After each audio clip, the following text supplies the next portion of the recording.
And I remembered to unmute myself.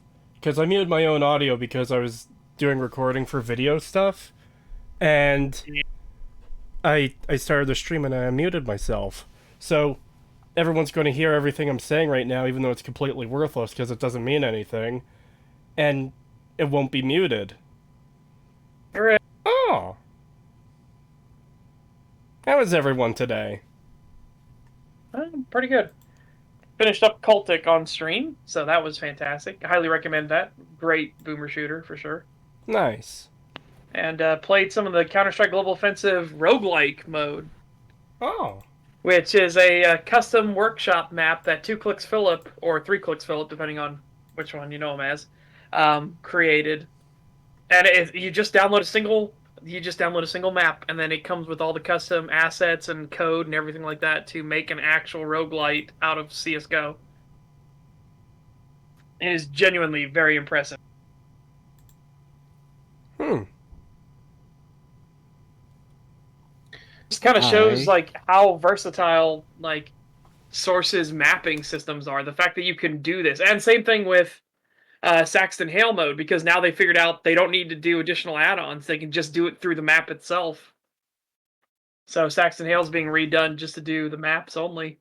neat.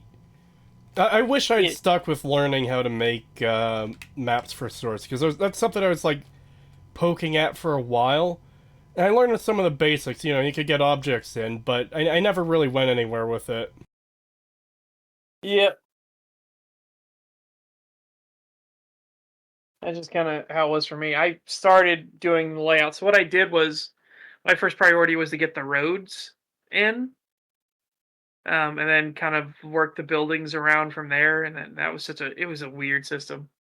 I would recommend more just giving yourself a generalized layout, like use placeholder stuff to figure out where you want everything. If you want to make an actual like city map or a village map, and then go from there instead.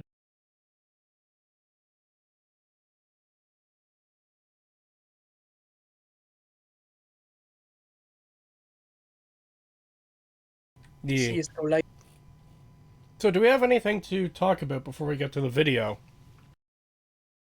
my community watched Mrs. Blue. That was fun.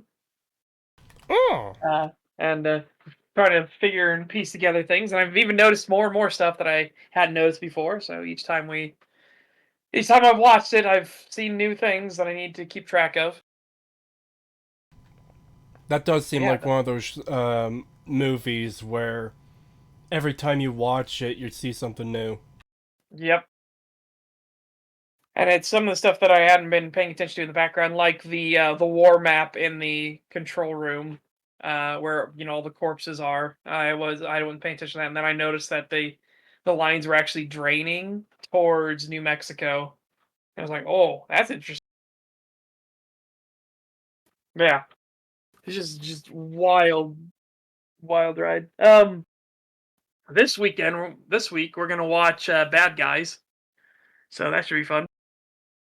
And then I'm gonna watch the Sherlock Holmes. We're gonna watch Sherlock Holmes movies after that. So Sherlock Holmes, and then Sherlock Holmes, Game of Shadows or Deadly Shadows. I forget what the second one's called. Speaking of bad guys, have you ever seen the movie The Nice Guys? With Maybe. Ryan Gosling and fuck, who was the other guy? It Sounds was a good vaguely familiar. movie. It's sort of like a murder mystery. Well, I shouldn't say murder mystery. There's a missing woman, and these two private detectives are hired to find her. And the more like they dig into the situation, the more they find out there's like a big conspiracy going on. It's a good movie. I like it. Hmm. Yeah, it's Ryan Gosling and Russell Crowe. Robert Downey Jr. Sherlock Holmes is by far my favorite depiction, even if it's silly sometimes. Discombobulate. Yeah, That's the only and scene I've seen from that movie. I still yeah, need to watch it. and that was because of Space Station 13 video. You know, because that was the whole thing of talking about chefs. Chef have the ability to completely fuck people up. If you're inside service area and you're fighting a chef, you will lose because the chef gets tons of skills that instantaneously like disorient you, knock you down, can like crush your windpipe so you can't speak or call for help. And so they did the full thing in the video of the clown throws a pie at the chef, and then he just pauses for a moment and zooms in on him laying down on the ground with the pie in his face, and he goes, "This must not register on an emotional level." And then he starts doing the he starts Yeah, I doing the remember you Sherlock showing me Holmes this thing. video. Yeah. Oh, dude. And then he just goes up to the clown and he just like, first, discombobulate. And he just knocks the clown down. The clown goes, ugh. You see the clown gasping. He's like, and then we go for the solar plexus, then discombobulate. And then discombobulate. It's like, oh, God. That poor clown.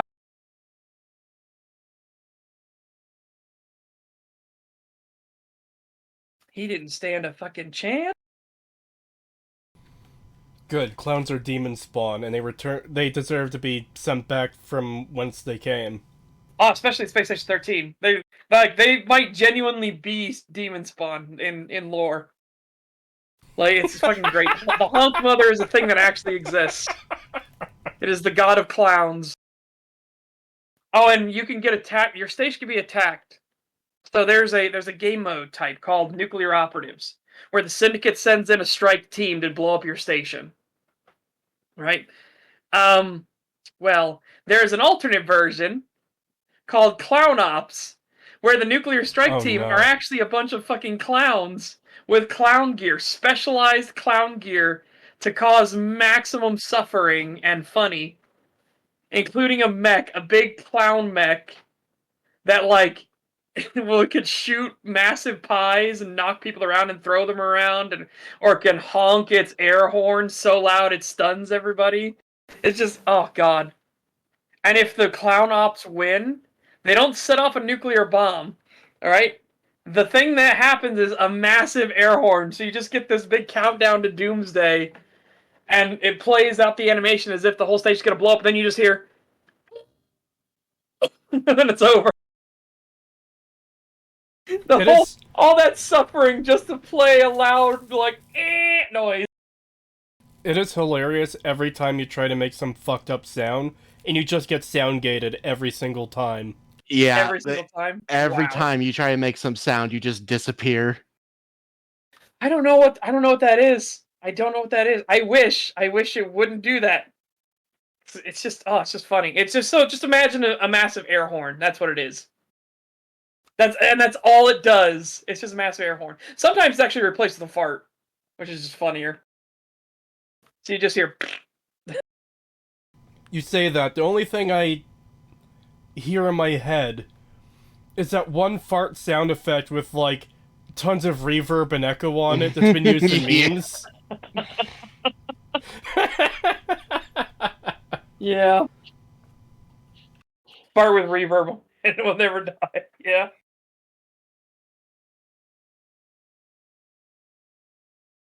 It's just great. Stop making SS13 sound fun. I won't play it.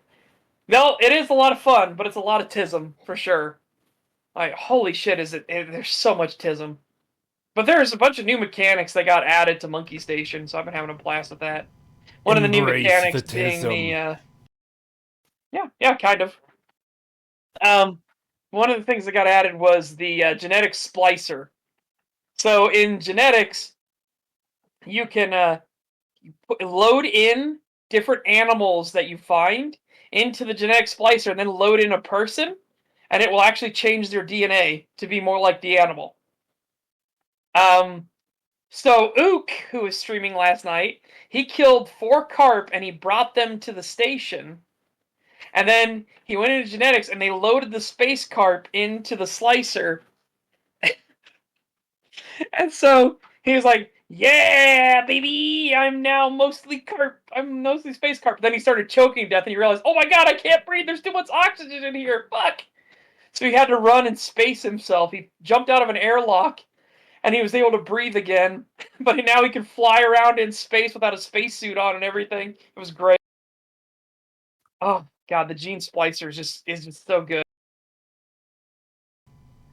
I want to see what happens if you can drag, if somehow drag the corpse of the ash drakes all the way up to the space station and put them in the gene splicer. That'd be fucking amazing. That sounds like a powerful creature. Surely there's a way for them to, like, filter that out so you can't do it. Not a monkey station. Monkey station is all about having insane fun. Besides, if you fight ash drakes normally, because first you gotta fight them and kill them. So that's the first thing. But if you fight the ash drakes, you actually get a chance to have a potion bottle drop. And if you drink that potion bottle, you could turn into an ash drake, and then that's just you for the rest of the round if you feel like it. You can go back and forth. That is insanely powerful. I'm about to splice a clown with eels, making the mother of all clowns, Jack. Yep. Oh my god, a clown with snails. Oh, because you saw the snail wizard. Holy shit. Holy shit, I want to splice the clown with snails. Snail Wizard is still one of the best fucking things I've ever seen in a game. Yes. Oh god. Duncan McOctor says, "Oh, this isn't the CinemaSins video on Puss in Boots." Of course it is. Of course it is. Yeah, I realized, we have a limit of one CinemaSins video per year, and we have not yet done that video. Yeah. So, you gotta make use of that limit. There's a reason it's in place, though, because I can only stomach so much CinemaSins. This is gonna be hard, because it's like a 19-minute video.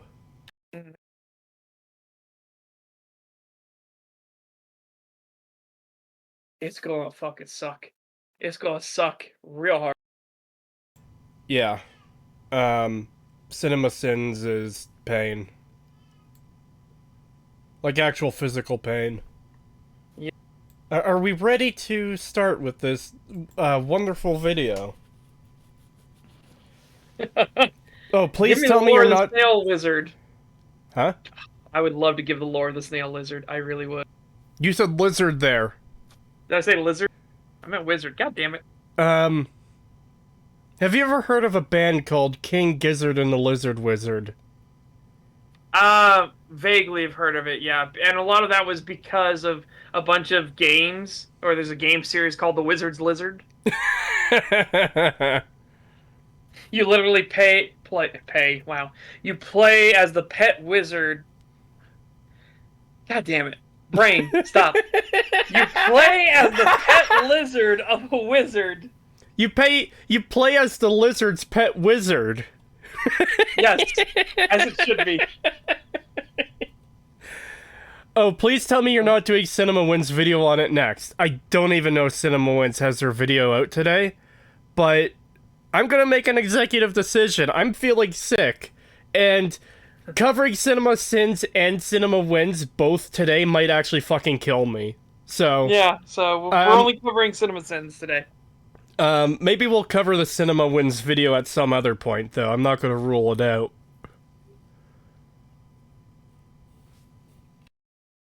But, definitely not today. Has credits. Ding. See, I don't even know which one you're mocking, because that could be either of them. You're covering CinemaSins, so is this going to be a short stream since you need to fight off the urge to off yourself afterwards? Oh, I'm always fighting off the urge to off myself. This is a 20-minute video. It's going to be a long stream. Yeah, it's going to be pretty...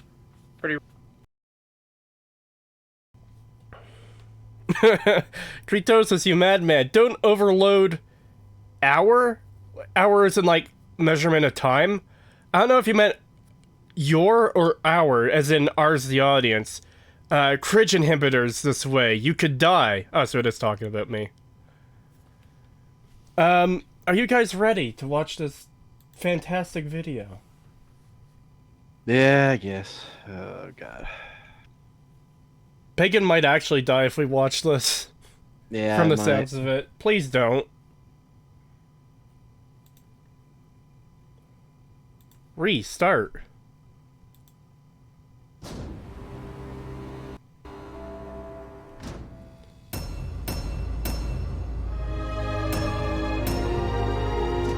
At least they sped up their. I will never understand. At least they sped up their intro thing. Now Wait, did they already give it a sin?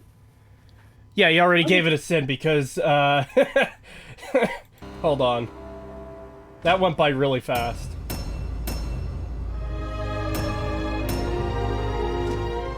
Comcast.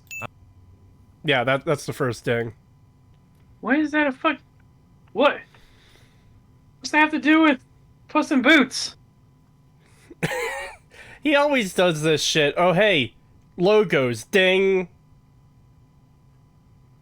But Here's seriously. another one. This isn't even about the movie itself. It's about the DreamWorks logo. I will never understand why the sliver of the moon is somehow inside of the moon. It's a fucking logo. Yeah. Also, if anything, it looks like it's a shadow being projected onto the moon. I will know why the sliver of the moon is somehow inside the moon, and if... Wait. Oh, no. Did DreamWorks Animation Marvelize their opening logo? No, DreamWorks! Bad DreamWorks! Drop it! Bad! Bad! Oh. This is already more cringe than I thought it would be. Yeah, I'm already in pain. Yep. Well, see, Holy I shit. could say the same thing, Pagan, but I was in pain before we started the stream, so... Yeah. Also, maybe in your anything, ever. Also, where are the Croods? Madagascar, Turbo, the bee from B-Movie? What about Moses? First star I see. Okay. So again, we've got 4 sins already, and they're all completely fucking worthless. Well, Like, holy shit. Just be like, you don't like the intro. Okay. You can wrap all that into one. I wouldn't call it a sin. It was a choice they made. Is there anything wrong with it? No. usually the, like 99% of their sins are worthless. Oh, no, absolutely. Like I said, there's a reason that this is named Critique This Bad should be a sin. Because, Jesus Christ, Cinema Sins is so pants on head stupid that only idiots think that they have valid critique. Which sucks, because every now and then they'll have like one nugget of a valid critique in there, in the sea of feces that is their usual videos. Well, it's the whole thing of a stopped clock is right twice a day. Yeah, it's so fucking frustrating. Creetosis, remember, if you off yourself, I will ensure you being a furry is in your obituary. Why would you lie? I'm not a furry. God, this cat won't shut up. She's been meowing a lot like that lately. Yeah. Well, hang on, let's get these membership chats. Right. Membership messages. Right. I didn't mean to forget those. I just have a terrible memory. Flannel McManel, welcome to Owl membership. Thank you. And Adeptus Fantasticus, Owl member for 9 months. Thank you. Guys, quick. The baby is coming. We reached the due date. Get the sacrificial daggers. Gwyneth Paltrow needs her... adrenochrome? What? Wow. What the fuck is that? Oh, God. I genuinely don't know what that is. It sounds like a fucking magic spell from a game. Sounds like what Gwyneth Paltrow is trying to pass off as her next game.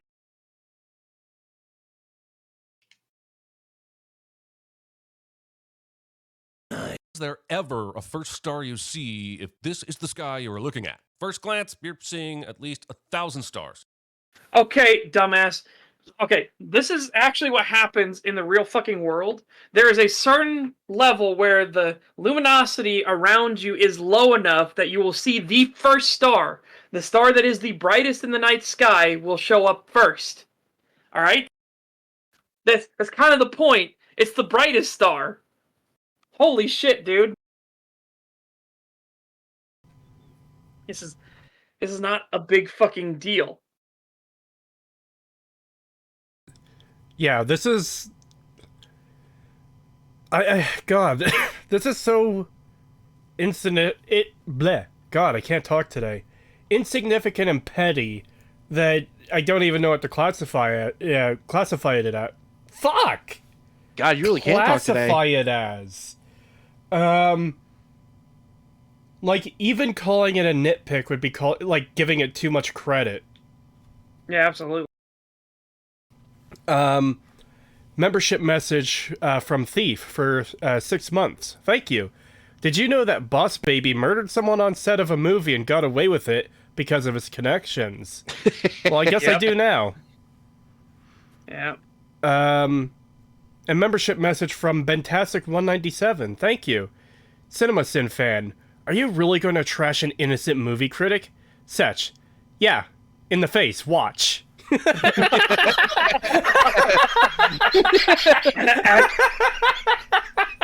Very accurate. Yeah, well, all three of us are.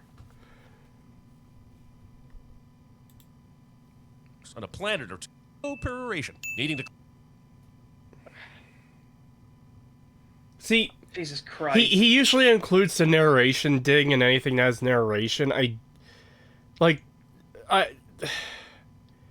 People say this is like, these are joke videos. That doesn't seem like a joke to me because, like, what's the joke? Ding then What? Yeah, ding, a thing happened. That's it, really? That's the joke? So, if we're taking it as an actual criticism then how is narration bad? Because it's usually used as a way to fast-track the audience into understanding, like, important details of the world. 9 rings for the race of men. 7 to the dwarves, 3 to the elves, and 1 ring to rule them all. You know, it sets up the world with key information that we're going to need throughout the movie, or movies, to, like, so the audience knows what's going on. It's just a way to fast-track that. There's nothing wrong with it. Yeah, and here in Puss in Boots, not only is it setting up the premise of the movie, but it's also giving the idea of where the movie will take place in the Dark Forest. Yeah. Because don't we spend, like, 70% of the movie in the Dark Forest? Yes. The vast majority of it is in the Dark Forest. Yeah. Declare a swashbuckling talking cat's relationship to reality. Papa! He stepped on my face! And we will never wash it again. Encouraging bad hygiene as a response to your child's budding interest in BDSM. Okay, so that one was obviously a joke, but a really unfunny one. Jesus Christ. Yeah, that was... Yeah. Jesus Christ, work on your material. Stretching harder than fucking Mr. Fantastic to make a joke there. Yeah. Show I don't can't tell... believe this. Go ahead. I was gonna say, I can't believe this channel once used to be considered, like, I don't know, new and innovative and interesting. When it's like, it's just fucking cringe and out of touch. It literally, it reminds me so much of, like, the Ben Shapiro trying to play Minecraft thing that EFAP watched. That's literally what it reminds me of. It's so out of touch and cringe. I hate it. Oh my god, Ben Shapiro actually did try to play Minecraft. Yeah, and then they tried to play Mario, like a really old Mario Kart with other, like, Matt Walsh and shit and Tim Pool, and it was fucking cringe. Oh god, Dim Tool. It was so bad with the Minecraft one though, because they weren't just letting him play it and, like, have shit happen to him. Like, you know, you could have gotten funny reactions out of it. There was just some loser next to him telling him literally everything. Like, there was no surprise, because as soon as they would see something, he would just explain what it does and what it is. Like, he runs into a creeper, and instead of letting him, like, walk over to it and blow up, he tells him exactly, like, oh, if you walk over there, like, near that thing, it will explode and kill you. Oh, well, I don't want to do that. He's like, oh, well, I better avoid it. And then, like, a few minutes later, he's like, oh, well, why don't you go say hi? And Ben Shapiro's like, you said it would kill me. Yeah, you dumb bastard. It's like, you fucking idiot. Like, how much better would it have been if he had just naturally walked up to that thing because he was curious, and it blew up and fucking killed him? Yeah. Yeah, that would have been way more funny. The way you do something like that, where you're getting, like, some weird out-of-touch boomer to play a video game, is you tell them the basics. This is Minecraft. It's a game where you collect resources and build stuff. You need weapons and armor to defend yourself. Hop in and have fun. And then Yeah. you see him deal with each situation as it comes up, because he isn't gonna know what a fucking creeper is, and that could have genuinely been a funny moment where he gets blown the fuck up. But if you just tell him straight away, oh yeah, this thing will kill you, it'll explode, then it's like, oh, well. Also, since it seems that you guys haven't watched the video, I've seen some of it. I watched the first few minutes. Okay. Then you know, like, his fucking take on video games, then, which is fucking awful. I don't think I. Oh wait, yes, I did. I did get to that part because, oh, I'm playing Minecraft because, I've never played it before because I'm an adult. It's like, oh yeah, god, you I'm an fucking adult with a retard, I hate you life so and much. a job, and actually has value to society and shit like that. Is what he was saying. Like, basically, if you play video games, you have no value to society, and you must be a child. Is what he believes all video games are. And then the moment he starts like enjoying himself in any way, he like criticizes himself. Like, oh no, like this is how it infects you. This is how it ruins your mind. Yeah. Remember, adults are never supposed to have fun or enjoyment ever. You're supposed to be a miserable piece of shit forever. Yeah, Man, Again, I genuinely this isn't a fucking wonder. Doomer cult. I genuinely wonder if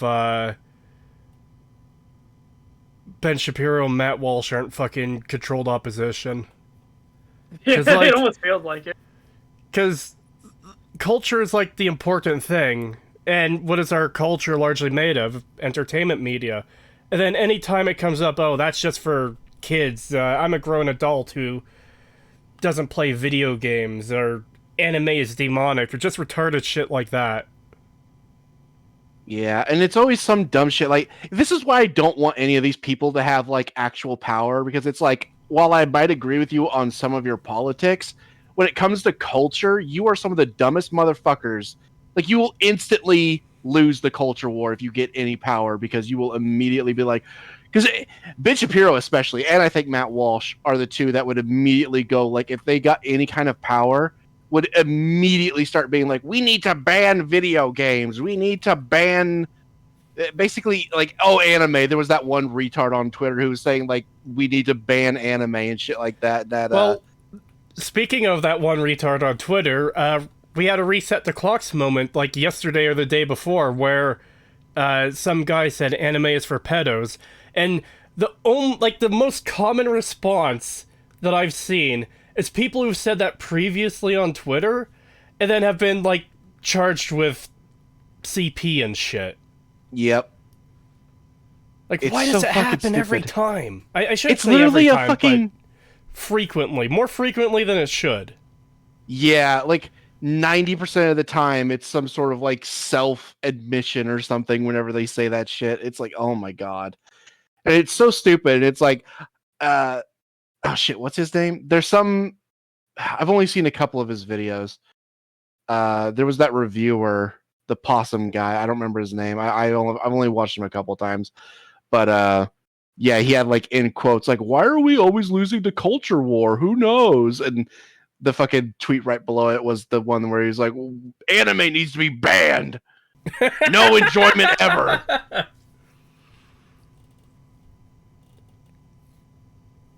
Man, we're not even a half hour into this fucking stream, and we've had a random tangent about Ben Shapiro playing Minecraft of all things. Well, it's been on my mind because I saw it yesterday, and Yeah. oh my god, it was so fucking bad. It's so out of touch boomer fucking retardation, and this video just gives off those vibes, the same fucking vibes. Yeah. You're out of touch.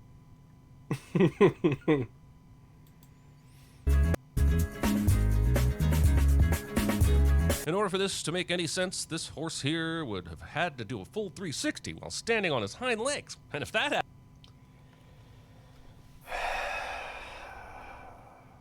Oh my god, dude. Like, even I think this is fucking pedantic. It clearly, it's just silliness for the sake of a joke. It doesn't need to be... Yeah, this is actually a joke. Like, the movie is actually... Like, again, this entire thing is supposed to be taken as a joke. The fucking joke is that he claims to be humble and everything, and he's so for the people, but clearly he's all for himself. He is the most egotistical, narcissistic piece of shit in the entire universe.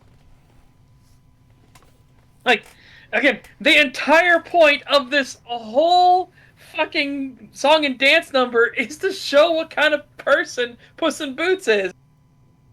So it can set up for why a certain character really fucking hates him.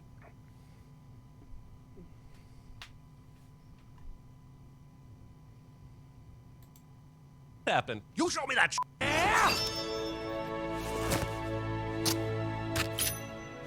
Leaving your swords on the 5-second delay setting. What if you need something to be sorted immediately? Yeah, this is painful. Jesus Christ. Yeah, this is just cringe. It's just physically painful. I'm actually having trouble focusing on the video because it's so cringe. My mind is like trying to self-eject myself out of the video. Like, stop watching this. Why are you watching this shit? You're gonna kill yourself.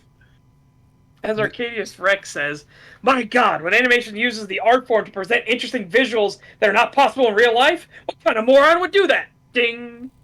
Yeah, and see, the it's thing literally too just... is, it's not like these things are plot-affecting stuff that, you know, oh, this thing would have killed Puss if there wasn't a 5-second delay. So realistically, it should have. It's not anything like that. It's literally just stuff for comedic purposes. You know? Yeah.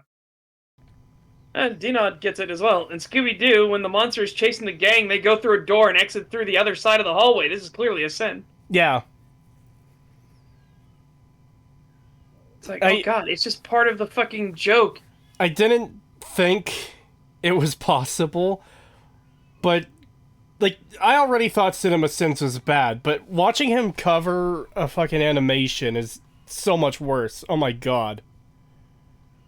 Yeah, it feels like he's just criticizing the medium as a whole. Like, if anything happens within the animation that can't happen in real life, it's therefore bad. It's like you're completely misunderstanding the point of animation in the first place. Well, if we were to give him the benefit of the doubt, these could be joke sins where it's like, haha, I'm applying real logic to animation. But then, like, you've already done that joke once. Doing it, like, spamming it doesn't make it more funny. Yeah. Assuming again, it was funny in the first place, which it really wasn't. We can already tell this world isn't exactly like reality, right? So the whole point is, what we always say is that it has to be internally consistent with itself. Puss in Boots' Last Wish is... It's internally consistent with itself. It is reality, but just more. Like, there's slight differences. It's a skew. Like, gravity still works in this, but there are characters we see who can defy gravity. In fact, that'll probably come up later, because I guarantee he's going to mark that as a sin, even though they did it in the first movie as well. I've actually never seen the first movie. Well, in the first movie, when he's chasing down Kitty Softpaws, he didn't know it's Kitty Softpaws yet. They have a fight in the cat salon, or cat saloon? Salon, wow. It's a little hidden underground place where all the cats go. And during the fight, as they're fighting, they do the little dance-off where they're dancing on each other's boots and going up in the air. Huh. He did. It was a good callback to the first movie. Yeah. 2 pounds from the Happy Nihilist. Thank you. Snails and wizards, my favorite lizard, second only to snakes. Oh, that's pretty based. Terrible. No, you're both terrible. Both of you. Such as wrong about snakes not being a type of No, lizard. Ding! How does it feel to get dinged, Setch? Huh? Huh? I haven't been dinged yet. I just dinged you, though. No, you didn't. Get wrecked, noob. No, because I know how to actually read a fucking chart. With some fireworks? How does this town not get destroyed every time there's a thunderstorm? Okay, Because there's a big fucking difference between a thunderstorm and fireworks. town. Have you never been to a fireworks show in your life, you idiot? Holy shit. Some of those fireworks produce such a shockwave that it will actually set off car alarms and stuff. A thing that doesn't happen from thunderstorms. You can hear that shit for miles. You can see that shit for miles. There is a fireworks show that takes place at the Ohio River. On the in Kentucky. I live in Indiana, like several mile. Oh man, actually way more than several miles away from the Ohio River, and I can see and hear that fucking fireworks show every year from my house. So Ours depends on what the city wants to do, but every now and then the city will bring out the 155 millimeter howitzers from the National Guard as well and fire those. oh, God. And the 21 gun salute. It's just awesome. But yeah, I don't. This is so stupid. Like, he's pissed off because the sound is specifically coming from the town and woke him up, and he's mad at them. A thunderstorm wouldn't do that because clearly they didn't fucking create the thunderstorm. Yeah. And as I said, a thunderstorm wouldn't be localized to that town specifically. It would be the entire general region. Yep. So, a lightning strike and the thunder you would hear from it could happen essentially from where the camera is in the perspective we see on screen right now. So, farther away from the town than the giant is. Or it could be off to the right of the town, or to the left, or on the other side of town, or fucking all over the place, because that's how a thunderstorm works. Yeah. So that wouldn't, it's possible that could wake the giant up, but that wouldn't draw him to the town, because the town isn't making a noise. Yeah, plus a lot of that would be drowned out by the sound of rain and everything outside. Yeah, and as Duncan says in chat, my brother in Christ, people listen to rain and thunder to help with insomnia. Yeah. People listen to, recordings of rain because it helps them sleep. I love rain in general, unless I'm in it. But, when I'm here at home, I'm sitting at my computer, I'm lying in bed, I absolutely fucking love the sound of rain padding on the roof. It is great. Mm-hmm. Listening to storms is genuinely really relaxing, honestly. Yeah, and I've always in an area loved... that gets a lot of storms. It's just, I don't know, it's just soothing. I've always loved thunderstorms. Quick little tangent on that, though. A few weeks ago, we had a thunderstorm in the morning before I got up, or when I was getting up, getting ready to go to work. I was sitting here at my computer checking, some messages and emails and stuff before I really started to get up and get ready.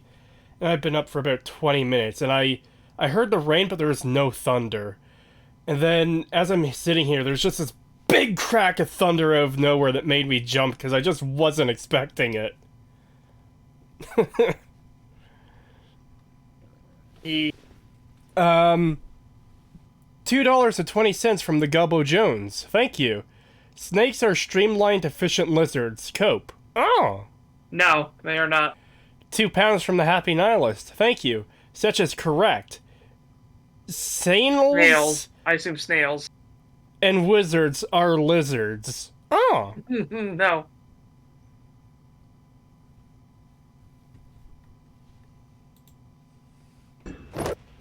This could be set for the majority of the movie, so let's just add a few cents here for Puss in Boots surviving any of this. And yes, I realize he actually will die in a minute, so you might see the irony, but I see you f***ing off and me still giving this movie cents. How about you fuck off? How about you fuck off? Again, the entire point is that he shouldn't be surviving any of this. He treats his life so carelessly, so casually. That's what pisses off one of the main bad guys in this film. I don't want to say it yet, because, there might be people that tune in and they don't know the movie yet. To be fair, he's not a bad guy, he's an antagonist. Yeah, that's fair. But, he is an antagonist. Yeah, he isn't actually bad or evil or anything. But if anything, yeah, Puss surviving stuff he shouldn't in the opening section of the movie here only reinforces what comes later.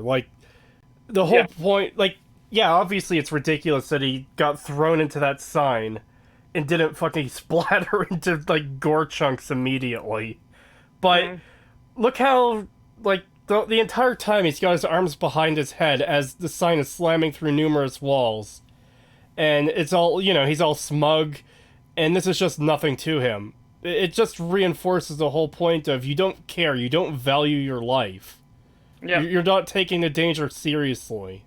Yeah, and again, that's what makes this other character so pissed off at him. It isn't that he, treats death as a joke, but it's because he treats death as a joke, he has no respect for life or anybody else's life, which is kind of what was shown in the fucking musical number to begin with.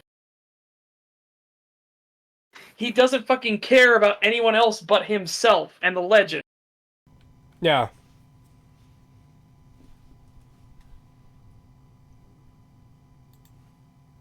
Might as well get this off my chest. It's gorgeous. The almost cel-shaded effect of the environment, the use of different frame rates, the visualizations of the movements. You didn't have to go this hard for PIB dose, but you did. So go ahead and take the sin off before I remember this is the Shrek universe. Watching Puss in Boots. Why would the Shrek universe, be a problem? The first two movies are great.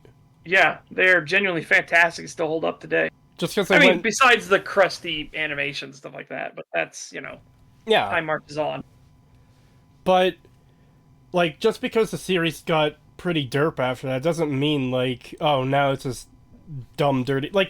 Imagine if a Star Wars movie came out, let's ignore the whole Rey trilogy being announced. Let's just assume there's a new Star Trek movie that comes out next year and it's genuinely a fantastic movie. Would you go, but ew, it's part of the Star Wars universe. Have you seen it? Mando and Book of Boba Fett and Rise of Skywalker. Yeah, there's a lot of shit entries in the series that suck, but this one new movie would still be great. Yeah.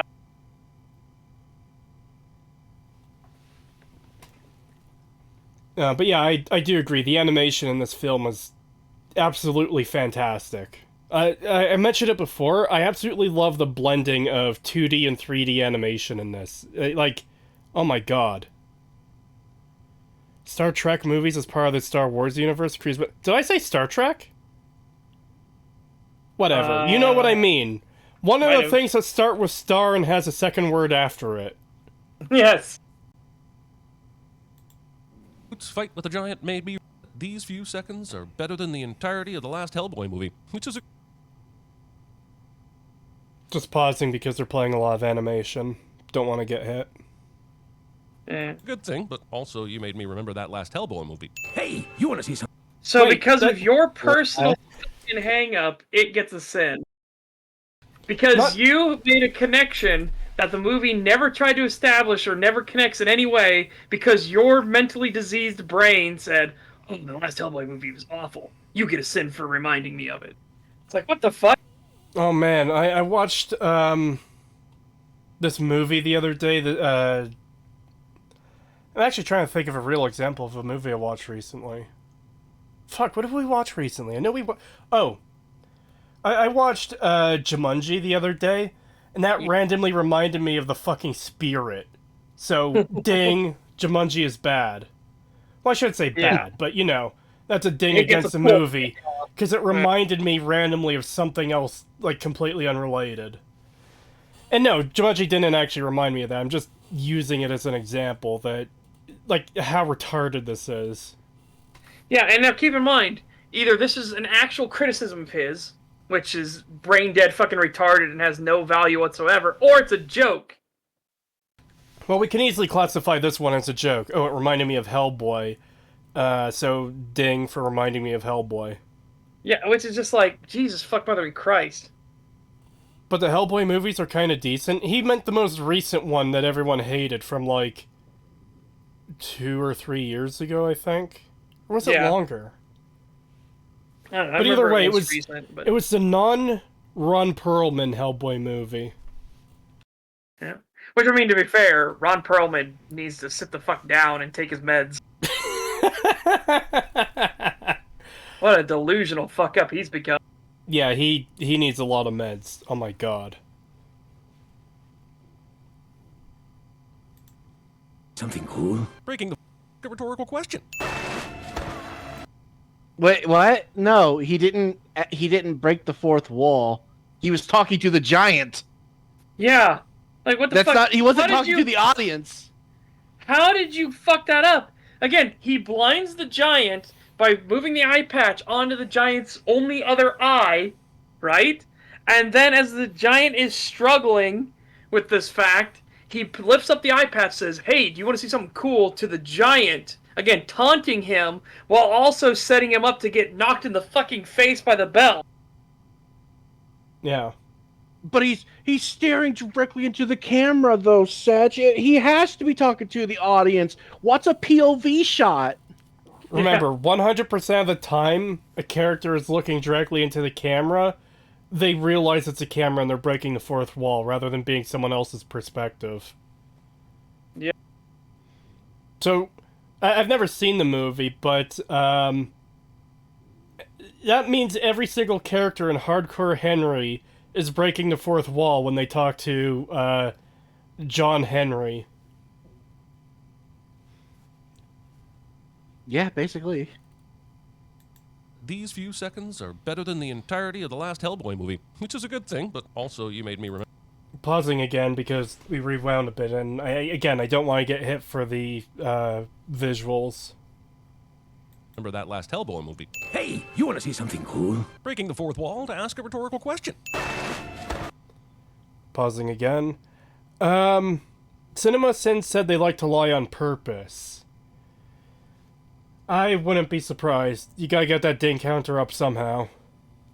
Wow, so his videos are even more worthless than we thought. Yeah, so now there's genuine criticisms, unfunny jokes, and outright lies. Ah! What else could we add into this cocktail of bullshit? Who the fuck likes this channel? I can't believe this fucking channel has subscribers. Yeah, but Pagan, they played the funny ding noise. Oh my god, the ding. Creetosis, you missed my super chat, you beak-faced goober. I am very sorry for that. $2 from just a guy from Alabama. Thank you. So have considered he is joking, so checkmate furries. Well, I'm not a furry. Yeah, but that's the usual defense that the idiots that actually think that Cinema Sins has any value to society whatsoever will quickly jump up. Oh, it's just a joke. Is it? And Yeah, again, it's just a joke. It's like, I know okay. the whole thing of humor is subjective, but a lot of these just aren't coming across as funny.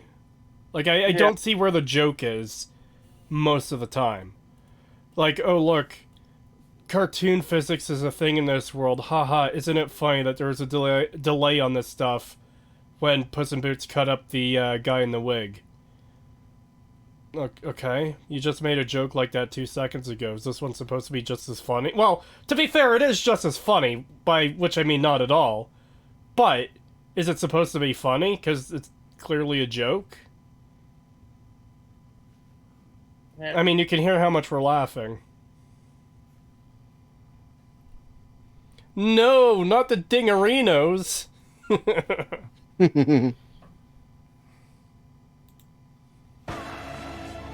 It is more important for Puss to draw his trademark in the dirt than to move out of the way of a falling giant. A giant that will 100% cover up everything Puss etched in. Because that's not the fucking point! He doesn't Oh care my if it gets covered up God. afterwards, he's showboating! That's And the also- entire point of this scene, you fucking dense plank of wood! The entire fucking town saw it. That's all that matters. That's all he wanted, was for the townspeople to see him be a hero. It doesn't matter if it gets covered up. And him not Fucking moving idiot. out of the way is further playing into the whole thing of he doesn't care. He thinks he's untouchable. fearless. Yeah, that's No- the whole thing, is that he's literally fearless. No blade has ever touched me. Yep. Puss in Boots has never been touched by a blade. Never been touched! Again, were you paying attention to what the fucking song was singing? He's entirely ego-driven. Anyway, Okay, one more number. encores. Seriously, why do people like encores? They never get announced, and you have to sit there and wait to see if the band will come back on stage.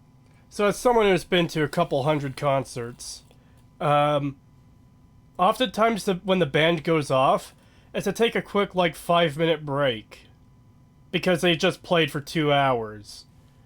And, like, yeah, of course someone's going to want to take a fucking break at that point.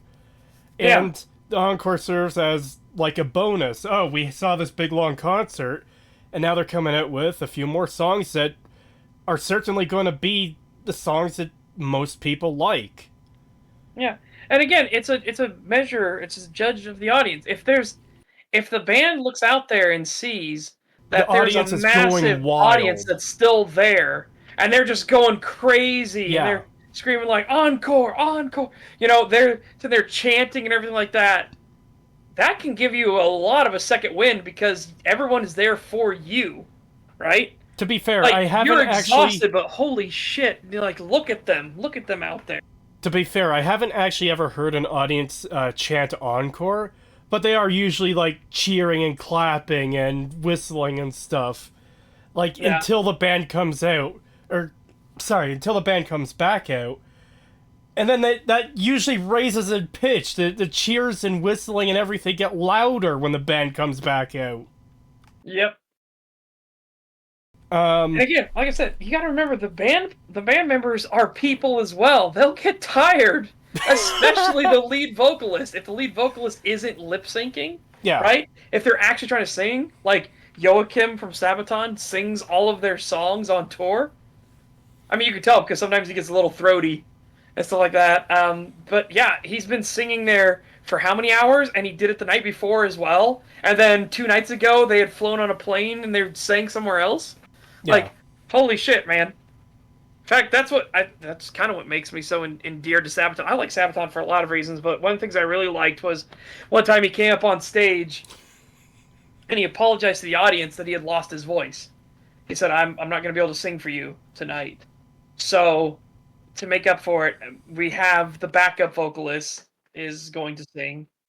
He's going to sing for you, but I just want you to know how special it means that you're all here. So I'm going to bring all the VIP winners, all the ticket holders for the VIP. You guys who got the backstage passes, you're going to come up on stage with me, and we're going to have a nice meal together on stage while the band plays. Oh my god. And they did. They brought out a table and everything. And even before they you said allowed the whole them VIP thing, I was thinking that was, like, really fucking base of him to just come out and, like, just be honest. Yeah, we're having the backup singers because I lost my voice. Yeah. I really appreciate you guys being here. It means a lot to me. That alone is based. Doing what he did for the VIPs is amazing. Like, that's a step beyond. Yeah, and they genuinely did. He brought them up on stage and he treated them to a dinner on stage while the band was playing, and they got to actually, like, as the band was playing sets, they would come over every now and then, they'd shake their hands and everything like that, and they'd even ask them, like, what song they would want to hear and stuff. It was like, holy shit. That is awesome. Oh my god. I have to grab this comment, too. Cinema sins when people actually want to be around someone. He's never had that happen to him.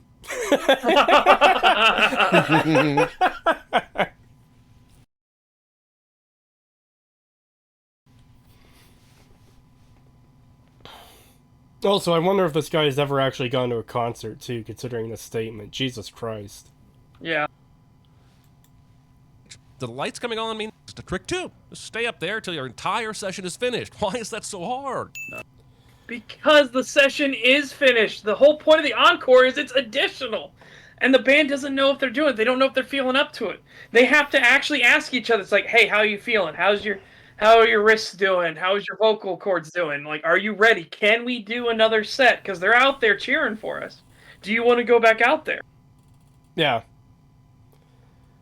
Yeah, and keep in mind, like, if you're the main performer of a band, you're usually going for an hour and a half or more, like maybe 2 hours. And yeah, I don't think people realize just how taxing that can be. Like, even just talking at a normal, in a normal tone, kind of like we do here on stream, but, like, imagine 2 hours straight with no breaks at all. Like, your throat is going to be sore after that. Now imagine someone who's singing, screaming, performing all these high or low notes, or, you know, a mix of both maybe, depending on the singer and the band, across, like, a 2-hour period. Like, God, I can't imagine what that would fucking feel like when you're done.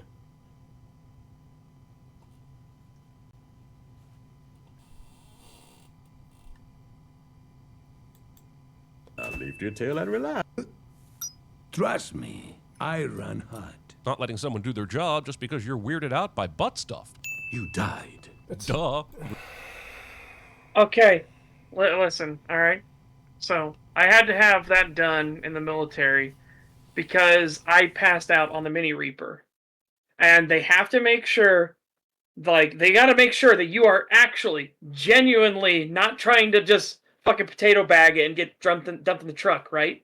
They got to make sure that you are actually sick. But on top of that, it's also a really good way to actually take the temperature and not have it be influenced by outside temperatures. It really fucking sucks, though. Yeah, I got it. It's called the silver bullet thief. That's what they call it in the military. It's a silver thermometer they'll shove up your rectum to make sure that you're not overheated, that you're not dying of, like, sun exposure and shit. But it also is a great gatekeeper for, like, hey, either you think you can keep walking, or this is going up your ass. And if you're genuinely injured, like I was, unfortunately, you just gotta take it.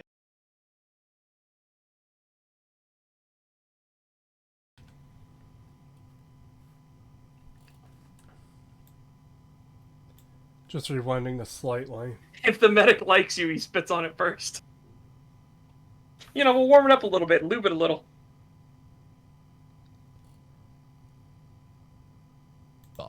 You died.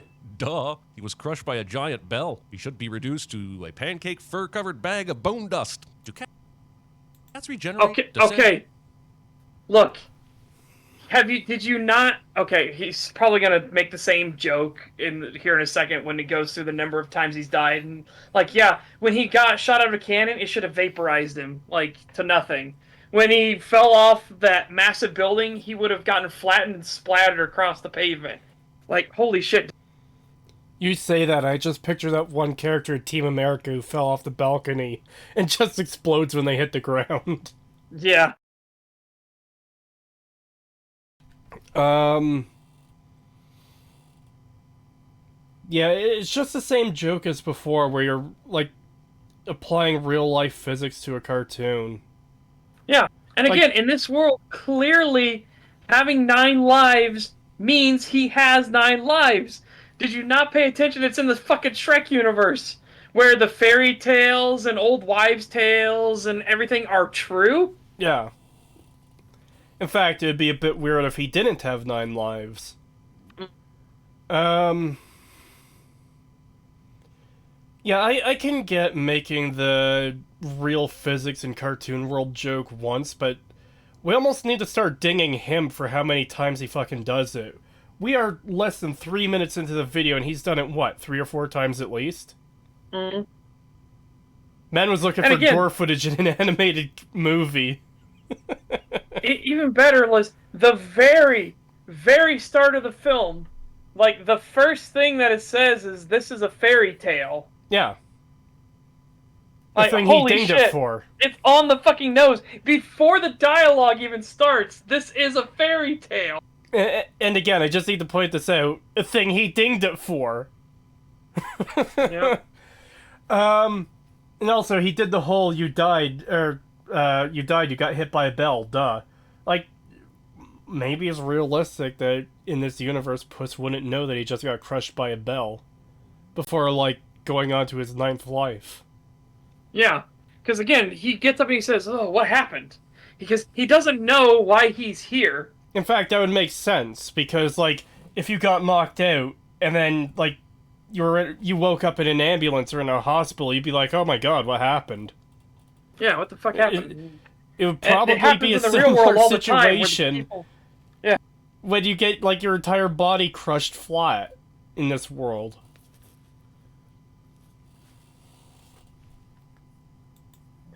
With new bodies from the heavenly work. Take it easy, Doctor. Let's see here. Pausing because copyright. There was the running of the bulls in Pamplona. And this will continue to show us all 8 times Puss in Boots has died. Because there's nothing a child likes to see more in their movie than dead cat montage. You dumb fuck! There is a point behind this. There is a point. It is showing how little he cares for life. It isn't that he just laughs in the face of death, it's that he has no respect for the concept of life at all.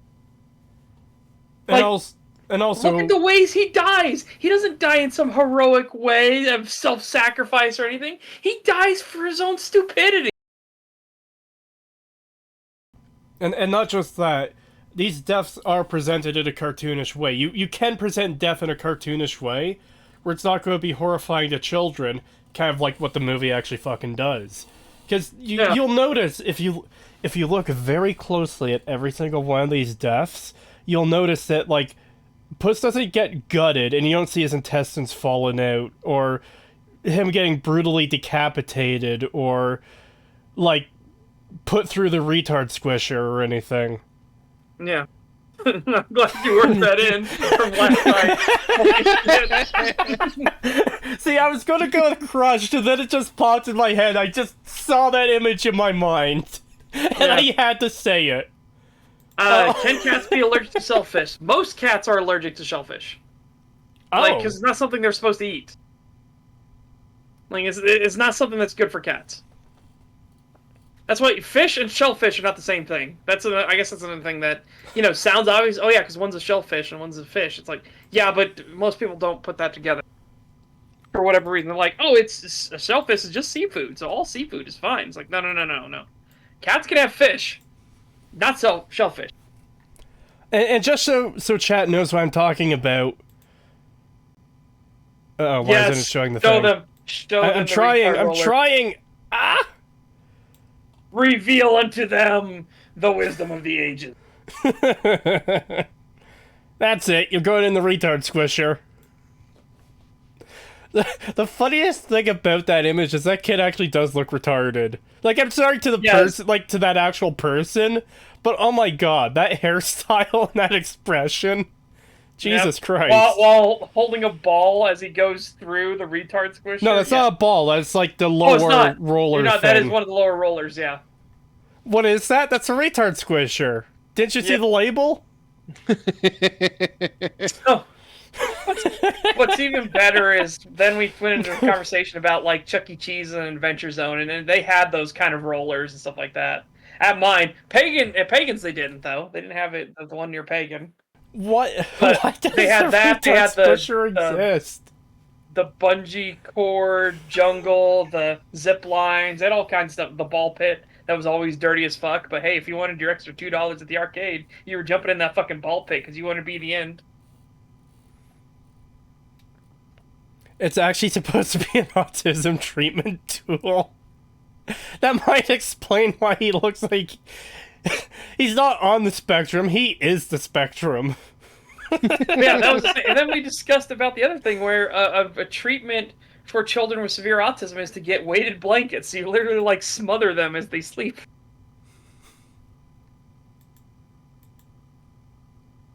I came back at the right time. That you did.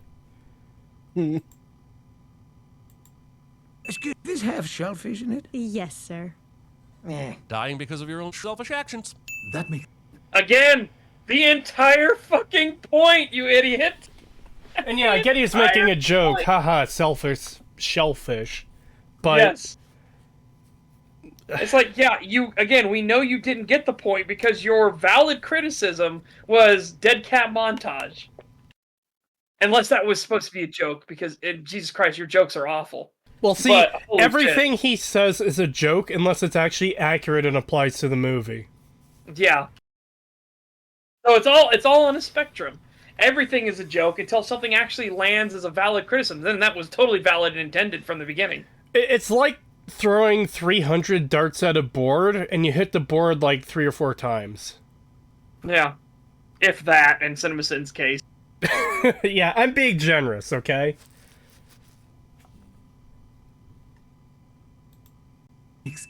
You are down to your last life. My prescription, no more adventures for you. But at least half of those deaths were not adventure-based. It doesn't matter. It doesn't matter. The point is that Puss has died 8 times. He is on his last life, and Puss is so cavalier and so unconcerned about what the way he handles danger that, yeah, it's safer to tell him you need to fucking retire than it is that, no, you can just continue adventuring because only half of your deaths were involved adventure. It wasn't just adventure either. He's telling Puss to settle down, to Yes. not be so out there and like putting yourself in danger. And again, Yeah, you can't laugh in the face of death. And again, the doctor's entire message. And remember, Puss, death comes for us all. Treat? yeah.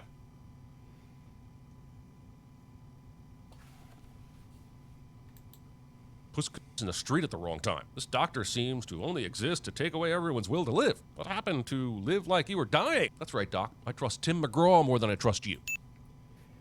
Because the entire fucking point is that if Puss in Boots continues on the way he's going to live for a very short amount of time. Yeah, it's not just that. Part of the whole adventure thing, too, oh, you need to retire, is because in his actual adventuring, he does put himself in danger constantly. Everything has worked out so far, but what if you do meet that opponent who touches you with a blade for the first time? That might cause a little bit of a shock. That might even be the last fight he has. If it's someone who is not playing with him. Yeah.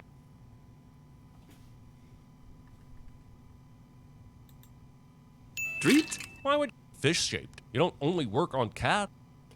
What if No, that you was the dumb fuck. cat- He's also the village veterinarian. This is obviously a bowl he's going to give to the pets. Alright, so Fucking idiot. if I was in this world and I had like treats to give to animal characters like Puss in Boots, I'd probably separate them out by, okay, these are the ones that the dogs are gonna like. We do this in fucking real life where you don't just get a bag of generic treats for your pets. There's dog treats you buy and cat treats you buy.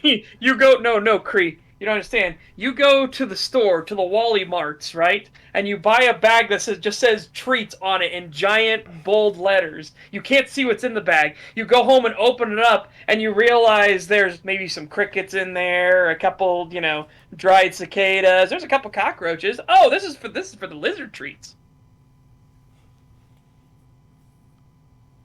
Right. Oh, Jesus Christ.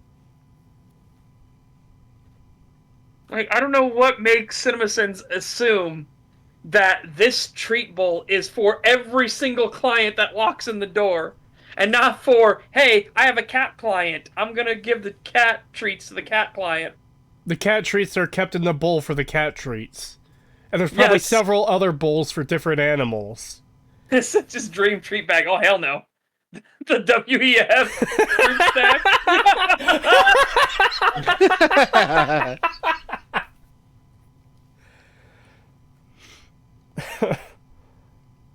But Treats bag looks inside 762x39 bullets. Oh, that would be a treats bag I would want. Holy shit. You just go to the store, buy a $4 treat bag, open it up, and it's fucking 7.92, aka 8mm Mauser. And it's just like, whew. And again, you can write this criticism off as another joke. The only time I laughed when talking about this criticism is mocking it and reading chat. Yeah. Like, I don't know how fucking lame you have to be to think, like, this is hilarious. I need to subscribe to this channel and watch every video they do. Or even, not even every video, but most videos they do, you know? Yeah. Happy Nihilist says, I'm surprised he didn't send the doctor for having so many occupations. I genuinely am surprised too, because that seems like a thing that would do. Because I could feel like the joke would continue itself. I'm also the local gardener, the plumber, he just the could have kept barber, going. and just ding for each single one. Yeah. Like, and I don't mean like ding them all at once at the end, but like, I'm the gardener, ding, and the barber, ding, and this, ding. And I am the cafe barista, ding, and yeah, it would just go on and on and on. bit insensitive to your fish club. Retire. You are too good looking to retire. Vanity. Well, That's the Point! That's literally the fucking point, you goddamn idiot. That's his entire point! God, this entire start of the beginning of the movie is setting up the fact that Puss in Boots is an ego-driven narcissist. Holy shit! Pay attention! The sweet siren song of the noose is strong today. Today, Old friend. Today. I should just have a thing on OBS that has that image just permanently so I could bring it up anytime. Today, old Didn't friend. you get a fan art that also has that with you in it now? I think. It's hard to keep track because, you know, I've got a terrible memory.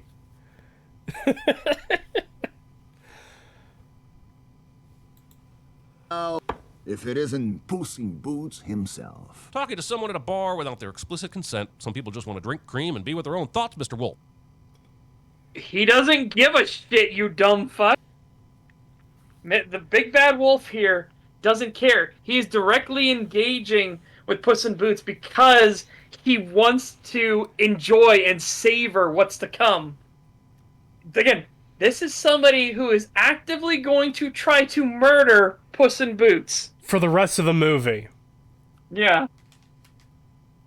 And he is playing this as a fucking game.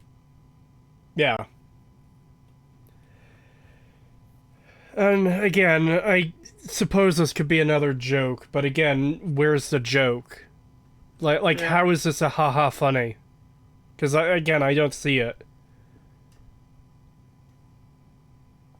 Eldritch Dragoon, a jack of all trades, is a master of none, but oftentimes better than a master of one. I like that.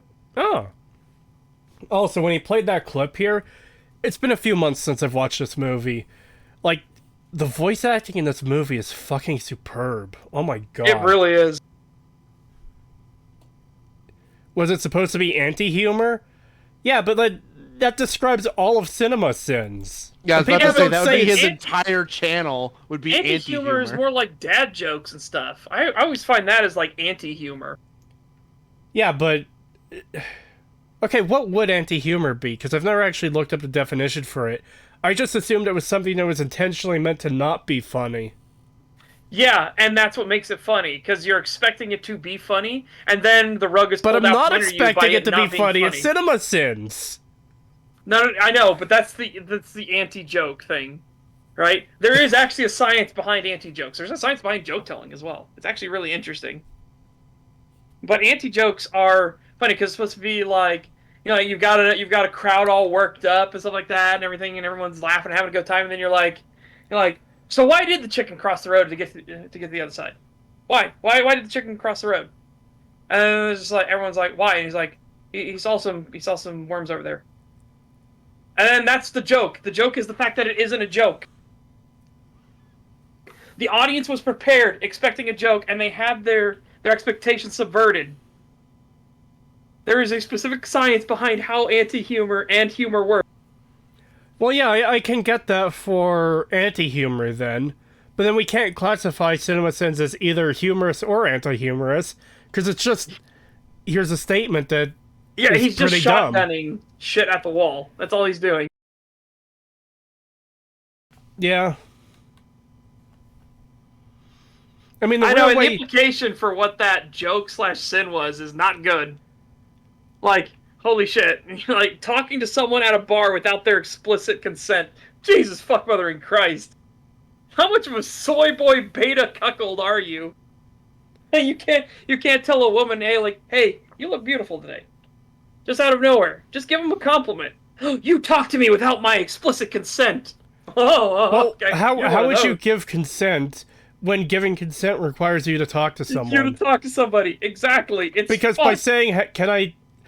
Imagine starting every conversation that way, too. Do I have your consent to have a conversation with you? Like, Yeah. what? That's like the perfect way to make me not want to fucking talk to you. I give you permission to speak to me. Go fuck yourself.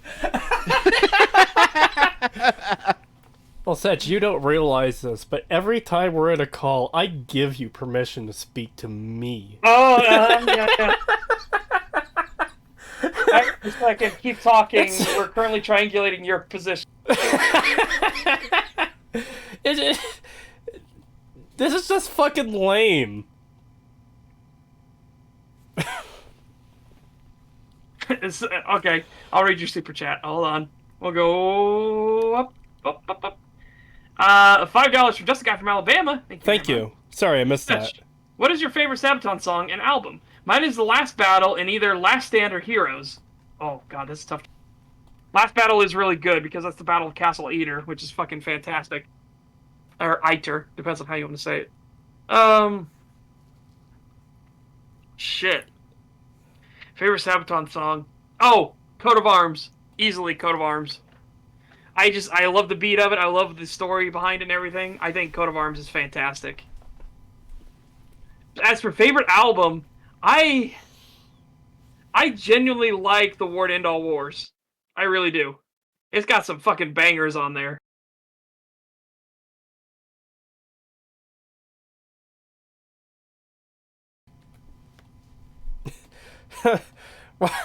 When I'm in a not understanding social interaction contest and my opponent is Cinema Sins. Yeah. I love that emote. You're doomed. You're fucking doomed. Oh my god. Yes, I remember that video. Everyone was talking about how it's like, oh no. Sorry, this is going to get a little spicy. Everyone was talking about how leftoids don't actually talk the way that people always make fun of. They don't like have to say point of privilege and talk about their triggers and stuff like that. And then everybody started sharing that video of the fucking people actually doing meeting. it. Yes, and the guy who stands up, he's like, "Oh, personal point of privilege. You have been recognized for your personal point of privilege. Personal point of privilege. Can you guys stop talking amongst yourselves so loud? Some of us get triggered by loud noises, and we're trying to hear what they're saying." And then someone else goes, "Personal point of privilege. Your personal point of privilege has been recognized. Personal point of privilege. You gotta stop gendering people." It's like, oh my god.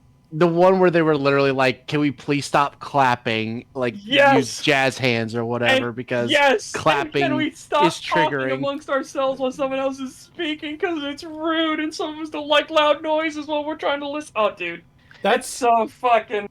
That's a great example of fiction. Sorry, reality mimicking fiction.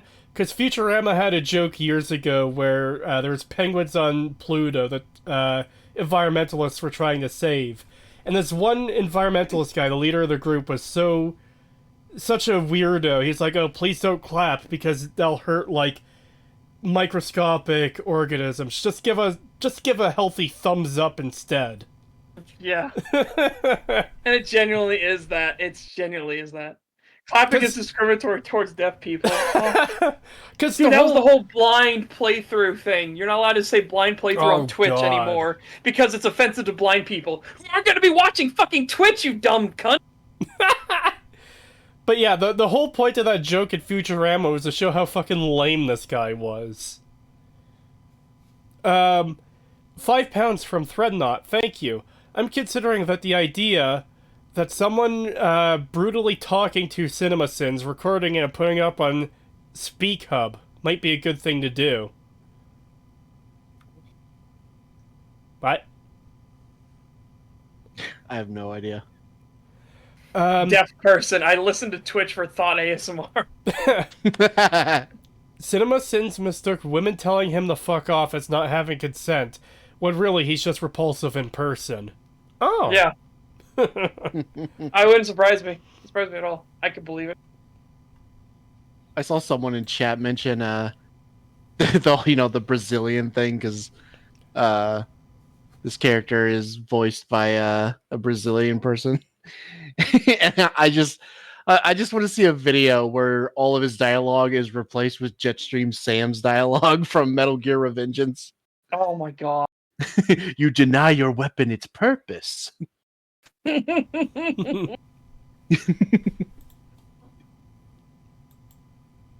Death Wolf opts for being a badass character introduction instead of actually good at his job. Well, he is incredibly good at his fucking job. And that also, is the point. And again, also, he's savoring that. and also, it isn't actually his job to come and murder Puss in Boots right now. He's doing that for personal reasons. Yeah. Death is really good at his job. How do we know? Because it works in this world, right? People die in this world. Therefore, he must be good at his job. Because people are dying as they're supposed to. And there you go, Chad. I was trying to avoid it, but he's kind of giving it away. This is death. This is not like... Again, he's not somebody that does the job of death. He's not an acolyte or anything. No. He is death. He is the personification of death made flesh. People die when they are killed. Yes. Unironically, yes. Therefore, death is doing his job. And we see it happen in this movie when Horner is accidentally shooting his own people with the unicorn horns. Yes, and they explode into fucking confetti, which is terrifyingly awesome.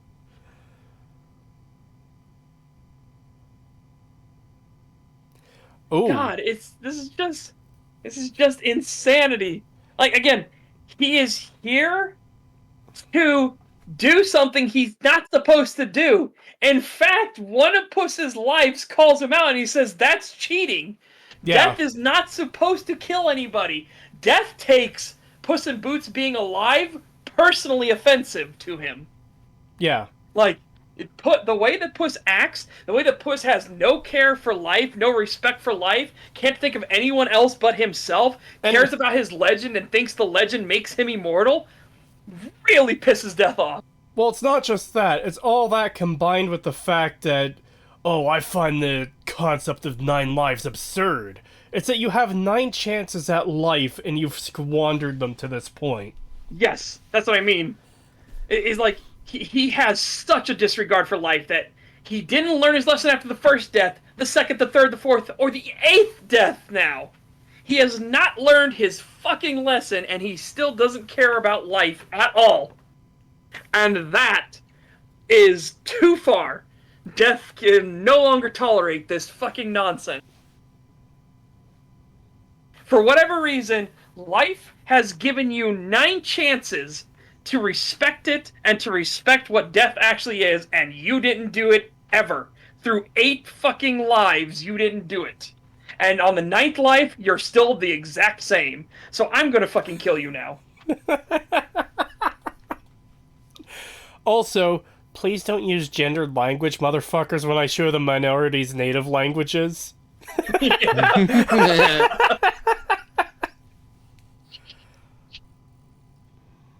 Yes, he even says it to his face.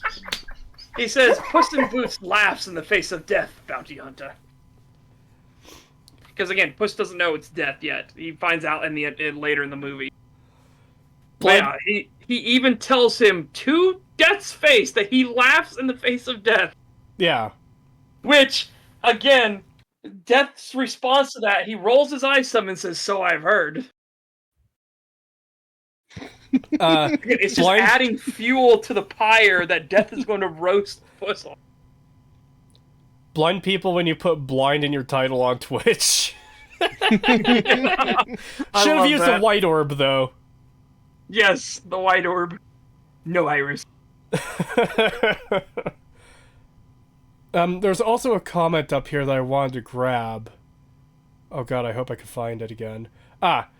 This is from Threadnought. Apparently his line at the end, the Spanish one, is, "Why did I have to play with my food?" Yes. He actually says, why in the hell did I have to play with my food? And then he gets angry and says, you're ruining this for me.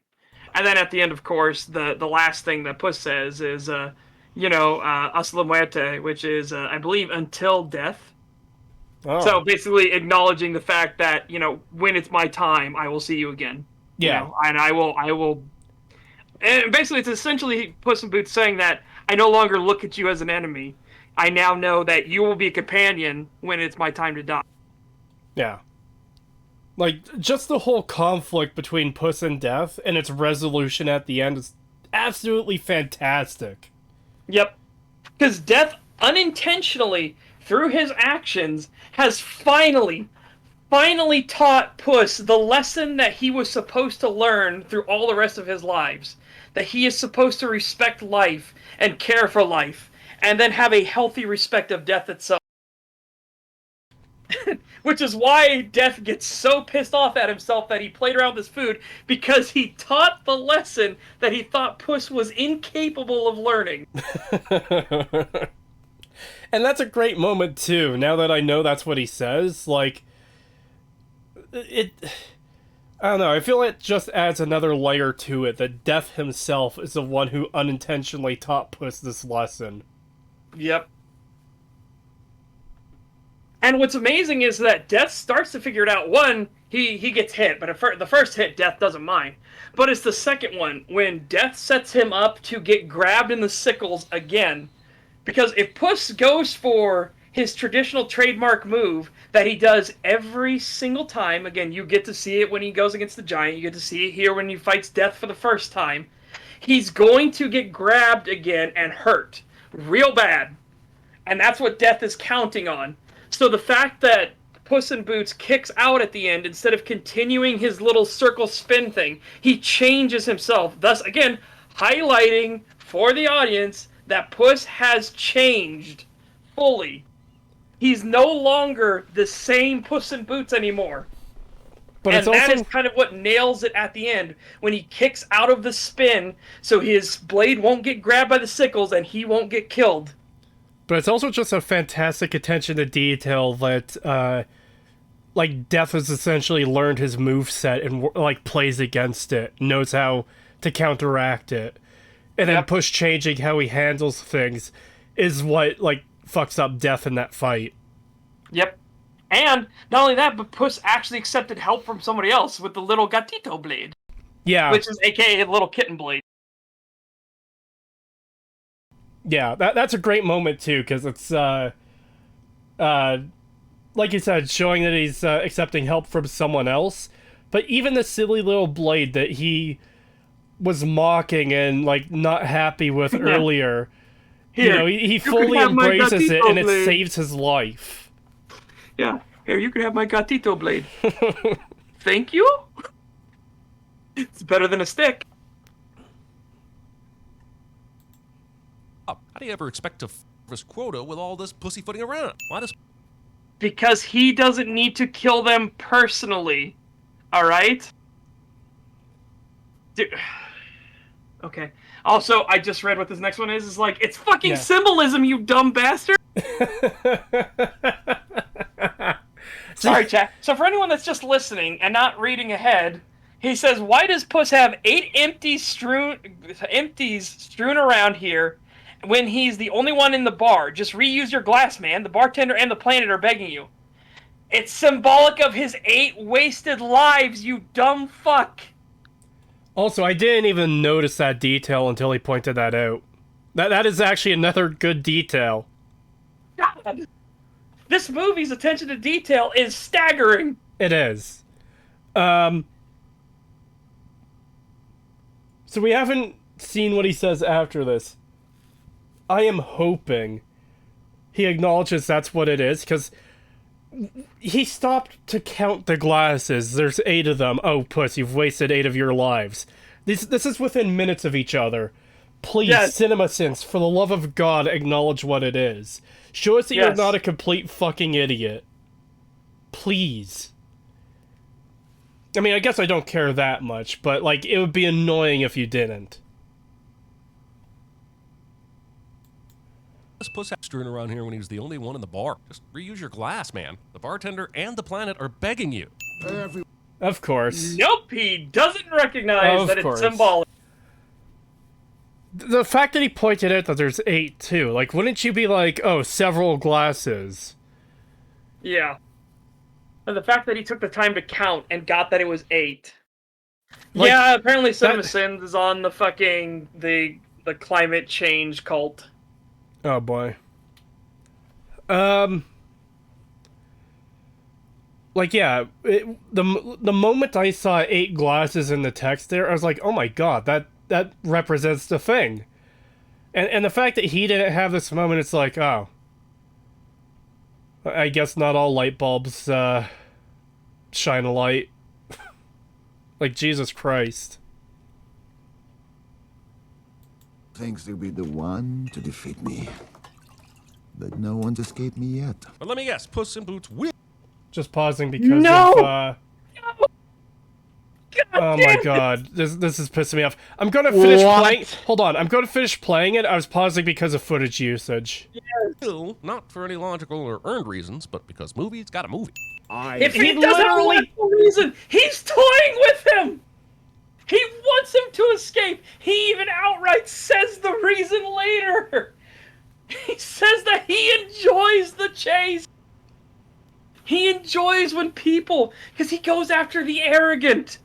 Death doesn't actually have to kill them. He just has to carry out the duty once they're dead. Alright? He kills people that are that fucking arrogant. Or he goes to collect people that are that fucking arrogant. And the people always say that, I shall best you. And they never do, because you can't beat death. That's the point. Again, he talks about he likes the chase, and this right here, this very line, is part of that. He loves the smell of fear when it's all wiped away. All the ego, all the arrogance, everything is gone.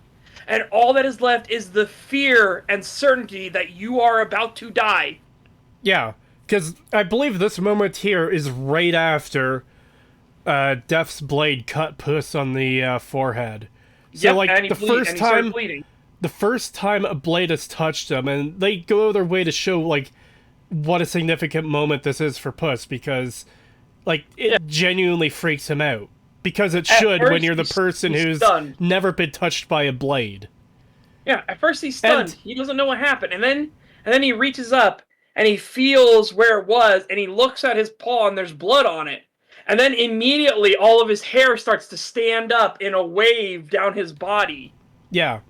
And because he realizes in that moment, at first he was stunned, he didn't know what happened. He was like, what the fuck just happened? And then his brain realized what happened, and his body reacted instantly. And to build on the point of no one ever escapes him earlier, no one's ever beaten him earlier with death, this is still true by the end of the movie, because he doesn't kill Puss at the end of the movie, but they make that acknowledgement that one day we will meet again. Yeah, it is inevitable. You know we will meet again, right? And he even says right in a very aggressive tone to be like, you need to fucking understand something. Yeah. You didn't win this fight. I am letting you go because you've learned your lesson.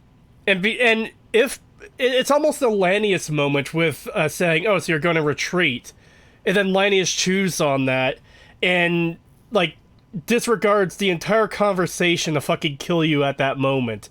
If Puss had said, no, we will never meet again, then that fight would not have ended until Death actually did fucking kill him. Yeah, or I doubt it, or I anything don't plan of the sort, on it, yeah. or something like that. If he had said anything that didn't acknowledge the fact that he was mortal, yeah, Death would have turned around immediately and be like, all right, motherfucker, it's still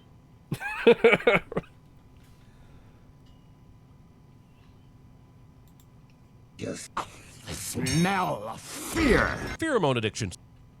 Okay, awful joke, but look at that attention to fucking detail, and also otherworldly it makes him, right? So, one thing that a lot of people didn't realize is, when you see Death for the first time, he looks kind of like a white wolf with a little bit of gray on him, and then as the movie progresses, you'll notice that the gray fur becomes darker and darker and darker in color as the movie goes on. But in this scene, too, when he strikes his blades together and then the lightning strikes, his pupils turn bright white. Oh, I didn't see that. I might actually just rewind that so I can see that. Yeah, let's go back a little bit. Oh, that's a little farther than I meant, but... Yeah, I'll try and snag it for you. I'll just pay attention. I'll see it as it's playing. Okay. So yeah, watch Death's eyes. For everybody in the audience as well, watch Death's eyes as the lightning strikes. Yes, Puss in Boots will, not for any logical or earned reasons, but because movies got a movie. I just love the smell of fear. Pheromone addictions. Ooh. The only way it's possible. Yeah, that's good. Oh my god.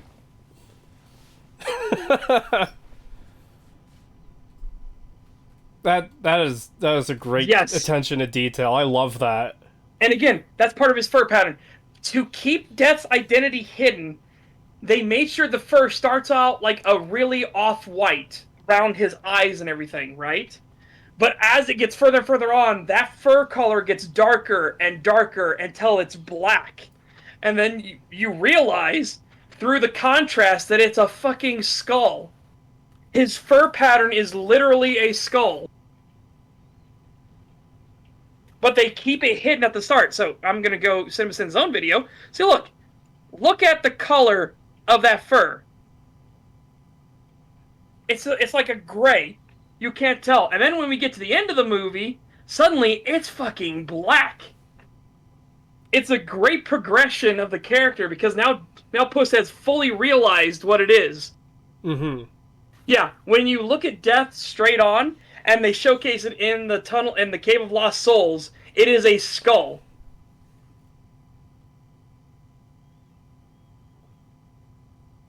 In fact, they also even highlight it further because they have it actually outline the fur pattern in the purple crystal as it's cracking, and as he reveals his name is Death. He is Death.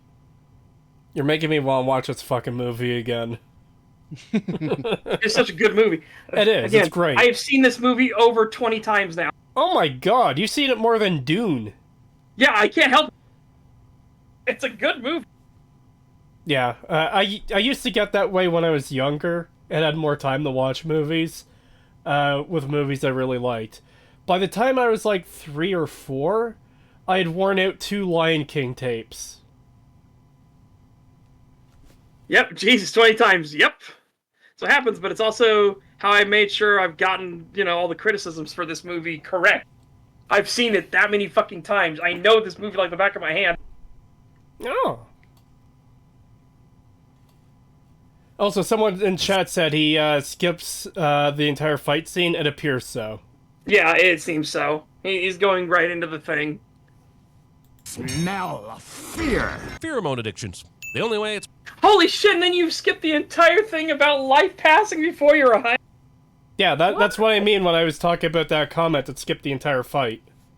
No, but that's the end of the fight. I didn't know he was going to jump from that because it comes immediately after what just happened. Yeah. But he says, I love the smell of fear, and he's getting closer, dragging the blades along. And then Puss is, breathing heavily and looking down at him. And he's like, what's the matter? Lives flashing before your eyes? It's such a great fucking scene. It is. Oh, and the whole fact, escape and everything. And not to mention that, but the fucking impossible shadow. Again, hinting at this wolf being otherworldly. It's not just the lightning and his eyes changing pure white in lightning for some fucking reason. Again, because he's otherworldly. He's not actually of the world, or you know what I mean? He's not actually like a living being in the world. He is the personification of death. But also, when he's in the bathroom, when he's hiding, the way that shadow creeps, and its perfect outline of the wolf, and it creeps along the floor, is an impossible shadow. There is no way that shadow could ever function. And that's the point behind it. Because he's an ethereal entity. He's not in the world, so to speak. He's beyond our reality. Yes. He's literally casting a shadow that cannot fucking work.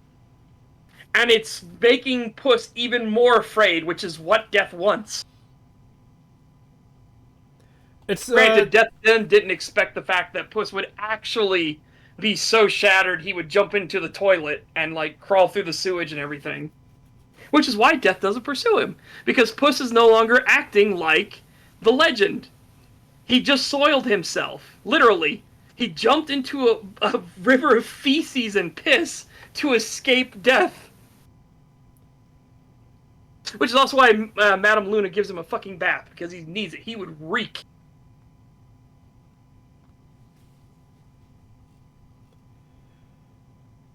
That life flashing before your eyes, little quick montage, that shows scenes from the first movie too, right? Shit, I didn't hear any of that. You want to know what just happened there, Kree? What? I just heard movie 2, right? At the very end. Oh. But all of your stuff was super muffled like as if somebody was playing a video As- in another room. As if you're making a loud sound effect and you're getting sound filtered. Yeah, only that was you.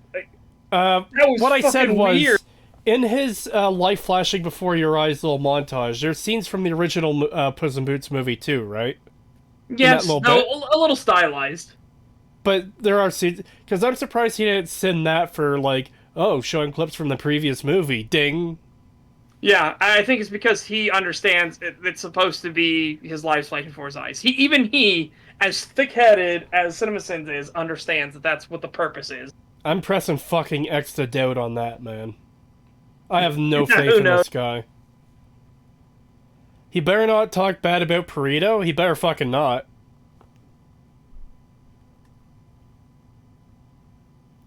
Woke up. It's possible. Go ahead. Oh, no, go ahead. Go ahead. Woke up, saw a notification on my phone. Who are you all tearing apart today? CinemaSins, because CinemaSins. we hate ourselves. Yeah, we actually have an unwritten but very agreed upon rule that we only do one CinemaSins/CinemaWins video per year Yeah, because they're that awful. So we're taking off our one CinemaSins video for the year right now. There's still room to get a CinemaWins video in there somewhere. Yeah, there may be now. I guess there could be a special exception if there's one that's infamously like awful or whatever. Yeah, like let's say, just for example, we had covered a CinemaSins video back when the Rise of Skywalker one came out, and then the Rise of Skywalker one he did came out with that whole just pretend it was what you wanted, and I know I'm talking about CinemaWins here, but same rule applies to them. Just pretend it's what you wanted and see how you feel. If something that spectacularly fucking stupid came out after we had covered a CinemaSins video or a CinemaWins video, we would probably cover that other video too. Absolutely. Because how could you not?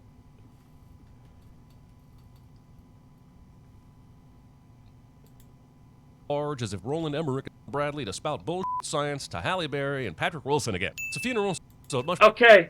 Yes. Again, it is being set up just to showcase. Okay, it's just a beautiful shot, right? Impossible moons happen in everything.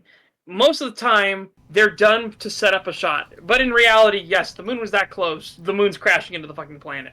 Sometimes it just You're all looks dead. really fucking nice too. Like, I know Yeah. the moon is a giant rock in space, but there's times where it can look beautiful. Especially, like, with the rest of the composition of the scene around it. And here, can you guess that it might have some fucking symbolism? The fact that that it's waning, that it's going down? Like, come on! Come on! And he's running across it? Not to mention it's a fucking DreamWorks picture and the moon is kind of important to DreamWorks. It's almost like aspects of this movie work on numerous levels. Yes, it's almost like they thought of these things. Yeah. Also, this next scene, he hasn't read it out yet. I'm going to play it so we can all hear it before really talking about it. But man, it is bugging the fuck out of me. Oh, hold on. The funny thing is, one of the best shots I've ever seen of the moon is from Top Gear. I don't know if you guys have seen like where they had like an episode where they drove around. They had to like drive through Africa, and there was like one night where they they had to stop and make camp or whatever. And the moon looked like it was so fucking close that it was literally like that. It was crazy. I'd never seen the moon like that close to the planet before, and it was one of the best shots of the moon I've ever seen. And it was in a Top Gear episode. I've never watched Top Gear. The only thing I've really seen of Jeremy Clarkson, aside from like the memes, is that one episode of Clarkson's Farm we watched. Which we need to watch more of those because they are genuinely funny. Dude, when I won't spoil everything that happens, but there's a point where he gets the idea to grow really hot peppers to sell because he's gonna make like salsas and stuff like that with them. And he takes them to a place that actually has a proper like license to cook, and it's the local football club. because they actually need to cook for the team, right? So they have to actually get licensed by the food board and everything, so they can cook for a team professionally. And he goes there, and they're trying to cook these peppers, and they all start coughing, and they're just like going like, and it's not like normal coughing; it's just not like a, it's like wheezing and hacking, like they're in agony because these peppers are so fucking spicy. Jesus. And everybody's in there, and they're like, their eyes are watering, and they're just like, and they can't help it because they start laughing at the absurdity of that the peppers are that hot that even cooking them is making them fume. It's just like, oh my god. Man, we should definitely watch both that, and I should find some like really select episodes of Top Gear for us to watch, because goddamn, Top Gear was a good fucking show. Like, Yeah. I'm not a car person at all. I could not care less about cars, but holy shit, I fucking loved that show. It was so good. Yeah, it really was. And it's just because even if they were wrong about stuff, which they were fully willing to admit they were wrong about stuff, but I loved how they would like treat it like, and then we got this letter from a concerned viewer who'd like to point out that we were wrong, and this is what it actually was, and I have just one thing to say up to that. Nobody cares, you're a stupid idiot. Anyways, moving on. I just love that kind of stuff. Creetosis, ask if it was the episode of Top Gear where they went looking for roadkill and Jeremy found a cow. I've done it! I found it! A cow!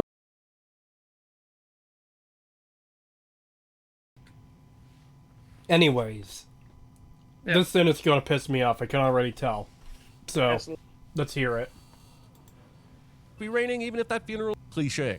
Well, that kind of skipped Again. out. It's raining, so... Sorry, it's a funeral, so it has to be raining, even if it's a funeral for your cosplay cliche. It's not a cosplay! Again, he is metaphorically burying himself and the legend.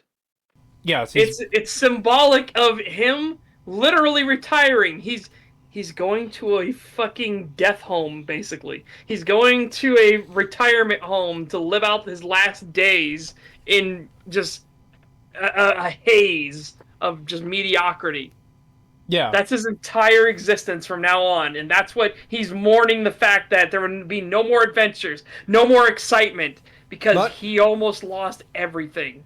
Not just that, but he's burying his identity. Like, what he's been known as for his entire life.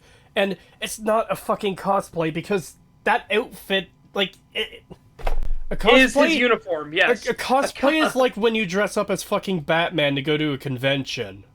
Yeah, Batman isn't cosplaying, okay? Batman is wearing Batman's uniform. Yeah, Batman isn't cosplaying. You dressing up as Batman is cosplaying. By that standard, Puss isn't cosplaying. It's his outfit. Mm-hmm. It's like if you went up to soldiers in the military and you're like, you're wearing that uniform? Ha, cosplayers. Because people in Airsoft will wear military uniforms as cosplay. It's fucking insanity. You would never call someone who's in the military a soldier a cosplayer. You're getting arrested and you say the cop, nice cosplay, loser. Yeah, it's like, oh, Jesus Christ. It's okay, LARP is live action roleplay. Yes, we call them LARPers. But what I'm getting at is the outfit itself would be cosplay.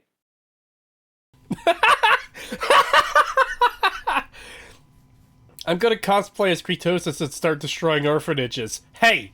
Destroying orphanages is my job, not for someone to cosplay as me to do. Yeah, don't wear fucking hockey pants. That was what I learned from Dark Knight. My identity, my culture is not your costume.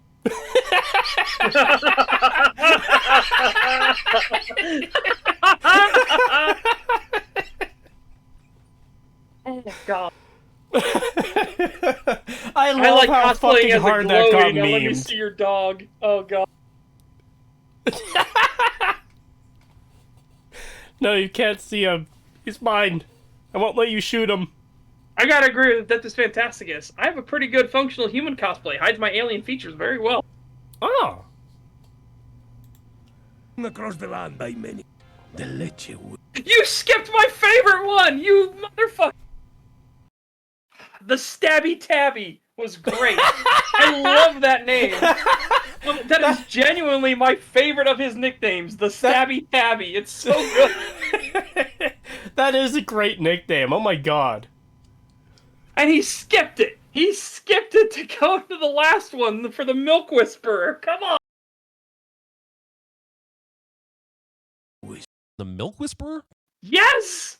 Because he's a fucking cat that drinks milk. Did you not notice in the fucking start of the movie, in the musical, he popped open a bunch of kegs of leche to let everybody drink it. And He during was the bar asking scene, he for it was at the drinking. bar. Yeah, at the bar, he was drinking it as well. Yeah.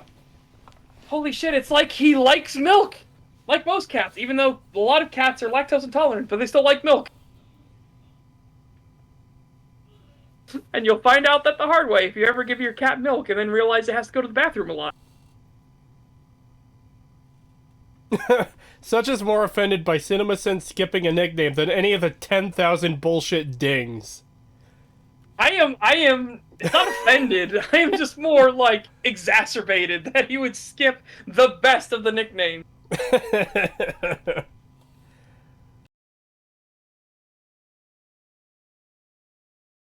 What the f does that even mean? Milk in people's ears? Or pour No!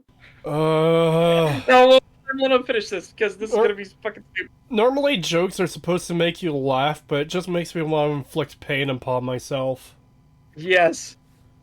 actual milk in people's ears? I'm gonna be stuck on this for a while. You guys just carry on. No, it's the fact that he likes milk. He'll oftentimes ask for milk wherever he goes as a celebration. So, hey, guess what? Milk gets associated with him. Well, not Holy just fuck. that. If he has the He seems to ability, be a connoisseur of it. if he has the ability to convince people to give milk to him, that the Milk Whisperer would like be a nickname that makes sense. Kind of Yes. like how the Dog Whisperer is like this expert dog trainer that could get like really bad dogs to behave. Apparently, I've never watched his show. I just know that he exists, mainly because of South Park. But point is, that would be a fitting nickname if wherever he went, he was able to convince people, "Hey, give me some milk." Yeah. And again, it's part of it. He's obviously a connoisseur of it because he knows there's different types and varieties. He even starts asking for, bring me your cream, your heaviest. Oh, I keep the heavy stuff in the back. Yeah. Like, I can imagine someone in the real world having the nickname the Booze Whisperer, or the Alcohol Whisperer, or whatever, for someone who's like a He's a fucking connoisseur. booze hound. Yeah, either a booze hound or a connoisseur of different kinds of alcohols, wines, whiskeys, rums, beers, even. Oh, God. You're gonna have to show me a pea stick, or I refuse to believe it happened. What? He clearly broke it. It's broken right there. Look, he just took a stick and he broke it. And again, if the stick is still healthy and the bark hasn't started crumbling, you could kind of use the bark as like a rope. Yeah, And you'll notice if you ever bend a healthy stick, they don't really snap. yeah. They will bend and bend and bend, and eventually the middle will break, but then it'll be holding on by like the tendons, the strands, Well, the sometimes fibers. sometimes the bark just holds together too. I've had times when I was a kid where I'd be playing with a stick and I'd break it, and like the actual stick part will break, but the bark will hold on. So you could like kind of do something like this. Yeah, I used to make nunchucks out of sticks like this, okay? Because what you would do is you'd be doing yard work and everything like that, right? And then you would try to break one of the stick limbs, or you would cut it with one of the choppers. But then my choppers at least were dull, so I would cut it, and then it wouldn't go all the way through. So I'd be left with like the barky, fibrous stuff that was still holding the two pieces together. So then I could just whip it around like a stick, and be like, "Wah!" Again, you make your own fun. But again, this is not like an alien concept. In fact, people understood this kind of technique and is how a lot of early methods of getting easy mass-produced rope were made using the fiber in the wood to continue to use it as like a makeshift rope. Hell, if you want to see it done, if you actually want to see this technique done in action, like with a purpose of specifically doing this, what you need to do is you need to go watch a channel on YouTube called Primitive Technology. And he showcases this, and he even showcases harvesting the fibers specifically to get them wet and moist so that he can use them as makeshift rope for his build.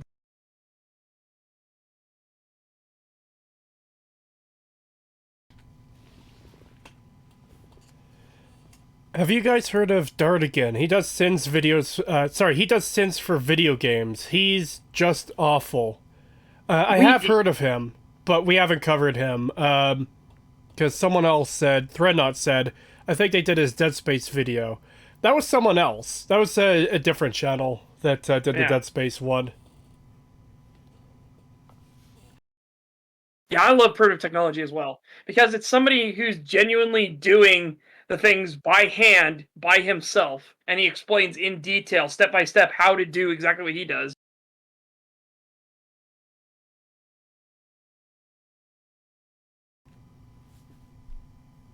Health department people. There are no cats here. Oh, cool. We're headed into crazy cat lady territory. I cannot wait to see the fresh ways this stereotype is approached for maximum laughter.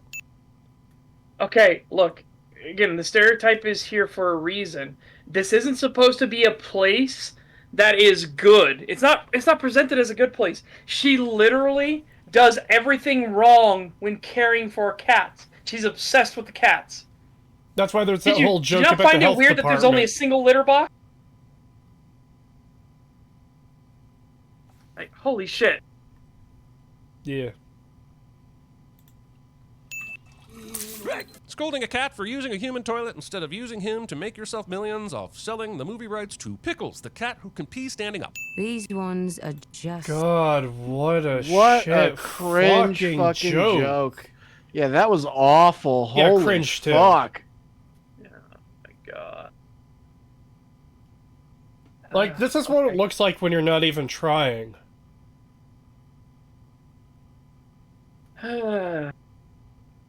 Or when you have nothing to actually say in your video and you need to fill the time. Yeah, because you need to artificially inflate the number of sins. Yeah, but guys, this movie has, I don't know what's going to be at the end, like 367 sins. Ding. Something like that, yeah. Now, this one, I bet you the criticism is going to be the fact that it's obvious that one of them is not, that these other tracks aren't for Puss in Boots and stuff like that. That's going to be obvious, right? And again, it's done for the reason of, and I'm going to spoil this for you because I watched so many fucking reaction videos of Puss in Boots because I wanted to see what other people thought. What did other people pick up on? What did they notice? What didn't stand out to them? What did they get confused by? And this is one, a lot of people didn't get that this was Goldilocks and the Three Bears at first until these words right here. And then it clicked for a lot more of them.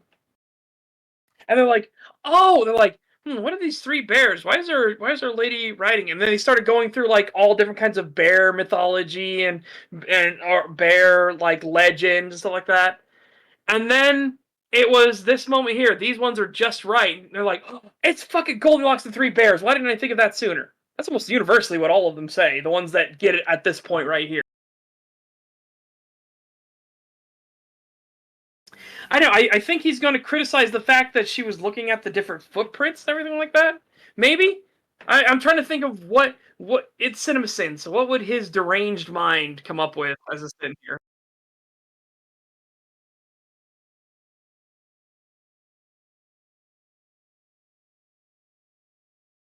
Oh, probably. Yeah, he might say, "I bet you this won't be I bet you this will be a repetitive joke or something like that."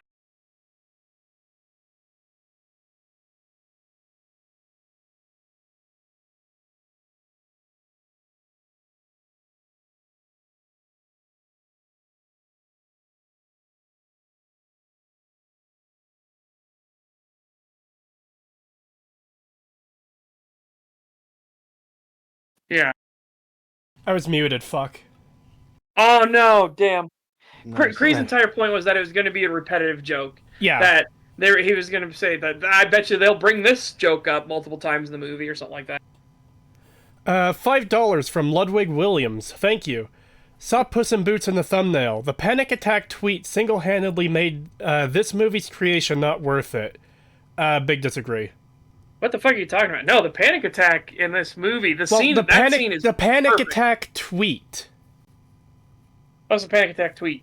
I don't know. The only one I'm aware of is the one that compares this to Velma, where, like, this is the one who does it right, and Velma is the one that's, like, absolutely pathetic.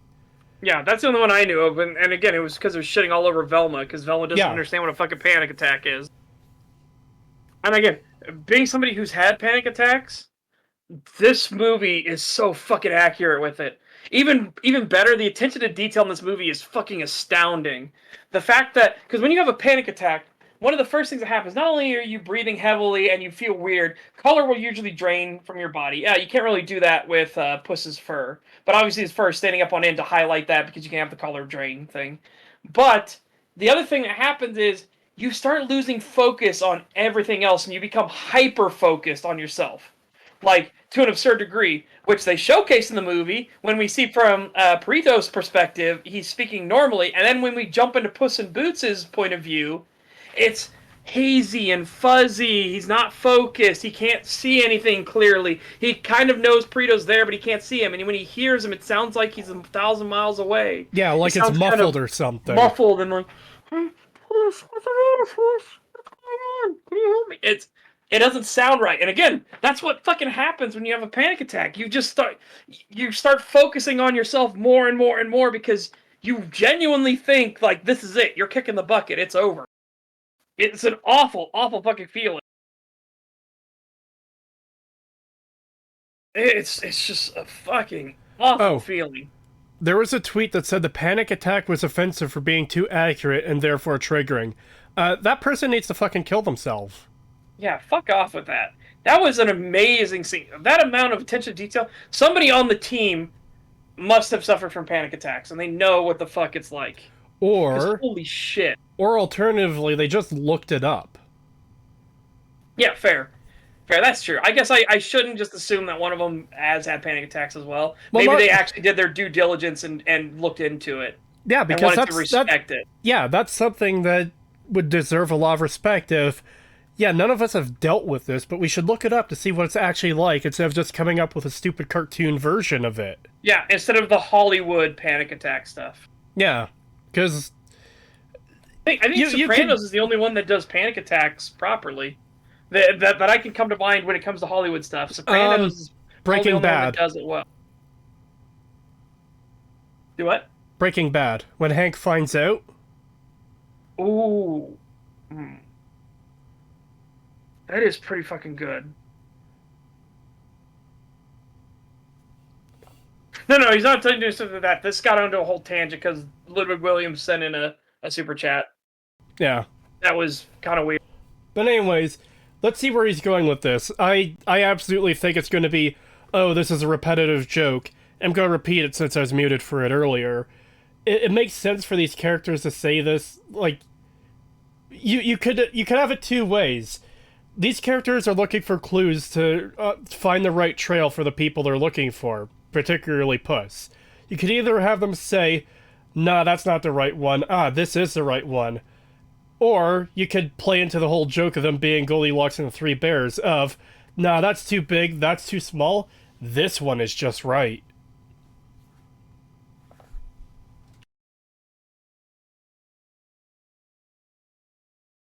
Right. Just your wanted poster. Are you trying to get caught? No, it's... That was so much dumber than I thought it was.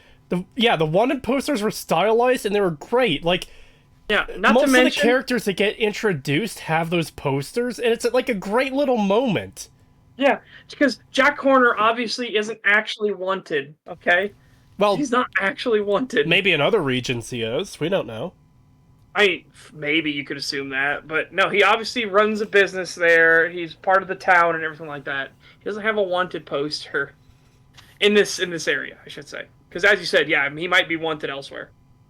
But here's the other thing too. Look at the two things, and then realize that what he just said isn't actually accurate. So One's watch how it comes. just right. All right. Notice the position of the bears. Notice the position of Goldilocks. Watch the one in post. Striking a pose that matches your wanted. It doesn't. It doesn't. They look completely different. Holy shit. Like, it's accurate to the character designs, but it's not the exact same, like, poses. They're not even in the right order. Yeah. This is God, how fucking could you amazing. fuck this up?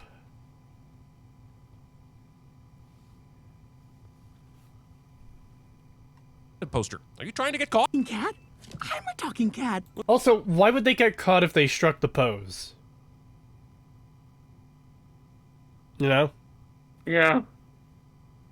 He never fully explores the existential and ethical questions involved in a universe where only some animals display sapience. We can even talk. No.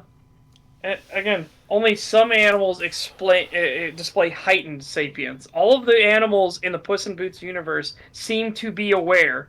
Hence the way the horse acts. Hence the way the other cats act. Hence the way that Puss says something and they can all act offended. And the one cat, which is a callback to the first movie, again, where the cats who aren't speaking English or walking on two legs are actually set up a bar for other cats. Like, they do explore the fact that they all have some level of sapience. And animals in this universe all have some level of sapience. But yeah, it's like they don't really need to go further than that. It's like some animals choose to remain closer associated to animals, some don't. And it makes sense why Perito would be one of those ones that doesn't want to stay closer, because he wants to be friends with everybody. So he's going to try and speak to humans and normal people and stuff, right? Again, especially because he wants to be a therapy dog. Yeah. Only he wants to be a literal therapist who's also a dog that can be a therapy dog. Also, again, I just want to go back to the panic attack scene. I like that he gets to fulfill that role in the movie. Yes. Because that's literally what brings Puss out of it. Great fucking callback. Yeah. The setup is him saying that, I want to be a therapy dog. Especially, like, right here where Puss in Boots just doesn't care at all. He's, like, totally writing him off, like, whatever, I don't care. I'm miserable. And then when he actually needs it, like, Perito's there for him. Yep.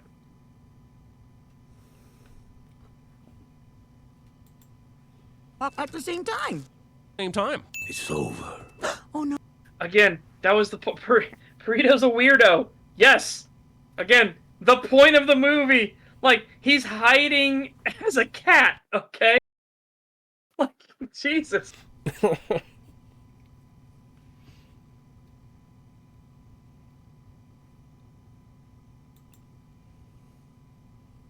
Oh. Want to rub my belly? I don't care if he's a textbook comic relief sidekick in an animated movie. I love Perito, and I'm taking a sin off. But also... Okay, listen. Oh, God, He's not he's a putting the textbook sin comic back on. relief sidekick. Okay? He is actually plot critical to Puss's development and becoming a better person. Yeah. Well, in this case, a better cat, but, you know, the point is the same. Like, he's not comic relief. He's not there just for the funny jokes, and every now and then he'll do something and then have that awkward smile and go, woo, yeah! No, he doesn't do that. Okay? This is actually critical to Puss learning to accept death and respect life. That is his role in this. Not just that, but he plays other roles too, where they each touch the map and, oh, Puss touches it and it's this horrible, like, land full of monsters. Kitty Softpaw touches it and, oh, it's this different horrible land full of monsters. And then Perito touches it, it's full of fields with flowers and, like, implying that the journey is going to be easier for him because, like, he doesn't have... He has a different personality, and he doesn't have, like, the, baggage that the other two... Yeah, he doesn't have the baggage that the other two do.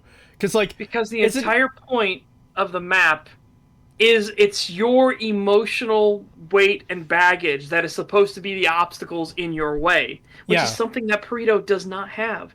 That's why all of Puss's stuff are stuff that talk about him going through. Oh fuck! I forgot the fire's name. But essentially, the Cave of Lost Souls is his souls. It's not lost souls because who would he care about as lost souls? Well, he cares about himself, his lost past lives, his past glory. For Kitty Softpaws, it's the fact that she's emotionally stunted, alone, depressed. Yeah, She isn't feels one of isolated. the locations on the map like the Mountains of Loneliness or something? Yes. I don't remember the exact names, but the names of each of the 3 major areas on the map represent, like, character flaws in these characters. Or not just character flaws, but again, the baggage they've got. Yeah. And Perito not having any baggage whatsoever is what starts them to realize that, hey, you know, maybe there's more to life. Maybe he's onto something. Yeah. And it doesn't happen at first. Again, they rebel against that idea that he might have life figured out better than they do. They rebel against it. They even talk about how it's stupid. And she even makes the comment of like all I smell is bullshit. Also, yeah, because they're denying the fact that he might actually have a better outlook on life than they do. Yeah. Also, as Brother Near points out in chat, adding back that sin contradicts himself, laughing my fucking ass off. I don't care that Perito is a comic relief character, but also adding back in a sin for him being a comic relief character. Yeah. Yeah. He's not even right about it. That's the thing that's fucking annoying. Yep. Well, this whole video is annoying, but you know what I mean. To be fair, Perito's path is still perilous, just not to him. Yeah. Well, it's perilous if you are counter to his philosophy, right? Yeah. Notice, because again, he doesn't have any troubles on his path whatsoever. And once Puss in Boots and Kitty Softpaws accept his path for what it is, and they accept that he might be onto something, the path gets easier for them. Yeah.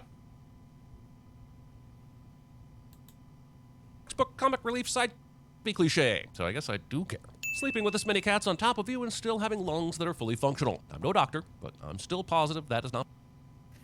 It is possible, okay? It's just, I don't know how, like, what the fuck?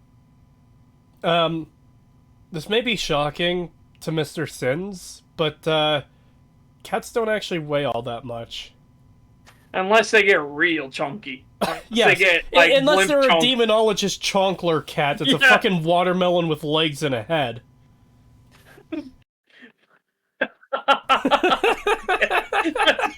Yeah, that's a good one. I even said it looked like a watermelon, but that's even a better description. It's a watermelon with legs and a head. Because there is no neck at that point. There is no fucking neck.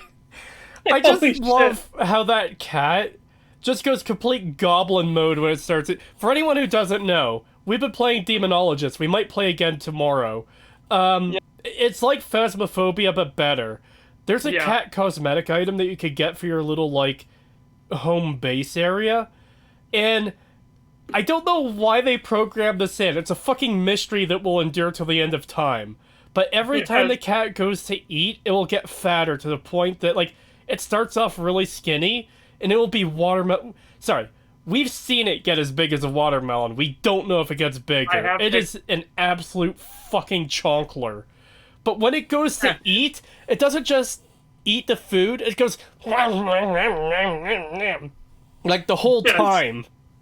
And then when as it's eating it, it swells up in size. Yes, until you can eventually see it getting fat in real time. Enormous. Is this the one? Yeah, this is the one right. Oh no! You could show the.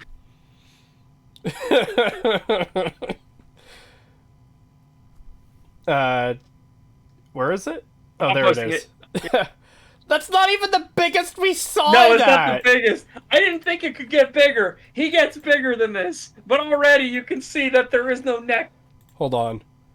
Oh god, that's a giant image. Gotta resize.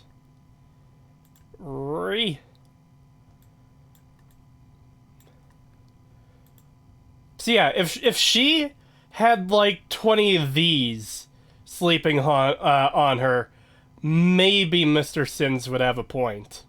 Yeah, look at that. And again, that's not the biggest the demonologist cat gets. It gets bigger. Yeah, I thought that was the biggest, and then we sat there for a little while longer, and he got big. I was like, holy shit! We definitely need to play more of this game tomorrow, though. Yeah, we really do. It's a fantastic game. Yeah.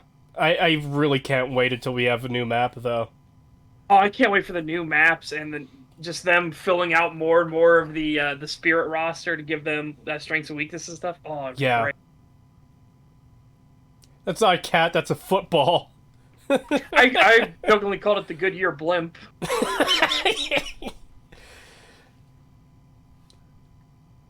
Yeah, there's a reason we call it Chonkler. Yeah, he's not a Chonkler, he's the Chonkler. Yeah. Growing beard on Puss mean that the rest of the cats are shaving every day? I am so very confused about the ramifications of feline facial hair. This movie is at least... Okay, again, no. It is symbolic, okay? He is not himself. Look, his whiskers are frayed. He's got the fucking kitten mittens on now, which, by the way, are terrible for cats. Don't ever do that. That's fucking awful. Same thing with don't declaw your cats. That's fucking awful. Don't do that either. But, again, it's supposed to show he isn't even a shadow of his former self. He doesn't even resemble his former self in the slightest. To the point it's actually made a plot point coming up here in 3 minutes. Well, yeah. I don't know how long in this video, but in the movie, here in 3 minutes, it's gonna come up. Yeah, when he meets Kitty Softpaws again. Well, no, when he gets picked up by Mama Bear and says, "Oh, what about right, this guy? yes. He's a ginger. Are you serious? This scruffy geriatric bag of bones, a legend?" And it actually offends Puss. Like, he gets that look on his face, like, "Oh!" And it's like, "Damn!" Right in the ego. I also love how the bears just have British accents. Yep. Like, why? But it works. Yeah, it does. At least 9 cats using the bathroom, and that is 57% more than I am comfortable with. Also, Mama Luna Oh, hang on. is smart enough to have a trough for feeding, but couldn't swing for more than 1 litter box. Again, so multiple things here. 1, you should never have your cats eating directly next to each other as much as you can help it. Cats are very territorial eaters. They don't like to eat next to each other because they get this inbuilt fear in their mind that they're going to lose out on food, right? So it actually causes all kind of eating problems if you do feed your cats close to each other. So it's better to have their food dishes separated from each other. So here's your eating territory, here's your eating territory, right? So if you have multiple cats, this is just a good lesson. So 1, she's feeding the cats in a horrible way, and it's actually causing all kinds of eating problems and damage to the cats. But 2, highlighting how bad of a cat owner she is, she has a single litter box for all the cats to use. All of them. Once again, the point is that this is not a good place to be and she's doing everything wrong. Yes, she is actively doing everything wrong in caring for these cats. There's a reason the very first line we fucking hear from her is, "Oh, are you from the health department? I'm not letting you in," or whatever it is. Yeah. It's mentioning the health department. I told you, health department people, there are no cats here. Yeah, there's a reason that's the very first line we hear from her. Yeah. Like, this is not a good place. The alphabet boys are looking for her from the start of the movie. Yes. The health department is genuinely, like, after her. And she's even to the point of not does she learn her lesson, not does she change her ways, she's even tried to train the cats to run to the safe house so they won't get discovered and taken from her. Everybody to the panic room, just as we practiced! Oh my god.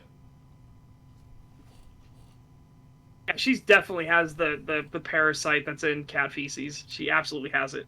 100%. Yeah. There's no way this bear created this perfect wolf shadow, cheater. That's not the point! It's Puss's mind! What is Puss afraid of? He's not afraid of a bunch of bears showing up to find him. He's afraid of the fucking wolf that just kicked his ass. It's the whole Holy thing of, like, how your mind can sometimes play tricks on you and make you, like, perceive things in, like, a way you expect. Yes. It's that whole thing of, like, like when you go into a spooky old house and you expect there to be, like, scary noises, suddenly your mind will invent the scary noises out of thin air. Not just Because that, your but any paranoia and actual everything noises is you going. do hear will be behind you. was that a ghost? Yeah. Number 15. These Also- people are exploring a haunted house and they heard a floor creak. Could it be a ghost? Could it be a skinwalker? Could this creature be the rake? Yeah, and then that's not even getting into like the whole fucking like, oh my god, I saw a face, and it was Yeah. literally just like a pattern on a window, because Not to pareidolia will mention- literally do that. People are hardwired to look for faces. It's why you can see faces in everything. You can see faces in clouds, faces in toast. Jesus Christ. Literally, Jesus Christ. People thought there was an image of Jesus Christ on some burnt toast once. Okay? Yep. But yeah, when it comes to this movie, we want to talk about attention to detail. Mama Bear is being lovey-dovey to a cat, and she's stroking and petting it. That cat is freaking the fuck out. If we get a close-up on it, you won't be here, but when she's petting the cat, actually we won't get it because she does that before this, damn. But you can see the cat's eyes are wide open and it's shivering because it's like, oh my god, oh my god, oh my god, oh my god, am I gonna die? It is just fun. 550, I believe that's reals, from Ebony Zeity. Thank you. Funny how both Puss in Boots: The Last Wish and Hi-Fi Rush were released somewhat close, out of nowhere, and surprised everyone with how great they were. I don't know what Hi-Fi Rush is. Hi-Fi Rush is a game in the same art style and a little bit the same humor of Jet Set Radio. Do you know what that is? Vaguely, yeah. Okay, well, it's kind of that cartoony style, and it's all about the music, which same thing with Jet Set Radio is about music, but this takes it to another level, where all of the combat in the entire world actually plays to the beat of the music you're listening to. Oh. Like, it is genuinely really, really fucking good. It honestly is. I'm just really bad at it.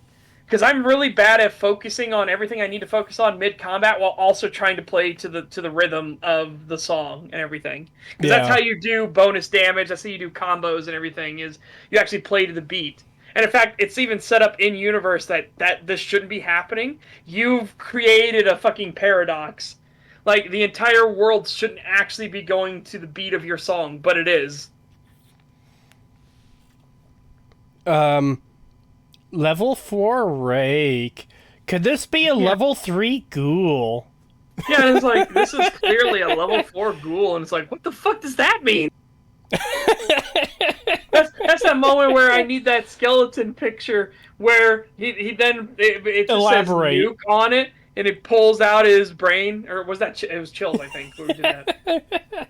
Or was it Nuke? It was one of the two. It was and he Chills. just pulls his brain out and just looks at it and goes, elaborate. Yes. $5 from Ludwig Williams. Thank you.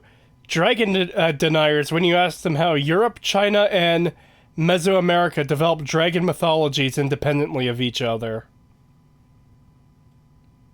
Well, again, there are different aspects. You can kind of see. I do think it's fascinating that they did that. But you see, they all didn't develop the same way. They just developed on a similar basis of fear and awe, right? So it's the same thing with, like, if you look at Eastern dragon and dragon mythology versus European dragon and dragon mythology, and how wildly different they are, especially different in terms of elements as well. Dragons in Eastern mythology are usually lightning, storms, rain, whereas in Western it's always fire. It's just an interesting concept, right? Dragons are my favorite kind of snake. Well, fucking kill you. And snakes are the best category of lizard.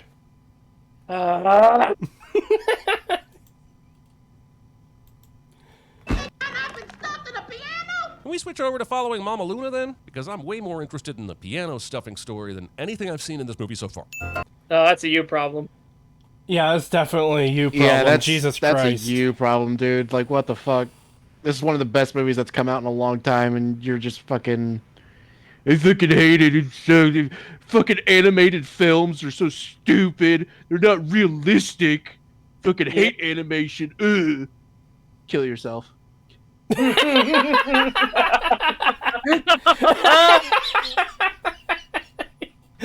been a while since we've had one of those. Here we go. Look, I'm sure there are certain things giant, barely flexible, clawed appendages are good for. Playing the piano this well is not one of them. Haha, look, it's realistic. Realism being applied to an obvious cartoon thing. Yes, Isn't where it funny they now even that we've said done that it it's for the a fairy 20th tale. fucking time? Yeah. Jesus Christ. Commit channel deletion. Yes, please, do so, CinemaSins. The Yeah. world will be better off without you. Absolutely.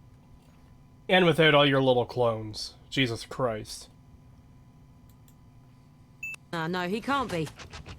Yep, the nose never lies. That grave would take one of the bears about 3 seconds to dig up. Why wouldn't they check it?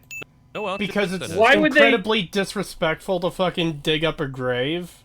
Yeah, and they may be outlaws, but they're not shown to be, like, fucking depraved or anything. And also, what information do they have that Puss in Boots is alive now? They have information, and by the logic that the family operates on, yeah, Junior's nose doesn't lie. Like, this is Puss in Boots. This is his grave. They don't need to check that he's actually in the grave. They think that he is. In fact, they even call out Puss in Boots on it. He's like, and you're supposed to be dead. I got better? They're criminals, but they're not monsters. Yeah, it's like, oh hey, this character stole a chocolate bar, so it's totally reasonable that he would, like, kill 57 people. Yes. Oh, I hate that so much. Fucking hell. The movie Road to Perdition deals with that beautifully. Well, Setch, Where... have you considered that in 1977... Stormtrooper bumped his head. I just hate that style of logic where, yeah, someone has done something that is slightly, like, either silly or, like, bad, so now it's just, like, carte blanche for, like, anything. Everything makes sense now. Because this one character stole a chocolate bar from a convenience store, it's now open game for them to kill, like, 200 million people. Because those Even totally better, connect. The movie Road to Perdition handles this fantastically. Where the character we follow, he is the son of a big-time Irish mafia hitman, right? Like, Sully is known as the guy that you don't want to see on your doorstep because you're likely going to be fucking killed. Like, in a horrible, imaginative, but yet efficient way. But his son... Like, and you follow him throughout it. He goes in, and the very first thing we see him do is he steals some tobacco from a store while the store owner isn't watching. And it's the store owner who is also paying him for the papers that he's delivering. So he's stealing from his employer. But then all throughout the rest of the movie, Sully is trying to keep his son from becoming darker. And his son, in the last moment, when he has a choice to shoot the man that has now mortally wounded his father, to kill the man who has shot and mortally wounded his father, he can't pull the trigger. Because he can't bring himself to kill someone else. In the entire movie, he has been an outlaw and a criminal and been helping his father keep on the run and rob banks and everything. But he cannot do it himself. He cannot kill. And that, in the final moments of his father's life, makes his father happy and smile. He is so happy that his son cannot do it. Therefore, his son will not follow in the same footsteps as him. He is so fucking happy and dies with a smile on his face. Because he realized it was all worth it. And yeah, Road to Perdition is the name of the film. It is a fantastic fucking movie. It is one of my favorites of all time. Oh. Creetosis, what's up with the dislike ratio on the stream? Don't really care about downvotes much, but I don't think this happened to a stream before. I have no idea what the ratio's at right now. I don't really care. If there are a lot of downvotes for some reason, thank you for the engagement. Yeah, again, that is really all the downvotes do. It's really sad, especially now that downvotes are supposed to be hidden, right? Downvotes have 2 or 3 purposes. First of all is engagement, first and foremost. That's not really important for, like, channels that put out trailers for shows and movies and stuff that's coming out. What they're useful for there is seeing general audience reaction, like, for example, when Rings of Power or Disney's new Little Mermaid get fucking ratioed to fucking hell. Yeah. When it's an overwhelming wave of downvotes, right? That's when it says something. Yeah. When it is a massive tsunami of downvotes. The other time... I refreshed the page and looked at the downvotes and upvotes and stuff. It's 63 upvotes, 0 downvotes. Oh. No, there you go. So I don't know what this is referring to. Yeah.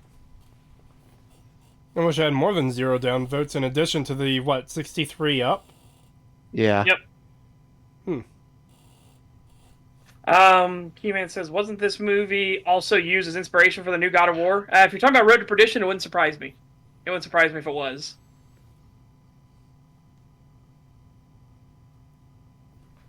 Alright. Yeah. Been underground, soaking would look this good, especially that feather. That feather would look like a clump of post-shower armpit hair at best. Puss's Okay. Again, this isn't reality, alright? It's not reality. There are realistic aspects in it, right? Obviously, gravity still works. Obviously, you get stabbed with a sword, you die. You know, if your throat gets slit, you die. If you get crushed by something, you die. But there are obviously cartoony elements, and part of it is this is his uniform. So what if the feather isn't crusty black at this point, with just soaked in mud? Hey, seriously, Jack Corner has a thumb that has been stained purple forever now, apparently. Yeah. That would be an example of an actual nitpick. Oh, his costume isn't dirty. What does it affect? Yes. Literally nothing. Yes. That is a valid criticism. But it's one of those things of like, okay, but what does it like affect? It's not really a sin, it's a nitpick. $5 from Ludwig Williams, thank you. I could tell from voice alone that Cree, Pagan, and Setch are of Mediterranean, Nordic, and Alpine descent respectively. No idea what that means. I don't think I've got any Mediterranean in me. I know there's like... I don't think I've got any in mine either. I don't think I have any Nordic in me. I know there's a lot of, I guess, Western, like, Europe in me. Like, there's Scottish and Irish and, How did we miss? Maybe... God, I don't even know. I know there's strong Scottish on both sides. £5 from Threadnought, thank you. Several types of dragons are legged and winged serpents, so it's fair to call dragons snakes. So Creed isn't making an unfair comparison, Satch. Oh! No, he is, because they weren't actually referred to as dragons. Like, stuff like that that's winged serpents is stuff like Quetzalcoatl and Aztec culture. It's like, but they're not really, he's not really a dragon. He's literally a winged serpent. Also, when I said dragons are my favorite kind of snake, I was referring to specifically the non-snake-like looking dragons.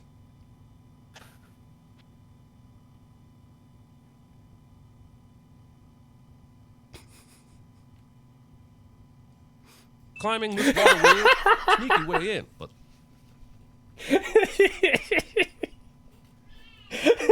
I just realized what this fucking criticism is here. What the fuck? I don't know if you're laughing about this, but holy shit, man, I was laughing. This criticism right here is fuck. I was laughing at your reaction, and then like just that moment of silence, and he just hit play. Because the thing I said was that fucked. Yes. All right. But no, here, this right here is just fun. Anyone could use that to easily scale your gates. Because it's not a fucking castle, you idiot. It's a factory. Okay? God damn it. This isn't like a place that's supposed to be fortified, right? It's just basic security. So there's a security flaw. Oh well, it's not a fucking castle. He doesn't live here. Like, you can have buildings that are stylized to look like a castle. Or, I don't know, maybe other kinds of building designs you might like. You can, if you had enough money to have your own custom house built, you can have it stylized like an ancient Roman looking house, but with all the like modern comforts that we would have. Or like whatever. It makes sense within this world in particular that if someone's gonna build a giant factory, hey, you know what? Let's make it look like a castle. I don't know if you realize this, but a lot of people think castles are fucking cool because they are. Yep. And you notice that this is obviously not an actual castle. This is not an actual battlement. This is not a wall that people are supposed to be walking on. Yeah. All right. So, like, the little blocks that come up here, in a real castle, those would be a lot bigger because you're actually, like, you take cover behind them. And they'd be the height of a person, an average-sized person. Yeah. So, for the time, they would have been, like, from the wall itself up to the top of these crenelles would be, like, 5'5" or something like that. They're tall. They're very tall. Yes, crenellations. They're supposed to provide you entire protection. And there would be lower sections of wall in between them, so you could peek out from behind those crenellations to either throw things or shoot arrows at whoever's, like, outside your castle. These are clearly here for decoration, not an actual proper castle design. He even has barbed wire on the other side, showing that, yeah, like, someone could come up this way. Let's put an extra layer of defense there. Yep. And again, this isn't so much for defense, it's security. It's just security. Security, that's what I mean. You know what I mean. Yeah. Or hurl insults in French, yes. Yes, and then cows. But, like, this is barely wide enough for a person to walk, like, up and down this area. Yeah. I don't Keep know. in mind, Puss is not human-sized. Yes. I don't know why you would act like this is a real castle, rather than just, like... If you go to Disneyland, I can guarantee you'll find, like, tons of terrible castle design, because it's meant for looks, not for, like, proper castle design.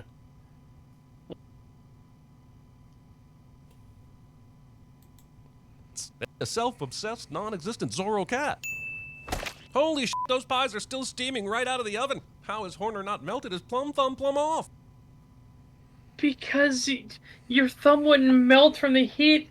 Maybe it would burn, but guess what? People get fucking used to the heat. That's why the Japanese, when they do game shows, they dump them into boiling water. Or when they give you a hot towel, it is a piping hot fucking towel that to any normal sane person would be like, Jesus Christ, that's hot. And the Japanese was like, what? No, as they're holding it there in their bare fucking hands, like, are you going to take it?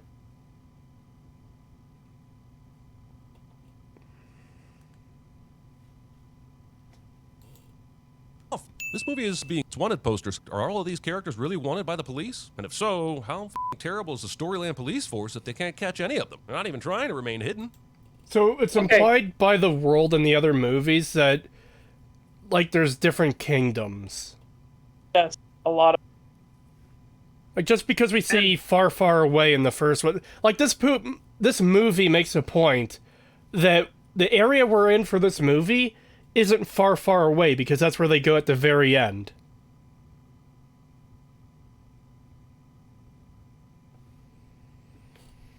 But even better when it comes to this is like them having multiple wanted posters and multiple criminals or outlaws being in this movie does not therefore mean that they can't catch a single one of them.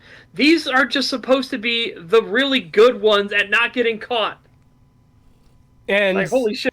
And if we assume that like these are all fake, the wanted posters aren't real, it's just a stylized way to introduce these characters. In fact, Puss has one. Kitty Softpaws has one, right?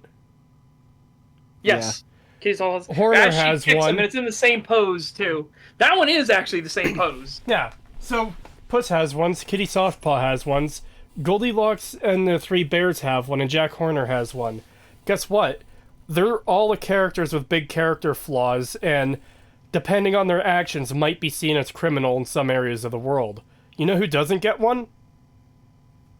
No. He does have one. Perito does? Yes. Yeah. It's on a signpost that says "Wanted, a new home," and then somebody put "Unwanted" on it. Oh.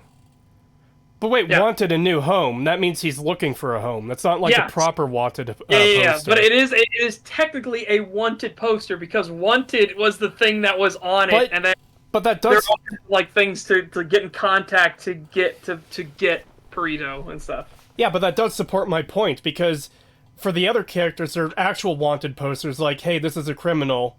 We want them to, you know, make them face justice. Whereas with Perito's poster, it's, hey, I want a home. And somebody even went out of their way to put unwanted on it. Yeah. Yeah, so he technically has a wanted poster as well. And therefore, it can just be a stylized thing to introduce the characters. Yes, exactly. And it's, like, it adds a lot of charm to the movie. Yeah. Especially this one with Jack Horner, because we haven't seen his character really yet. We've seen him, like, stick the thumb in the pie. We don't know what this character is, and this poster instantly tells us he's a fucking crazy person. Yeah, that's like a great way to introduce him. Yeah, see here, I'll show you. This is the poster in the movie. Oh, hang on. Jesus Christ. I don't want to have to take the screenshot of it, damn it. But I will. I will fucking do it. Alright, fine, I'll go fucking. Yeah, his thing is he has it there, and it has all those little tabs that people can rip off. Yeah, the little number things. To call this number because we're, you know, renting a room or we're selling a bike or whatever. Yeah.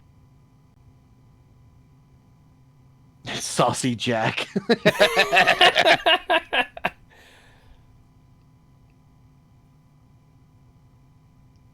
I think they were mostly for Shrek, the ogre, though. Yeah, wasn't there a wanted... No. No. Was there a wanted poster for Shrek in the original? Like, not presented in the same style as this, but, like, just in... No, it was for the fairy tale creatures in general, wasn't it? Yes. Yeah. And then they did have a wanted poster, but it was, like, a really stylized, awful-looking version because they didn't know what Shrek actually looked like. They just heard about him. While you're getting that image... $5 from Ludwig Williams, thank you. Cinema sins went downhill after Jeremy became a liberal, and half their sins became jokes that weren't even attempts at criticism. Well, yeah. I guess if you're, like, fucking garbage, you could still go downhill, so I could take that as, yeah. But there, see, there's the unwanted poster. Yeah. So, like, I do feel that reinforces my point that... it does. Like, it's stylized differently from the others, where... Yeah. I can't believe I forgot this moment. Oh my god. Yeah. There's a Beware of Ogre sign, too. He does get a wanted poster later on, which is when it's the Team Friendship wanted poster. Yeah. Yeah.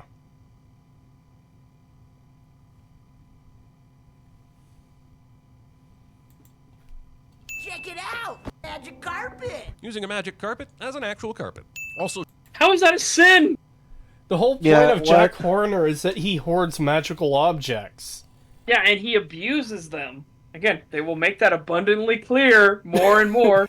Even the fact that he takes the glass slipper that's a magical object and he throws it and shatters it. Or that he takes a phoenix, which, like, they literally have a character talking about it's the most beautiful, yes, the wonderful, noble magical phoenix. creature, and he just, like, grabs the neck and the feet and holds it out like a fucking flamethrower and has it spit flame on the flowers. It is literally like stretching it as if it was on the torturer's rack. For God's sakes. Oh, my word, the noble phoenix. She's a symbol of rebirth and the... Oh! Pretty boss flamethrower, right?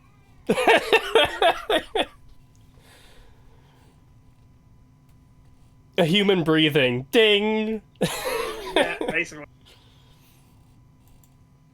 so should it technically be what's the number for the magical item complaint department? Because I've got words. 'Cause I'm a real boy, no strings attached. Thank you. 2023 really was the year of Pinocchio, huh? If it weren't for Guillermo del Toro, this 5 seconds would have been the best Pinocchio movie of the year. Also, if Pinocchio is singing about being a real... How is that a fucking criticism? I don't know. Also, did you notice he added extra dings onto literally one sin? Or one perceived sin? Oh, did he? Yeah, he Sometimes did. he'll do He that, added like... multiple. Sometimes he'll do that where it's like, oh, I'm going to give this thing several dings, but which one are you talking about here?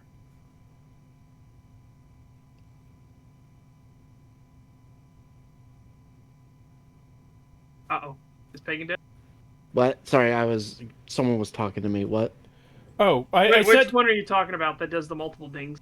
Yeah, because sometimes he will the do... the magic carpet thing. He was just like adding multiple dings to the carpet because he kept changing what the sin was. Oh, yeah. Yeah, sometimes he does that to inflate the count artificially. Yep.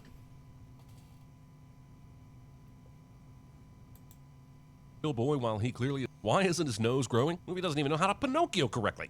Okay, so there's a difference between, like, someone saying something as part of a song and actually outright lying. Because if I tell a story from a first-person perspective of, oh, I'm a bounty hunter that has killed criminals for the past 20 years.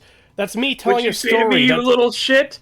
I'll have you know that I'm a member of the Navy SEAls and I have killed over 300... I'm trying to make a point though, that if someone is telling a story or singing a song where like the events within that story or song don't actually apply to that person, that's not them lying.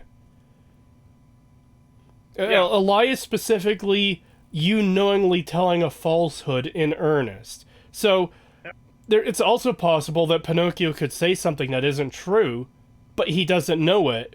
So he's not lying, he's just wrong.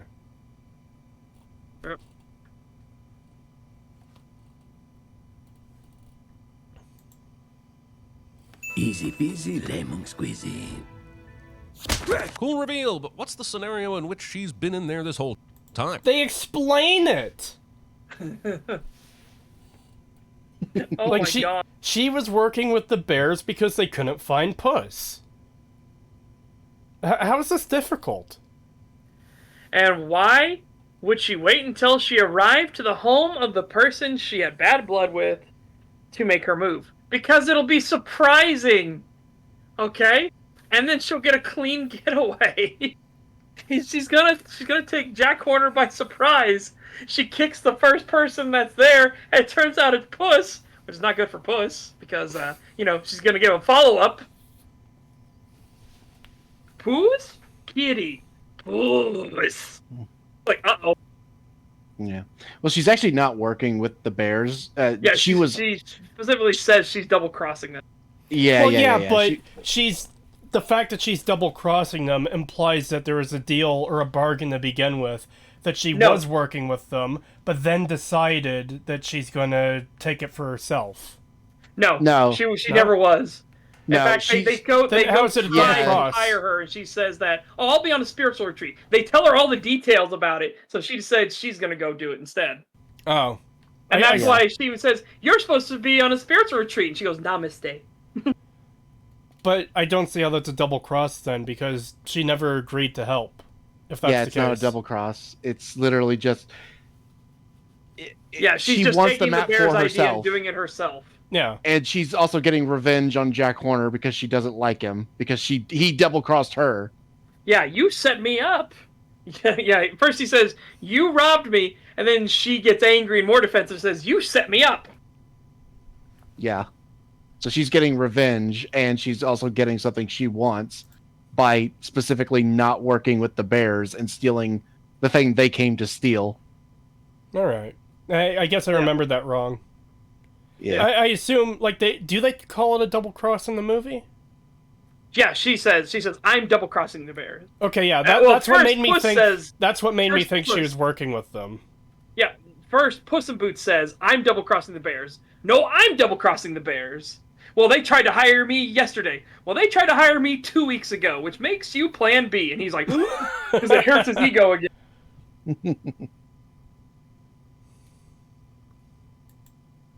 And why would she wait drive to the home of the person she has bad blood with to make her move? Well, because again, she she's- wants revenge against him because he set her up. She hates him. To hire me 2 weeks ago. That makes you Plan B. Aha! There it is. Pausing because footage. And, I guess, audio. But 3 of them have been in the same room as this conversation the whole time? How have... They're engaged in their own conversation because Jack Horner is bragging about all the fantastical shit he has. And again, they're not screaming or anything. yeah, They're they're not. whispering. Hear them that they're even trying to do that, like, whisper shouting at each other. Yeah. And these characters aren't focused on this area of the room. The sisters are focused on Jack, and as mentioned, Jack is focused on bragging about his collection.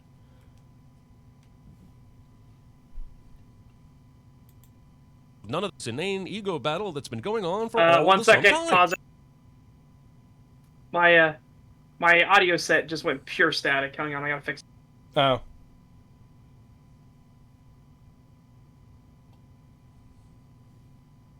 Yeah, I was having issues earlier with my audio. I had to move some wires around. You guys were cutting out so bad I couldn't understand what you were saying. Oh. Yeah, it's not really a double cross. They're just dense. Yeah, they don't really seem to understand what a double cross is.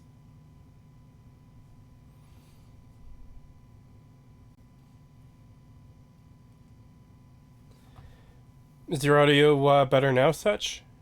Yes, it is. I'm trying to figure out what happened, because when you did that, I started hearing you coming from one of the monitors. So I wonder if that's, like, what it's trying to default to for some reason. I also like Calbeck's comment here. Inane ego battle. Battle. Is that what Gimps call character development and backstory these days? Yeah, like, sure, the characters are fighting over something silly with their whole, I'm double-crossing them, no, I'm double-crossing them. It's establishing information about both these characters and their motivations. Yes. And again, the funny thing, you'll notice, I wonder if he'll bring it up as a criticism, why does Kitty Softpaws wear a mask? Because Kitty Softpaws, everybody knows what Kitty Softpaws is. Like, the mask literally doesn't do anything. And it's actually symbolic throughout the rest of the movie, because she'll actually take the mask off as she feels more comfortable with Puss in Boots, doesn't realize it, and then when she feels hurt by him again, she'll put the mask back on at the end. Ah, this movie has great symbolism. Yeah, and detail. Please, mock me. The guy whose feather is completely visible to anyone in the room. They're not paying attention to the box. They're paying attention to the Midas touch that is currently being offered to pay their weight in gold.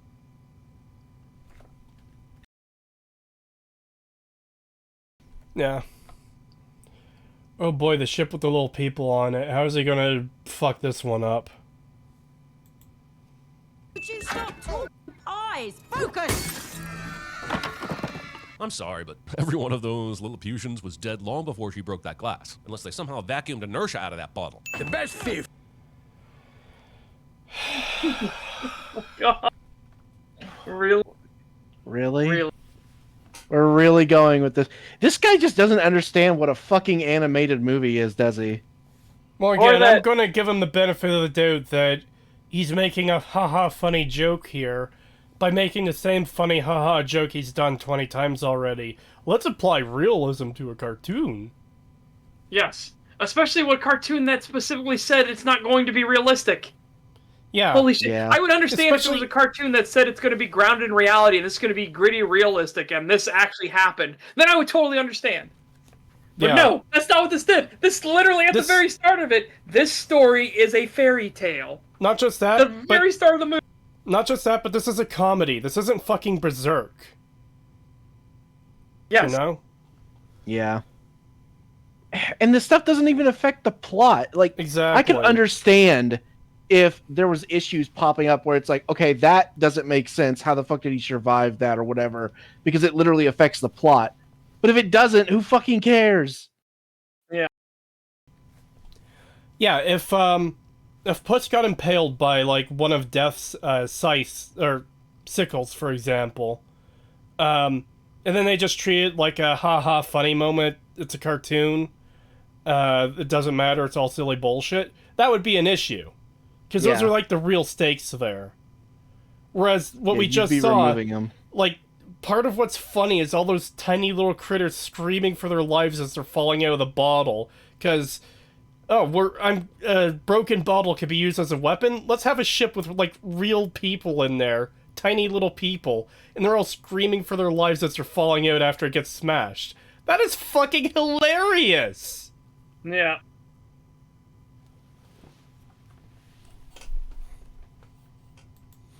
If has won.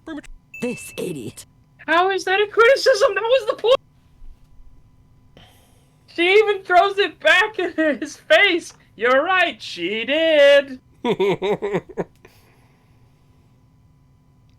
Don't compare boomers to cinema sins. They have twice the humor and intellect to know it's a fucking cartoon while Jeremy doesn't. Rip. Fair. Taking the time to moving out of the way. Finally! You need therapy. Accusing someone else of needing therapy as if it's something we all wouldn't benefit from. Being this... No, absolutely. The vast majority of people would actually not benefit from therapy. I'm just gonna fucking real talk that right now. Seriously. Therapy is some of the biggest scam, fucking fraudster, infested nonsense in the entire world. It is actually built up on lies.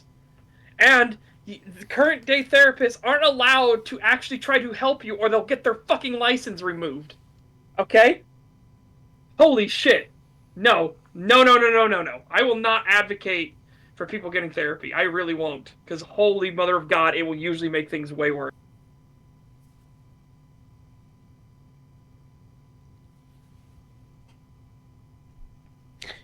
Yeah.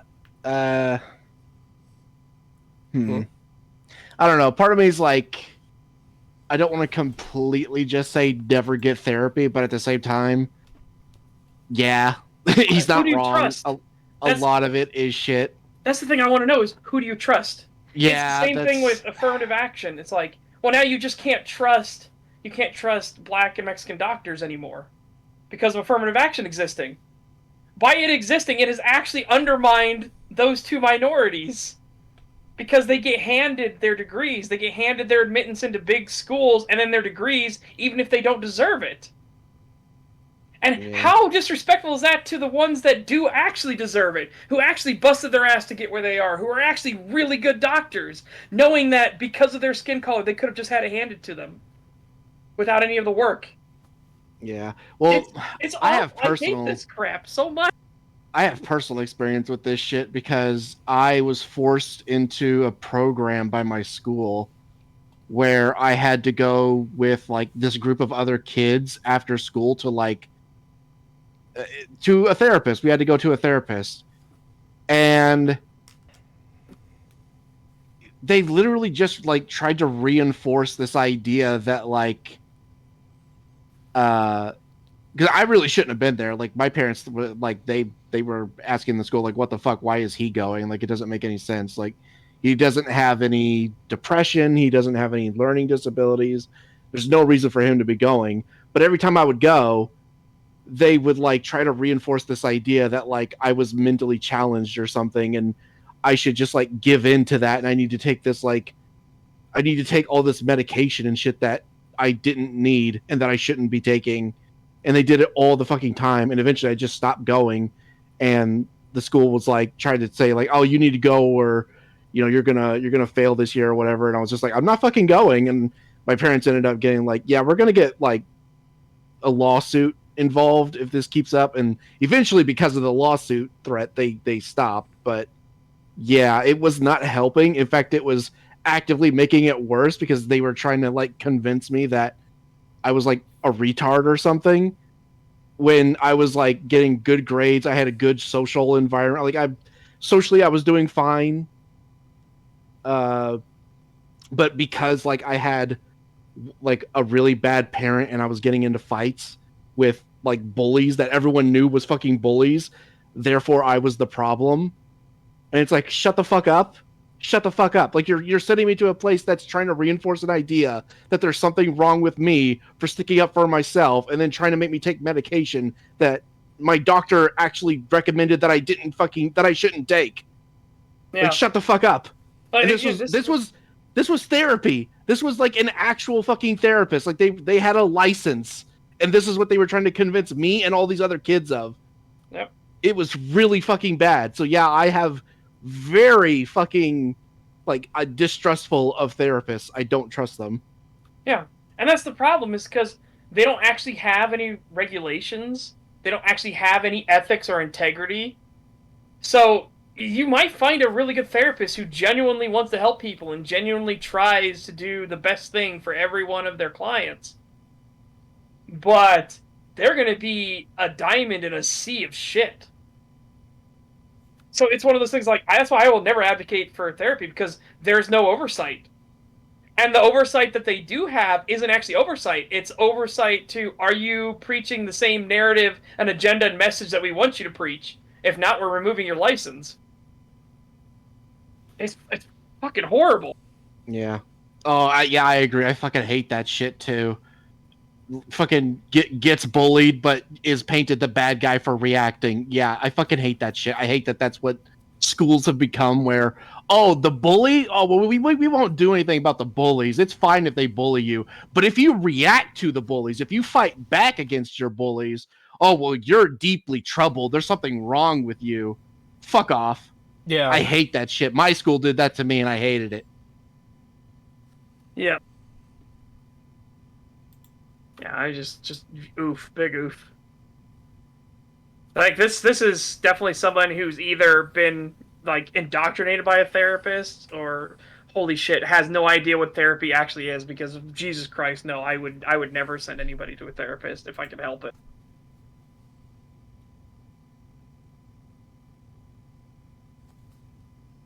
Anyways, we're 3 hours into the stream, and we're not even well, yeah, we're about we're not Not even yet. halfway through this video. Yep, nice. Oh god, I knew this would happen when we cover Cinema Sins again, because it's just that bad. Because almost every sin he does, you have to take both approaches. Is it a real criticism or is it a joke? Well, if it's a real criticism, it's shit for this reason. If it's a joke, well, it's shit for that reason. Yep. Mm-hmm. Careless collection, and everyone knows you never take a collectible out of the box. Starting to doubt his seriousness as a collector. Those weren't collectibles, though. Yeah, again, They were literally point. meant to be eaten. They're fucking food. Yeah, again, and it's the point that he doesn't care for them. He's not actually collecting these things. They're literally trophies. He calls it the trophy room for a reason. Yeah. And we constantly see him abusing it, like the fucking magic carpet he has nailed to the floor. Yeah, and the Phoenix, he doesn't care about its beauty. He just wants to use it as a flamethrower and then throw it away because he doesn't actually like magical creatures. Yep. Oh my god. Question. Yeah, it also is Mary Poppins' bag that he obviously took from Mary Poppins. Yeah. Question, did y'all watch Avatar 2? Because if so, I've got a video you could cover on Stag. No, I didn't. I did not. I have no interest. The first Avatar movie was Stupid. mediocre at best, from what I remember. Yeah. And I just don't really have any interest in the sequel. Yeah, I did not really care that much for the first movie. And then seeing like the little bits and pieces I saw for the second movie, I was just like, I have no fucking interest. Especially with what I heard about later, where it's like, oh my god, it's so fucking long and there's nothing. It's basically just literally, oh, look at the pretty colors for 2.5 hours. That was kind of the problem with the first Star Trek movie, too, where it was just done to fillet the graphics technology they had at the time. Mm-hmm. Oh my god! And the special effects, like that lingering shot that is like 4 minutes long of just looking at the Enterprise. It's just like, oh Yeah. my god! As they're slowly approaching it in a shuttle. And it's just looking at the Enterprise for 4 fucking minutes. It's like, oh my god! We get it! Stop masturbating on screen! Jesus! Yeah. Ugh. I will be right back. You guys can continue, though. I'll keep my headset on. Okay. He's hoarding them. He just wants others to not have them. Yeah, that's the point of his whole wish at the end. My wish is to have all the magic in the world and no one else gets any. Yeah. Like, that's a very specific wish. All for me, and none for anyone else. None at all. Nope. Nobody. Y'all want to delete your well-beings with an 8-hour-long cope session? Oh my god. God, no. And your little dog, too. Not subtitling your movie The Wizard of Paws. Not subtitling your movie this because a joke was used once that... Yeah, that doesn't references- actually fit the theme of the movie, whereas The Last Wish fits the theme of the movie. Like, holy shit. Not just the away. theme, it's the entire goal. Yeah.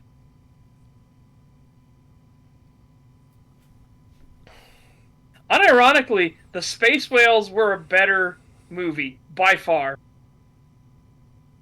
You say fucking Space Whales, and I just think of that one derp episode of Doctor Who in Matt Smith's era.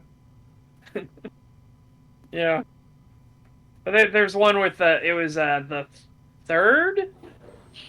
No, the fourth movie, I think, when they... Yes. Or was it the third movie? It was the fourth. Because the Yeah, first is the that's motion... right. Because it was the odd numbers are bad, even numbers are good. That was the meme for the Trek movies. Was it? Because I thought... Yeah. Wasn't Search for Spock good, though? Like, I thought a lot of people liked Search for Spock. From what I understood, the only one people really disliked was the fifth one. And... Well, that one was just pure, like, self-masturbation. Holy shit. Yeah, that one was very tism. I still haven't watched the sixth movie, but I've seen the first 5. And I like the motion picture, but I can understand why they wouldn't make a movie like that again. Ignoring all the, like, self-masturbation 4-minute Enterprise shots. It's just a very slow movie. But Wrath of Khan was good, Search for Spock was good, and the Voyage Home, I thought, was pretty good. Yeah, Search for Spock was good, Voyage Home was good. Undiscovered Country is probably my favorite. That's the sixth one, right? Yes. Yeah, because that's probably my favorite. It probably has some of the best writing, and shows originally what Klingons were supposed to be. Oh my god! That's when they introduced... No, sorry. They did introduce the ridged forehead Klingons in Star Trek 3, right? I believe so. Okay. But yeah, but basically what the Klingons were supposed to be, they were supposed to be more samurai. Yeah. Not what we got in TNG, where they were just, like, barbarians, basically. TNG? Yeah, in TNG. when they just made them all obsessed with like fighting constantly. In Undiscovered Country, they're much more like they can scheme and plot and everything like that, and they find that that's very good and clever and stuff like that. But also that their society is incredibly bloated and over saturated, like to the point where the way they get through an obstacle is the fact that they go past a checkpoint station to get into Klingon territory, and the Klingons that are operating it are too drunk to pay attention to who that's actually going through the checkpoint. Oh. Yeah, I have been meaning to watch Star Trek 6 for a long time. I just haven't gotten around to it. Yeah. I would highly recommend it. Star Trek 6 is really fucking good. It even has a fantastic ending. Yeah, that's one thing I've heard of, is the original cast get a fantastic ending in Star Trek 6, which Yes. Generations kind of fucks up for one of the characters. Yeah. But apparently Season 3 of Picard, from what I've heard from people like Nerdrotic and stuff, is the undiscovered country for the TNG crew. Because we had the 4 movies for TNG, and they were not great. We're not great. Generations. I'm gonna have to just stop wearing my fucking headset. Like, god damn it! I was muted the whole fucking time. No, the you whole weren't. time, I even checked it twice to make sure it was still muted. It was still red. How the fuck do you guys hear shit through the muted mic? I don't get it. Yeah, we heard some water filling up something. I took one of my bowls in the kitchen and I washed it out, and I grabbed something to eat real quick, and I helped my grandmother make my grandfather take some medication because he was being an asshole. At least you didn't fart on your roommate's door. I just farted in my roommate's door. But anyways, yeah, Generations was pretty fucking shit, especially with how they ruined Kirk. Like, what a shit ending for Kirk. First Contact, it had a lot of tism. It's probably the best of them, but, like, by default. Do you mean you didn't like how Kirk got spooshed? I don't even know how he died. He fell off a bridge and, like, landed, like, 5 feet down, and he's just dead. Yes. What the fuck? And he had old man bones by that. And then Picard, like, buries him under a pile of rocks. I like what Plinkett says. Until the animals get him. Yeah, because he didn't even bury him. He literally piled a bunch of rocks on him, so the animals are just gonna kick those things off and get to him. And then we get Insurrection, which... Yeah, First Contact after that. No, I talked about First Contact briefly. Oh, okay, fair enough. But then we get Insurrection, which... I mean, it's not bad. It's not terrible. It's definitely got tism to it, though. But, like, as Plinkett says, this random episode of TNG, Who Watches the Watchers, is way superior to fucking Insurrection. Yes. And then we get fucking Nemesis. They tried to do their own, like, Wrath of Khan, and oh my god, it was such utter dog shit. I hated it so much. I understand completely why Mike Stoklosa felt the need to do reviews on those movies, like, 20 years later. Or, sorry, 10 years later, at the time. Because, fucking hell, they're so bad! Yeah. God.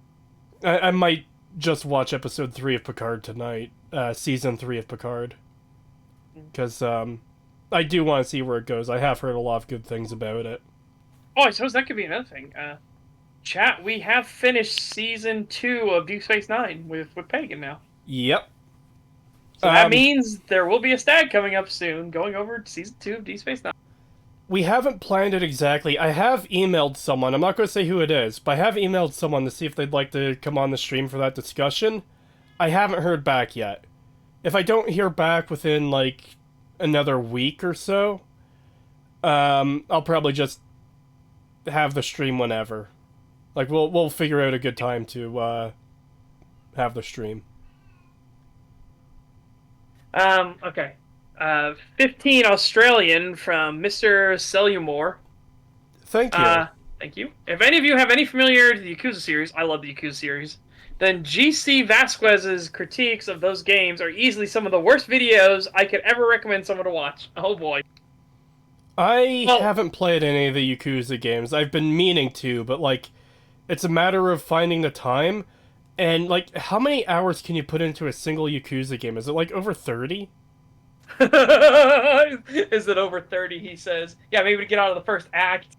Jesus Christ. That's the joke of the Yakuza series, is that, like, somebody... one of the best videos was Yakuza in a nutshell, and one of the guys is playing it, and then he does the little scene from, I think, Wolf of Wall Street, where the guy's like, I'm going to introduce you to something. Cocaine. And he's instead of holding up a cocaine baggie in the restaurant, it's holding up his Yakuza playtime, and it's already like 150 hours through his first playtime. Oh my god. Yeah, it's going to be hard for me to get through one of those games to cover a video on. If both of you have played through the games, though, then we probably could cover a video on that. Similar to how, like, we've covered Trigun stuff without you having seen it at the time. Or how we've covered Elden Ring. I've not played Yakuza. I don't know anything about it. Well, there goes that then. We should get you guys to play Yakuza, though. It is genuinely, like, I find it charming as fuck. But because I just like that juxtaposition of a totally super serious, like, crime thriller going on in the background with mystery and intrigue and backstab betrayals and, like, scheming and plots, next to serious Yakuza dad has to go to the supermarket to get some soda pop and stuff like that. There's just great moments in that of, like, super serious main story and then kind of slice of life goofiness for all the rest of the stuff when things are kind of calm and mellow. That seems like a game series that I should wait to play until I have my VTuber model. Oh, Jesus. We've finalized a design and text. I've talked to an artist to get it done. I haven't heard back from him yet, though. Okay. Like, an artist to get the concept done, not like the actual art that will be used in the rig. Yeah. Membership message for 3 months from Desile02. Thank you. Hey crew, what's your favorite From Software boss? Well, mine would have to be the Taurus Demon, because he's the last one I've defeated for the first time. Yes. Creed always made a promise of going back to Dark Souls 1, and has yet to keep it. Hey, I did, like, there was a gap where I had played it, and I promised I'd return to it. Here. And I did return to it to play it that other time. I've been meaning to play it since then. I just haven't gotten around to it yet. Oh, and yeah, I don't think you've even fought a boss in Elden Ring yet. No. Hey, that's unfair. I have fought a couple of bosses. I didn't win, but I have fought a couple. I fought the Tree Sentinel a couple times before moving on, and I went into a cave nearby, and there's this, like, rat wolf creature thing, and I fought that and died. Oh no. But, yeah, favorite boss? Before Elden Ring came out, it would have been Midir. Midir was a fantastic boss fight. Holy shit. Great music, great set piece for the fight and everything like that. Holy shit, just awesome. After Elden Ring, it has to be the Elden Lord Godfrey, aka Horlu. That is basically the same. Fantastic boss fight. Me and Setch basically have the exact same opinion, because I was literally just going to say, of the FromSoft games I have played, it's hard for me to pick a favorite, but, like, my top 3 would probably be Midir, Slave Knight Gale, and Horlu. Yeah. Yeah, that's pretty fucking close for mine. I might swap out Slave Knight Gale for Gehrman the First Hunter, though. Because that is a fantastic and memorable fight. Holy shit. Everything about that fight is just, so good. Gehrman the First Hunter. Is that in Bloodborne? Yep, that's Bloodborne. I haven't played Bloodborne, so I wouldn't know. Oh, dude, it is such a good fight. And it's one that you can you cannot fight depending on what choice you make. But it is such a good fight. Oh, I think I know which one you're talking about. Yeah, the scythe guy. Yes. Yeah. Okay. He's yeah. the only one that uses a scythe in Mhm. the entire thing, and holy shit. Yeah, I could see why. I've not played the game, so I've never fought him, but I've watched people fight him, and yeah, I could tell he looks like a fun fucking boss. I have not actually fought Ludwig the Holy Blade. Otherwise, I would absolutely put Ludwig the Holy Blade on my top list. I've only seen him fought, and the reason I haven't fought him is because I don't have a PlayStation with Bloodborne. And when you do PlayStation Now, when you do PlayStation Now to play Bloodborne on PC, which is how I played Bloodborne to begin with, it doesn't have old hunters, so I can't fight Ludwig the Holy Blade. Otherwise, yes, he would absolutely be up there with my tops because holy shit, it is so good. And the music tells the story as well as music should do. It should heighten and tell the story of the fight, and oh my god, it delivers. Like Jesus Christ, the discordant, wild music at the start that's a bit off-putting, and then when you get to phase 2, it suddenly turns into an actual waltz. Holy shit, it's probably the best waltz I've heard ever. My god, is it so fucking good. Oh. Yeah, they know how to do their fucking music. It's insane. And it's so fitting with there is a reason on YouTube there is so many videos of Ludwig the Holy Blade synced, okay? People go out of their way to try to sync all of his movements to that second phase song for a reason. It is so fucking good. Yeah. Even the more memey songs in the FromSoft game series are amazing. Like the one that always gets used in memes, the Vort's boss theme. His second phase boss theme it's a meme, but it's still so fucking good. I will be right back in a second. I gotta go to that. Okay. Alrighty. And I was about to press play on the video too. How you doing, Pagan? Good. Good. I'm glad you're surviving this terrible video so well. Oh, I was barely at the start. I was falling asleep for a bit. That's why I was so quiet. It took me a bit. I was like, man, I don't know. I'm thinking about just phoning it in today. It's fucking Cinema Sins. Then I said, kill yourself, and then I woke up a little bit more, and I was like, oh, maybe I can make it through. The horse is invigorated by telling people to end themselves. Unironically, yes. Yeah. I can understand how that might give you a bit of a second win. Nothing like some good anger to revitalize you. But man, that clip again. Watching that clip again. Which one? I forgot how much my voice cracks when I did that. Oh yeah. I was so fucking mad. I didn't even process that I was saying something, so my voice couldn't accurately keep up with what I was saying, so my voice cracked when I did it. Oh my god. For those of you that don't know, Cree did an edit and he put our reaction to that fucking awful Fallout 4 video where the dude was talking about the twist ending or the twist middle part for Fallout 4 where Father's reveal, and I'm like, God, what a shit twist. And then the guy's like, yeah, that's probably the best twist I've ever seen in media ever. And my immediate reaction was, fucking kill yourself. Well, the reaction of all three of us, we all have different reactions, but they all just go to show, how we feel about that retarded statement. Setch just laughs. That's all he does. He just fucking laughs. Pagan immediately, kill yourself! And I'm just like, fuck you. Absolutely fuck you. Yeah, I love our, there's so much going on. Setch is just laughing. He's so fucking, he finds it hilarious.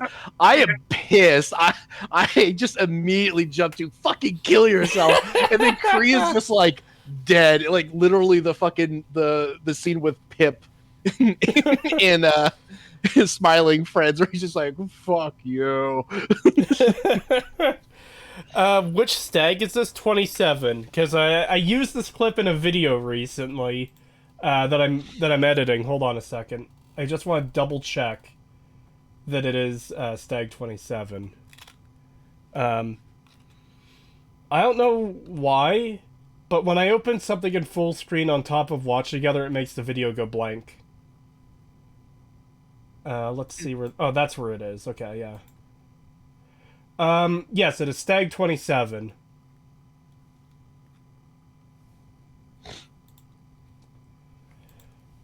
$2 from just a guy from Alabama. Thank you. How is that a sin? Mauler, EFAP 83, 2019. Uh-oh. Which one was that? That couldn't have been Rise of Skywalker yet, because that Rise of Skywalker came out in 2019.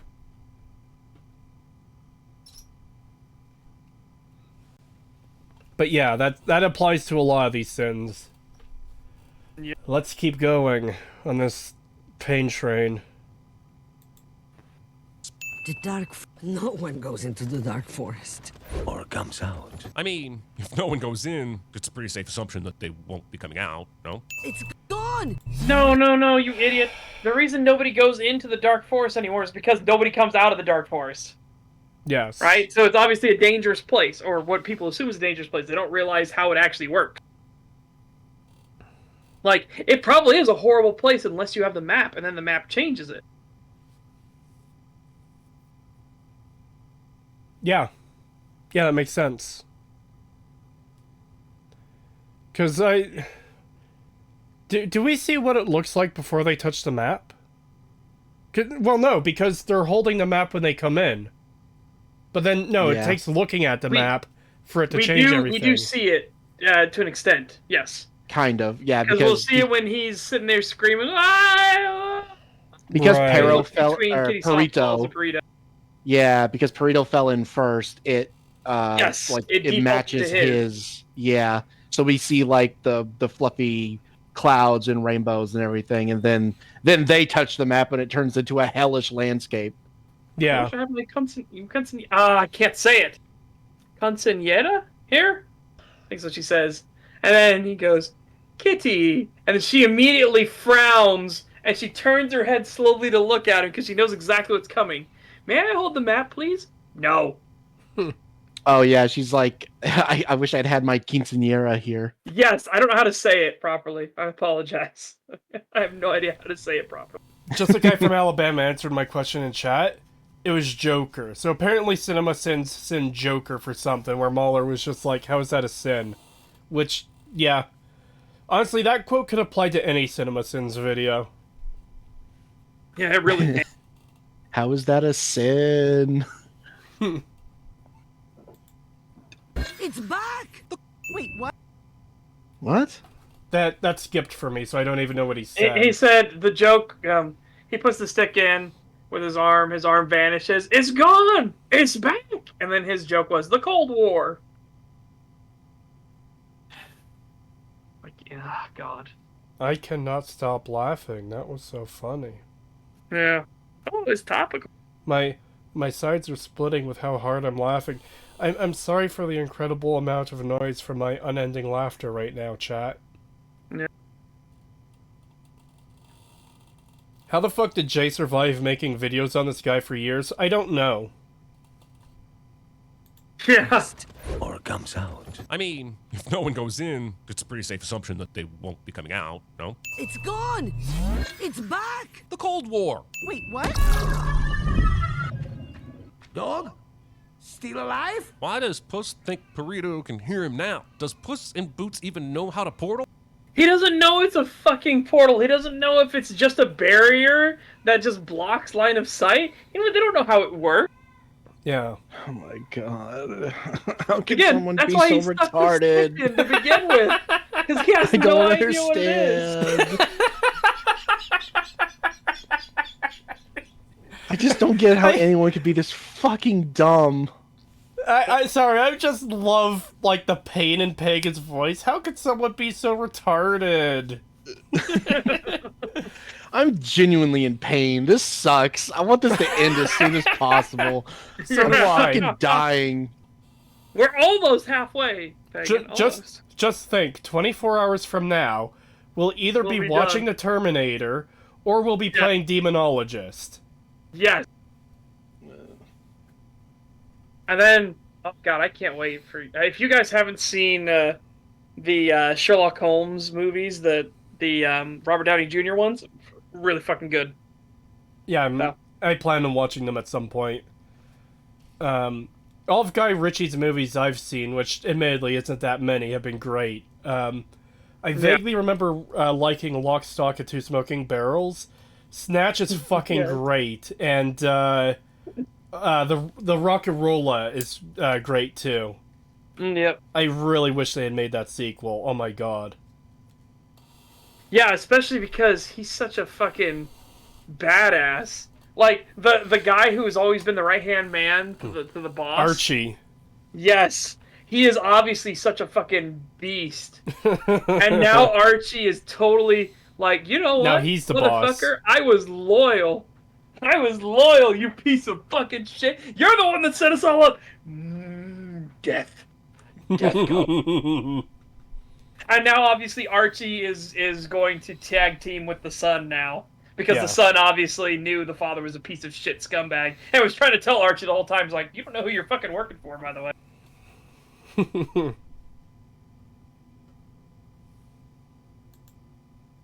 Does. Wait a second. So poofy. You're just skip out all the rest of movie. There's no way you're getting that kind of volume without a hairdryer. that. Oh my god. That was the sin. Nice joke. Real. God. By the way, which of those faces is the best between Kitty Softpaws and Puss in Boots? Burrito. 'Cause there is a clear winner. Like, objectively so. There is a clear winner. I feel like the beard kind of ruins it on Puss. Yes. The beard does ruin it, but I will tell you, Puss still wins. Really? Yes. I will get the pick. Uh-oh. I think Puss wins when he's peeking from the hat. Yeah. Yes! That's it. That's the one.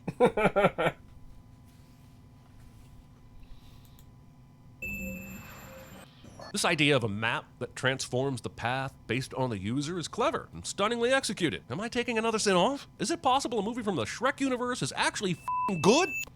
Well, yes, because the first two were, you idiot. Yes.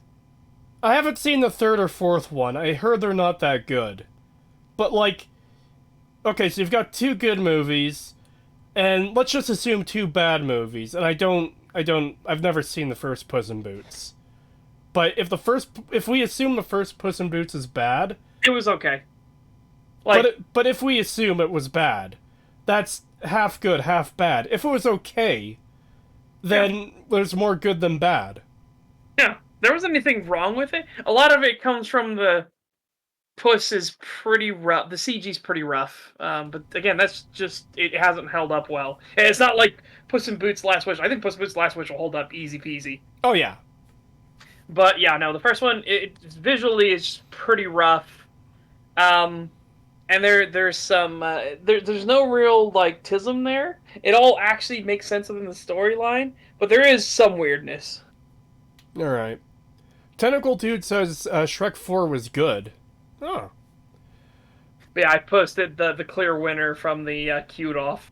The clear winner. I wonder if his whole thing about, like, oh my god, this is a Shrek universe, blah, blah, blah, blah, blah. I wonder if that's purely due to, like, all the Shrek memes from, like, 5 years ago. Maybe. Because I don't understand where this hatred of Shrek is coming from otherwise. Yeah, because otherwise Shrek was fucking amazing. Yeah, people loved Shrek. There's a reason these movies were so popular. There's a reason Shrek is loved. Shrek is life. You're gonna get Shreked. Yeah, there you go, chat. The clear winner. Clear winner for you. This statement, I'm still seeing the text on screen, obviously. It's really fucking bugging me. Because, again, the first two movies were great. Like, like, at least if you had said a new movie from the Shrek universe, implying the recent ones weren't that good. Like, okay, maybe, if the recent ones actually weren't that good. Again, I don't know, I haven't seen them. But this makes it sound like all 4 original Shrek movies, plus Puss in Boots 1, it makes it sound like they're all bad, and this is the only good one. Oh God. Yeah. 5 pounds from Dreadnought. Thank you very much. Number 2. I was doing research with my roommate's girlfriend, and how his keyboard has ectoplasm on it. We're both worried about how he's going to react. Now Oh God. Yeah, that's wow. God, Yeah, I still we had it up there for a little the bit. witching hour thing still fucking kills me. It happened at 3 a.m. The witching hour. I know it says now. I fucked it up a little bit there. But, you know, once you're in chills mode, you just have to roll with it. 1 gifted membership from Adeptus Fantasticus. Thank you. Yeah. And it went to Nascent Void. Oh. Of infinite sorrows? Artax! I don't even have What? a way. Why numerous? Can I try? Did you see how he ramped that fucking sin counter up pretty Yeah. heavily? Hold on. Just trying to find. It went up 6 4. It went up 4 fucking sins. For what was that? Why am I forgetting? The Never-Ending Story. That was a Never-Ending Story reference, right? Or is it 5 sins? Hang on. Let's see it. Of infinite sorrows? Artax! I don't even. 5 sins. But Bruh, really? Yeah. Because a fucking horse died. in a different movie, there's no relation Yeah, in a to different this. movie, by the way. Yeah. Hey, something like, well, we were just talking about it. Star Trek Nemesis is a bad, like, copy of Wrath of Khan, so I'm gonna ding Wrath of Khan. Yeah. Yeah. Star Trek Into Darkness, I think that's the one, is a bad remake of Wrath of Khan, so I'm gonna ding Wrath of Khan. Yeah. God, I fucking hate that movie so fucking much. I think some people don't know what the reference is. So in the movie, A Never-Ending Story, there's a horse that gets depressed. Literally, it's a swamp where the more depressed you get, the further you sink into it. And for whatever reason, the horse that the main character has been like riding with throughout most of the story is extremely depressed and just sinks into the swamp and drowns and dies. And it's an actual horse. And the sad thing is, it actually died on set because of that scene. Oh. Yeah, it actually drowned to death. Wow. Yeah, They it's fucked fucked. up. It was supposed to be on like this machine that could like lift up and down so that the horse could come back up, but it broke and they couldn't get the horse back up out of the muck and it drowned. It suffocated to death. Jesus. Yeah, it was Hey, fucked. you guys want to watch the Never-Ending Story? But yeah, I don't remember. I can't remember if I've seen that full movie or not, but that is one of the scenes I have seen. And yeah, the horse sinks into this like swamp and like Yeah. dies in the movie, and apparently in real life. Goddamn. And in real life. Yep. So yeah, that's what he's referencing here because the map said Swamp of Infinite Sorrows. Yep. How can I try it? So if the map gives you the path of whatever is in your heart, then wouldn't that also mean whomever's path is selected would be the one to get the wish? How would... No. No. No. No, because you actually have to hold the map and say the words at the end to get the wish. Yeah. Yeah. And also, the landscape is a reflection of, like, these characters' personalities and baggage. because Puss and Soft Paws have so many, I guess, demons to deal with, personal demons, whether that's ego or loneliness or whatever, that, like, twists and scars the landscape into this utter dangerous hellscape that's going to be very difficult to get through, that's probably going to be fatal. Because Perito is so upbeat and happy and seems incapable of, like, ever holding a grudge against anyone. He's just this good-natured, happy person. Dog, you know what I mean. That what his version of this world is a happy, sunshiny place full of flowers and metals and just happy things. So, for someone like him, it would be trivial to get through. For Puss and Soft Paws, no. We never get to see what Jack Horner's version of this world would look like, do we? Nope. Oh, No. God, The only that time sucks. he gets the map is the very end. Yeah, that kind of sucks because, like, imagine how fucked up his version of the map would be. Oh, yeah. Fucking chat. Uh-oh. Oh my god. I'm just looking at chat and I just see fucking like, well, that horse's story ended and the never-ending story was sponsored by PETA. The horse was method acting. Yeah, the horse was method acting. If you die in the movie, you die in real life. Oh god, there's something about drowning scenes in movies where I'm always like, oh my god. Like, I always feel fear, not because the scene itself is like scary, but because there's been so many incidents in the filming of movies involving like water or drowning scenes where the actors actually end up fucking dying because something goes wrong. And it's like, there's like a 50-50 chance that this actor who is like drowning in this movie actually drowned on set. Oh, God. Yep. That was Alec Baldwin's horse. His finger never touched the platform control. It wasn't his fault. The horse ain't get shot, though. Like, I know there's a platform control context there, but, like, the joke is, oh, he shot it. Perito's wish is a fully functional A10 warthog. Ah, that's pretty based.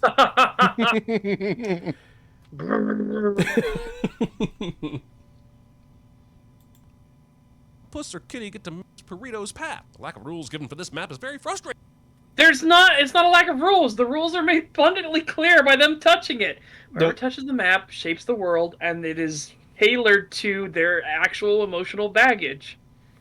And then when you're standing on the star, the map changes and tells you what you need to say to get the wish.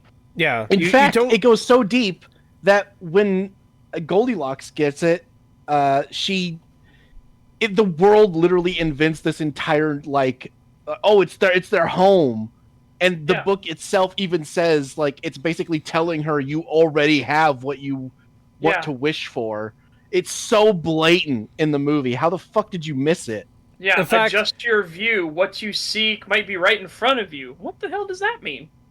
Yeah, when I saw that part of the movie originally, I thought that the wish thing was going to be more of an abstract thing, where that's the lesson she learns is the thing she truly wants she already has, so there's no wish to grant. Yeah, and that's what I think. I think that the wishing star knows, truthfully, what's in each of their hearts. That's what the whole connection thing is. That's what the whole point of the map, knowing what's in their hearts to begin with, is. And so the wishing star is like trying to tell them, hey, even if you got the wish, it would just be the people right in front of you.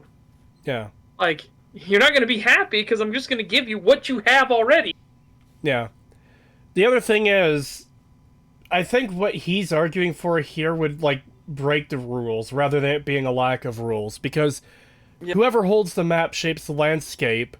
So, like, naturally, everyone would have to deal with whatever landscape. So, if only the person holding the map and has gone through their own landscape can make the wish, then that would just break it. It would actually break the rules. It would break it to the point where, okay, so we got all the way there with Perito's wish. Now we're going to give it to Puss, for example, to make his wish.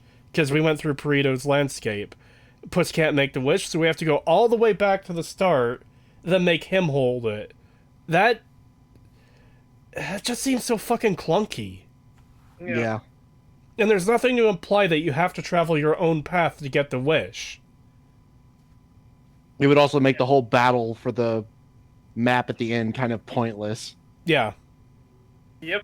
Because then there wouldn't be that risk of Jack Horner making his wish. Yep.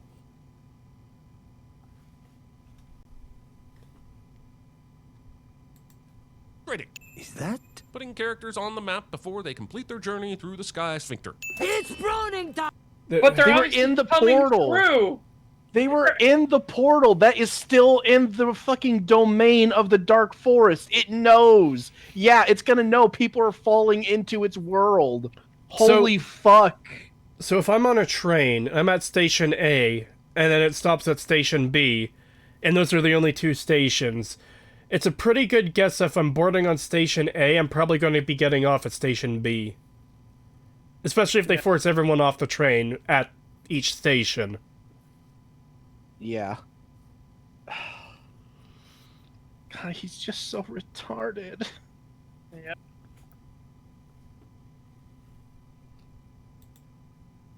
Laxative slogan.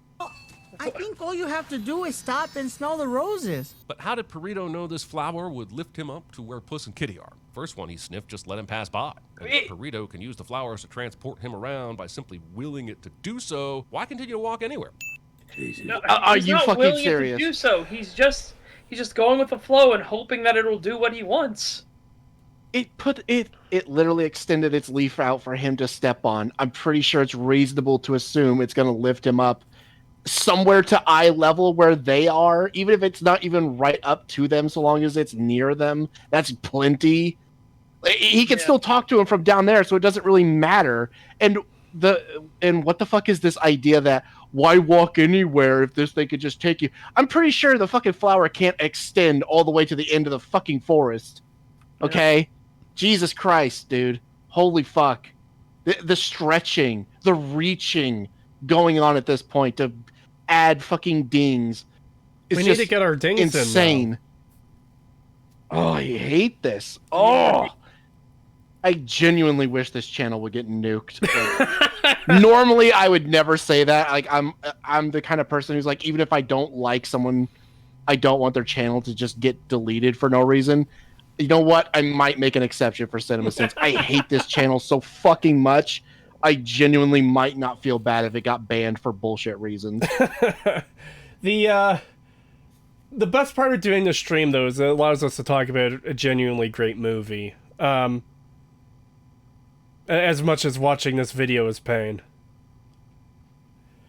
It could also be that it's lifting him up, because we don't know what this world is, where, like, specifically the area, the Dark Forest, it could have a level of sapience where it realizes that Softpaw and Puss are considered to be friends by Perito.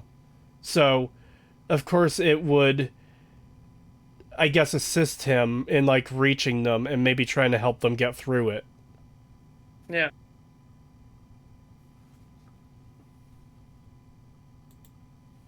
Smell is bullshit. Sticking your grimy f***ing paws in someone's f***ing mouth instead of just f***ing bleeping that f***ing shit like you f***ing did f***ing earlier. What? That's not a sin. What? Like, holy shit. Because he cut her off from saying bullshit is a problem? And because earlier when they said shit for brains and they bleeped that. This is the most retarded thing I've ever heard. Holy mother of God. They didn't bleep this cuss word the same way they did earlier, therefore bad. Yep. Shut the fuck up. Also, I like how him going shh actually adds to it. Like, it almost finishes it for her. Yeah. But also, it's her rejection of his way of looking at things, and he's not letting her get it out. He's like, he's not forcing his ideas upon her, but it's like, hey, just relax and enjoy it. Just, you know, Just sit Stop. back and let Nope. it happen. No, God, yeah, I no, know, that's what I Jesus thought too for a Christ. second. But no, just again, go with the flow. Yeah, Like, don't that's let the phrase life I was pass looking you for. by. I'm just imagining him like shushing her like that, keeping his finger on it, and just being like, "Shh, let it happen. Just let it happen." No! No, bad. All right. Where you kill his dog? What's your story? Is Perito's story that he's a discount Olaf? I mean, if he started singing about how much he loves summer, I would not be surprised. I'm gonna How is that sin? What the fuck? You were wrong. Jesus Christ. You know, I could take the wire from my headset here and just wrap it around my neck and pull really hard. Oh God. God, I actually missed what he said. I like zoned out for a second. Like my brain was. You're better You know, off he's for saying, it. is he a discount Olaf? I wouldn't be surprised if he starts singing and stuff. It's like, Jesus, fuck, brother, and Christ. What? Other movies exist. Ding. Yeah. Yeah. Wait, so he doesn't even show Perito's actual backstory? That's one of the main things. Yeah. Yeah. But don't worry, I talked about a character from another movie. Ding. Yeah. jump like it's the rock. Good thing for our heroes, these flowers were set to stun earlier. Again, because they're with the map holder, and it's clear that one of them is actually paying attention and getting the lesson, and the other two were with him. By logical assumption, the map thinks that they're all a group, right? That they're all together. Yeah. Holy shit. But here, these guys are immediately going in with violence. Immediate. Like, no hesitation. And none of them. It knows. It knows. That's the thing. That's the whole point of the Dark Forest, is that it knows your baggage. It knows what you want. So it's being lenient with the people who are obviously not actually fucking evil. Yes. And the ones who are blatantly evil and who are there for nefarious intentions, and it knows that. Yeah, it's not being fucking lenient with them. Yep. God, that's like, it's almost like that's part of the whole point of the forest. Yep. Holy shit. But of course he cut out the one thing that I personally, in headcanon, there's no thing that, you know, makes this true, but I personally feel like they're making fun of Last of Us 2 with the Jerry, no!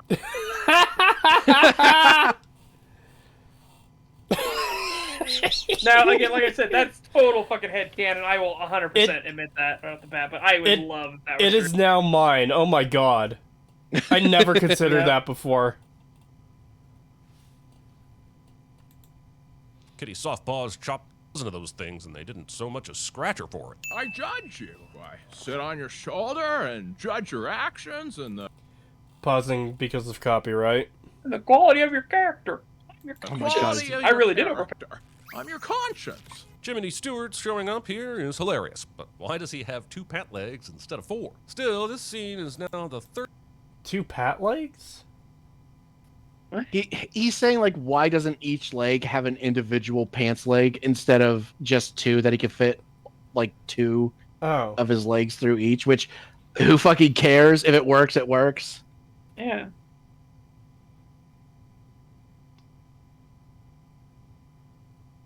Also, this is literally some of the best stuff in the movie right here. So, yeah, if he bitches about this, like, you have to be stretching. Oh god, and the attention to detail, just insane. Because if you actually look at the Phoenix as it's getting stretched out and blowing fire, you'll actually see it does have a tear that forms and gets bigger and runs down its cheek. Like, again, the attention to detail in this movie is fucking nutty. Yeah. Also, this thing on screen is bugging me. Still, this scene is now the 3rd best Pinocchio movie of the year. Congrats. Shut up. God. Yeah. So shit. Yeah, I fucking hate this reference to other movies existing thing. It's so annoying. Like, again, there were some really bad fucking Pinocchio movies that around this time, but they don't affect this at all. Not to mention, but if you're using it for a point, like, what is the point of bringing up this other movie? Oh, just to make a reference to the other movie. The point was not made to showcase something else. Like, I brought up Road to Perdition because I'm making the point of what the movie was trying to say and how it parallels here. Like, holy shit. Like, god damn. And how it counters one of CinemaSin's weird-ass points. Yeah. It'd be like doing a video about this movie, and then randomly bringing up Last Action Hero, and just, like, not connecting it to anything that's in this movie for any reason. You're just talking about Last Action Hero. Yeah. Yep. Like, okay. What does this have to do with Puss in Boots? Yeah, but it's Last Action Hero. Okay. References. I've seen other things, too. Yes, Oh my I too God. have seen more than one movie. God, you know what that tangentially reminds me of? What? Have you seen that clip of the actual? I kid you not. It is the actual Bill Clinton rabbi kid from the Game Awards. Yes. He gets brought onto a show and he's talking to feminists, right? And he's explaining that most of these feminists are illiterate. They don't actually know how to read. They aren't actually well read or anything like that. For some reason, and they're like, they say, "Shut the fuck up! You're only 15." He's like, "All right, name 10 books you've read." And she starts off with Game of Thrones, and he goes, "That's wrong." She goes, "What? Game of Thrones is wrong?" "Yeah, Game of Thrones is wrong." He's like, "That's a series of books?" He's like, "No, it isn't." And he's just going through, and she's like, okay. And then she goes, okay, you know what? Maybe 10 is too high. Why don't you name 3? And she goes, Game of Thrones, Twilight, and he's like, Game of Thrones is not a book. And she's like, yes, it is. I'm gonna look it up and show you. He's like, I'm gonna stop you right there before you embarrass yourself. Okay? Game of Thrones is not the name of the book. The name of the book is the series is A Song of Ice and Fire. She can't even name one book. See, she's illiterate. That kid apparently keeps showing up, because I saw a clip of him several months ago where he was just like, I don't even know what to call it. Like, it's not heckling, but he was like at a sports game of some kind, and a guy was recording, and this kid was in front of him and like just giving him shit for some reason. I don't know why, but he is just everywhere now. Yeah, he just pops up. There's also like Dude, that one clip of him just like in school, and one of his students like recorded him because they recognized him, and he's just like at the whiteboard writing something on the whiteboard. The hero we didn't know we needed. Yeah. My God, it's just so funny that they're like trying to use that he's only 15. It's like, it's amazing that the 15-year-old is smarter and more well-read and educated than you. Like, holy shit. Third best Pinocchio movie. Why does this work but the chopping didn't? I need to know why the magical regenerating flowers could only magically regenerate in specific... Because it's a magical fucking fire.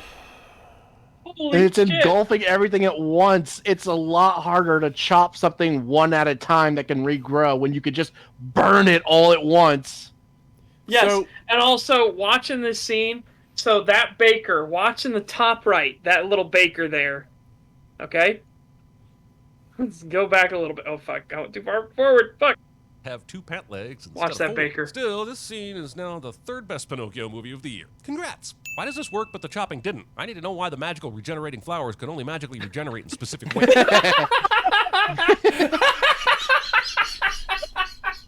Again, they didn't need to include that detail, but they did. Yes! Screaming and then flailing on the ground and stop, drop, and roll, stop, drop, and roll! And I like how, like, right before that, he even says, like, watch out where I'm flamethrowing. Don't be near where I'm flamethrowing! So, I'm going to grab this comment in a second, but I want to grab this whole fire thing, too. We don't know how the magic works in this world.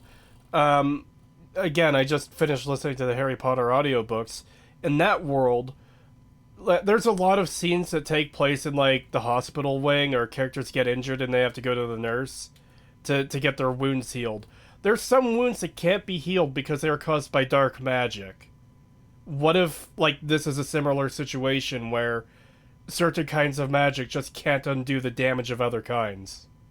Yeah. As for this comment, but she was right, though. Game of Thrones is the first book in A Song of Ice and Fire. Yes, No, but no, if no. you're going to say... A Game of Thrones. First of all... And she claimed it was a series. Yeah. Because if you're Because going she to only say... knows the TV series.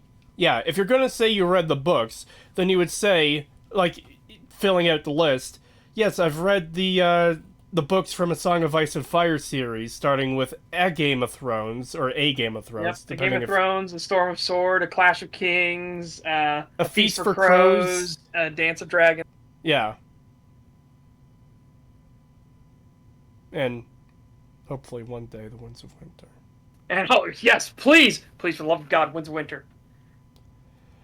I've got hope. I've got hope, George. Come on. I feel like I'm sitting on the fucking wall looking over at a giant White Walker army. Come on.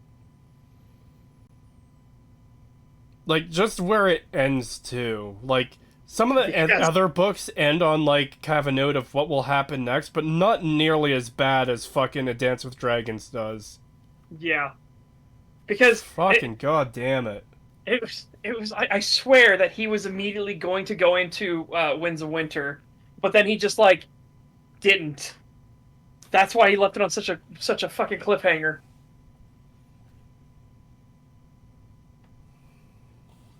Yeah, God. And then A Dream of Spring is the last one. It's going to be the last book in the entire series. So there's 2 books left, that's it. Winds of Winter and A Dream of Spring. It's going to be the last book in the entire series if it gets made.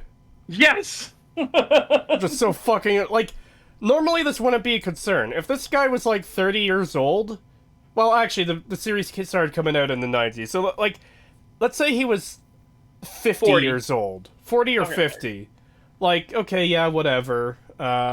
It's not that big of a concern. This guy's in his mid-fucking 70s. Yes. And he's, like, morbidly obese. He is not, like, the poster child for healthy or gonna live a very long time. Yeah. I'm not saying that to be rude. I do love those books. And, like, I don't want him to die. But, like, it is an inevitability. And with someone like that, it's kind of impressive he's lasted this long. Yeah. So, like, please, George. The sooner the better. Yes, please. Please, absolutely. His tangent is getting weird. No, but I wanted to read a comment because it reminded me so much of one of my favorite things in my childhood. I gotta find it. Where did it go? Thanks for scrolling, chat. I appreciate it. I hate when that happens. Elder Dragoon says, "Magic must defeat magic." Jackie Chan adventures. Jackie.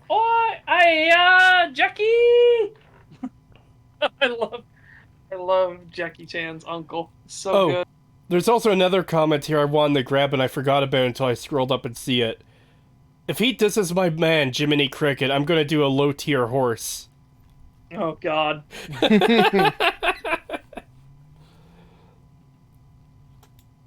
Wait. Take it from or trust anyone. Pausing because copyright. Streams seem to get hit a lot easier on that, so, yeah. Also, do you notice how... Hang on. Look at how clean his fur is under where he was in the sock the whole time, and then he's so dirty everywhere else. Yeah. It's amazing! And also impossible. Pulling phone. That's not the my god! Pagan, you've got a shotgun, right? Yes, I do. Can I borrow it? I'm looking at it longingly right now. Can I borrow it to paint the wall behind me? Jesus fucking Christ. Yeah, you could have it after me. No, me first, goddammit. It's like that one crazy dude who he started like shaving himself and painted himself and moving his tongue and everything like that. And he put a big old canvas behind him and he titled it "The Best Parts of Me" and then stuck a magnum in his head and blew his brains out on it. Wow. That was the guy. He built an explosive device to send to a celebrity because he was stalking them, and the celebrity totally was into them and stuff like that. And you know, he was one of those delusional weirdos. But luckily, well, I should say unluckily, the device went off on somebody else. But yeah, that's why they went to go get him to begin with. Yeah, holy shit.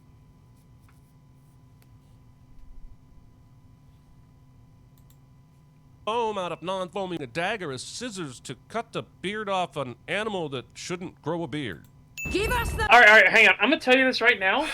You can use a blade to cut hair.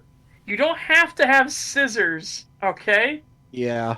People even use razor blades to this day to cut hair. Yes, It's a particular style and method of using a straight razor to cut the hair. Straight razors were and are a thing. Yep. Like, if you watch, like, not even super, like, movies that take place, like, ages ago, but, like, even 50 or 70 years ago, there's movies that show people, I mean within the movie's timeline, like World War II era, that the story takes place, people be using straight razors to shave. There's a scene in Pan's Labyrinth where, like, the bad guy, the military guy, is shaving with a straight razor. Yep. Gran Torino. There's probably... Yeah, I'm pretty sure there is one in that. It's been a while since I've seen that movie. Like, it's not out of the ordinary that someone might use a knife to cut. No.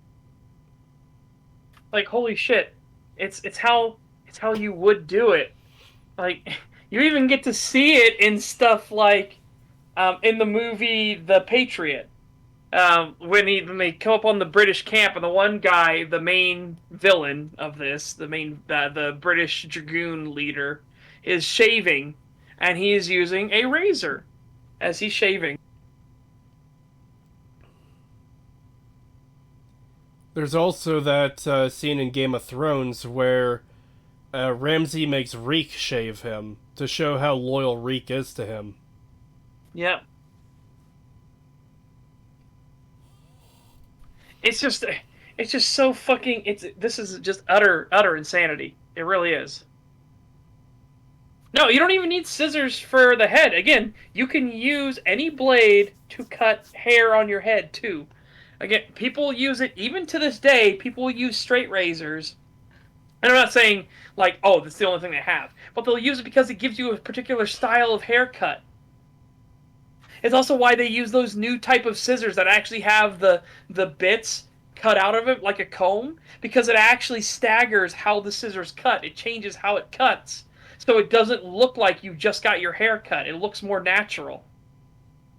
Because a lot of people say they don't like that just haircut look. You know what I mean? The ones where everything is like perfectly cut and together and everything like that, because hair doesn't grow that way.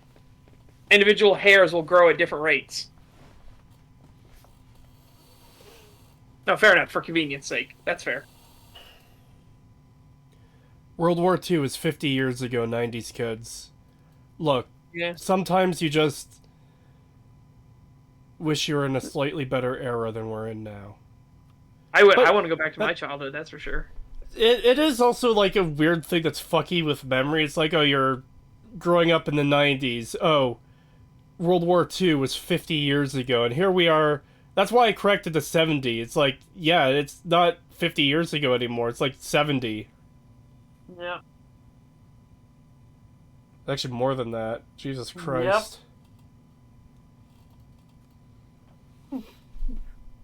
Hey, did I ever tell you guys about the original Game Boy that survived the Pearl Harbor bombings?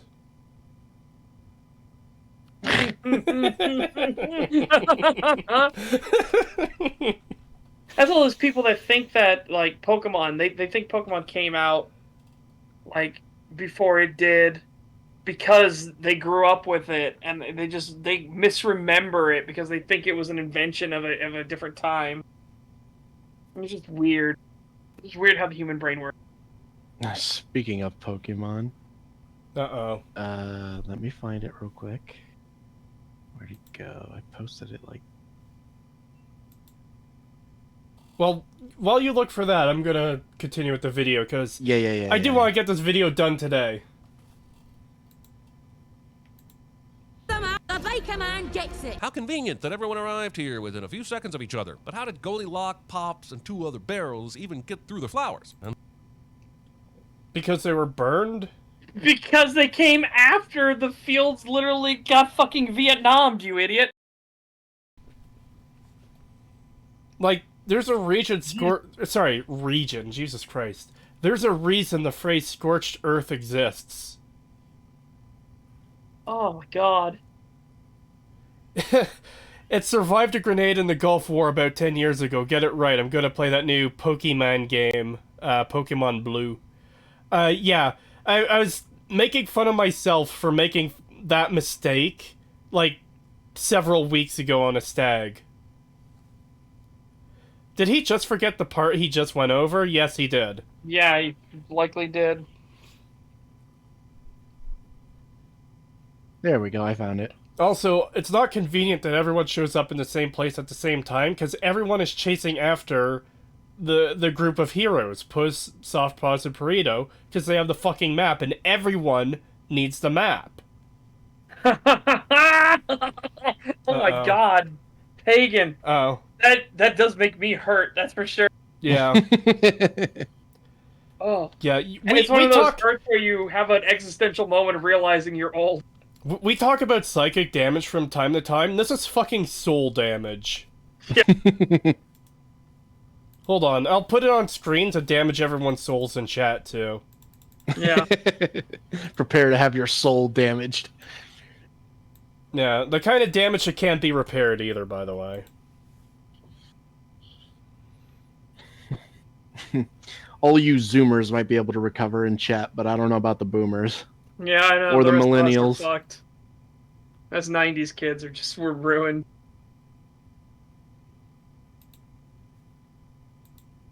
Well, I should say I was born in the late 80s, but yeah, 90s kid is more accurate. You know, it's appropriate that we talked about that during a video that covers a movie that's all about, the ever-forward march towards fucking death. Yeah. Again, I remember at first, birthdays were always so exciting. I still get excited about birthdays, but then I can't remember when it happened. But there was a moment somewhere in high school where it stopped changing between, yeah, I'm a year older to 1 year closer to the grave. And it's just that subtle little change from, yes, I'm 1 year older to 1 year closer to death. Yeah. The song Time by Pink Floyd resonates more and more with each passing fucking year. I just lost a part of myself I didn't know I had. Yeah, there you go. I'm a 2000 kid, and even I was hurt by that pick. Yeah. Yeah. And what was up with the River of Relaxation? Did it have an obstacle? Did the other groups just skip it somehow? No! No, it didn't have an obstacle. Again, Burrito is the only one who has looked at the map and touched it to change the world. So it is still Burrito's trial. And guess what? Burrito is such a good person that he gave him a river to just relax in and get taken to their destination. Did you not notice what the last obstacle was? The field of quick and easy solutions? Holy shit. The name itself is a joke. Yes. Also, this poor guy, because they have no idea what this is going to do yet. No idea what the unicorn horn actually does. And then this happens. Moments before disaster. Yes. Live leak in the fucking corner. Yeah. This, I gotta agree with Puss. He is simultaneously shocked but horrified. Just look at his face when it happened. Harley Quinn suppositories. No! Show his face! No, Puss's not gonna face show is it. fantastic. God damn it. Also, another really shitty joke. Ha ha ha ha. It's so funny.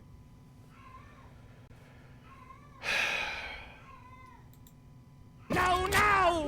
You've just been crying crimed by the Three Bears crime family. Can we just talk for a second about how Goldilocks ended up here after breaking and entering the bear's house? In the original fairy tale, they try to eat her and she runs away, which makes sense. But here, apparently, after they adopted her, they all decided, let's have this young woman be our crime syndicate leader. Oh my god. The whole thing with the Shrek universe is that if all the fairy tales were true, but they're twisted to be different. Yeah, like the fairy tale godmother is actually like a mafia crime boss. Yes. Okay? Yeah. This In fact, it's made like a point that the stories don't always line up with reality, and like, oh yeah, everyone says this, but in reality, this is what actually happened, but everyone just says it was this. That's literally plot, like, that actually happens in Shrek all the time. Yep. Do you know the Muffin Man? The Muffin Man? Who lives on Drury Lane? Yes, the Muffin Man.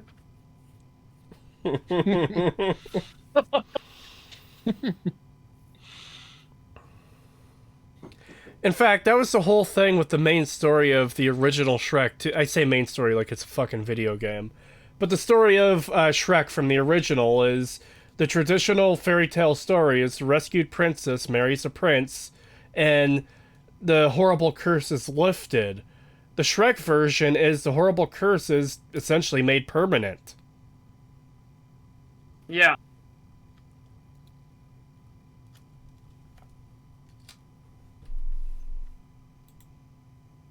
Stockholm is going on here? I'm supposed to be a fearless hero, a legend, but without lives to spare.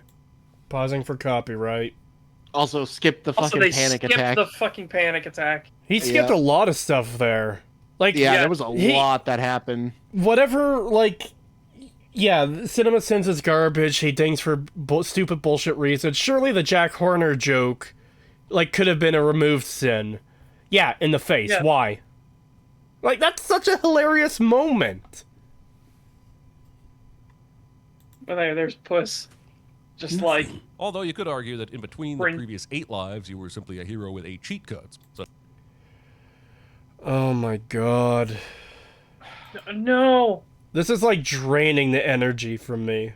Yeah, you know how there's like parasites that will like drink your blood like leeches, or in Subnautica, in like the active lava zone, there are these like little critters that will attach to your machines. The what's the big no, we didn't sub skip called? Cave Losses. Huh? Sorry. Go ahead. I forget what the big sub is called, but if you're in the prawn suit, they'll attach to that too, and they'll drain the energy from your batteries.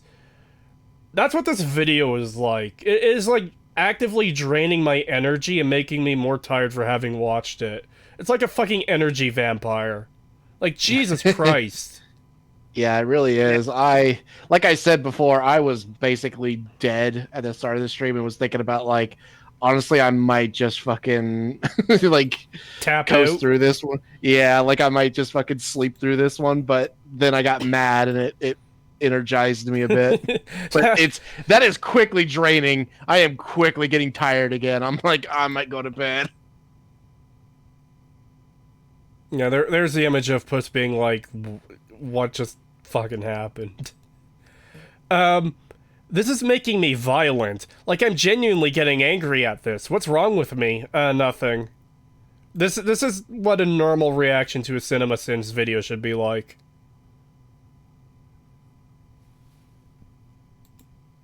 So, anymore. It was a church with a priest and guests. And did they all just walk there? Pausing for copyright. To this church that apparently thrives in the middle of the wilderness? Where is everyone's ride? Not a big time crime. Okay, so... It's such fucking... Like, he doesn't even have anything intelligent to say. Like, I'm sure there's, like, criticisms you can make against this movie. Like, somewhere. I think it's a really well put together movie overall, but surely if you're really looking, you could find something somewhere. And he's just going for, like, the most stupid, inane bullshit you possibly could. Yeah, what's crazy is that it's symbolic. Puss remembers the church because it is the first time he ever felt fear in his life. So it's the church, completely isolated with nothing else. All of it. All of his focus and all of the audience's focus is looking through Puss's point of view. Yes, Puss is in the shot as well, but it's still Puss's point of view. Is staring at this church. And obviously there is something important about the church. So whether you want your eyes and your eyes of the audience focused on the church. And that's what it does. That's what the scene does. It is a great scene.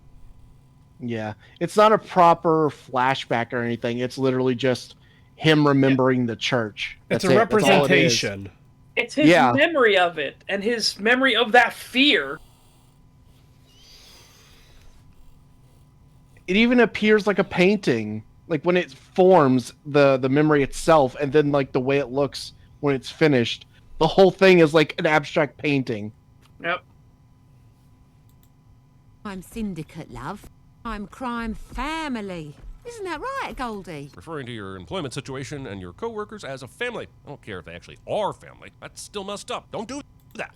No! Oh my god. What the fuck? It's not messed up. People do it because it actually does help form a bond between the workers and everything. And when you're in a good working environment, it is genuinely nice to be treated like, hey, we've got your back. Yeah. Now, for big corporate stuff like Walmart, when they say you're part of the Walmart family, that's meaningless. Yeah, it's a meaningless claptrap to make you care more and work harder. Because, of course, you would work harder for your family. Yeah, which, unironically, it does actually work. Even to the people that know it's bullshit, it still works. It's fucking stupid. It shouldn't, but yeah, it does, apparently.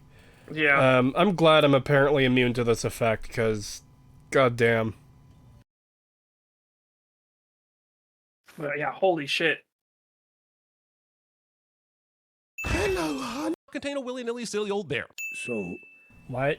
I ran. What? Did you run so far away? Did you get away? Sudden flock of seagulls references aside, I saw you leave, and it could be best described as a... It does...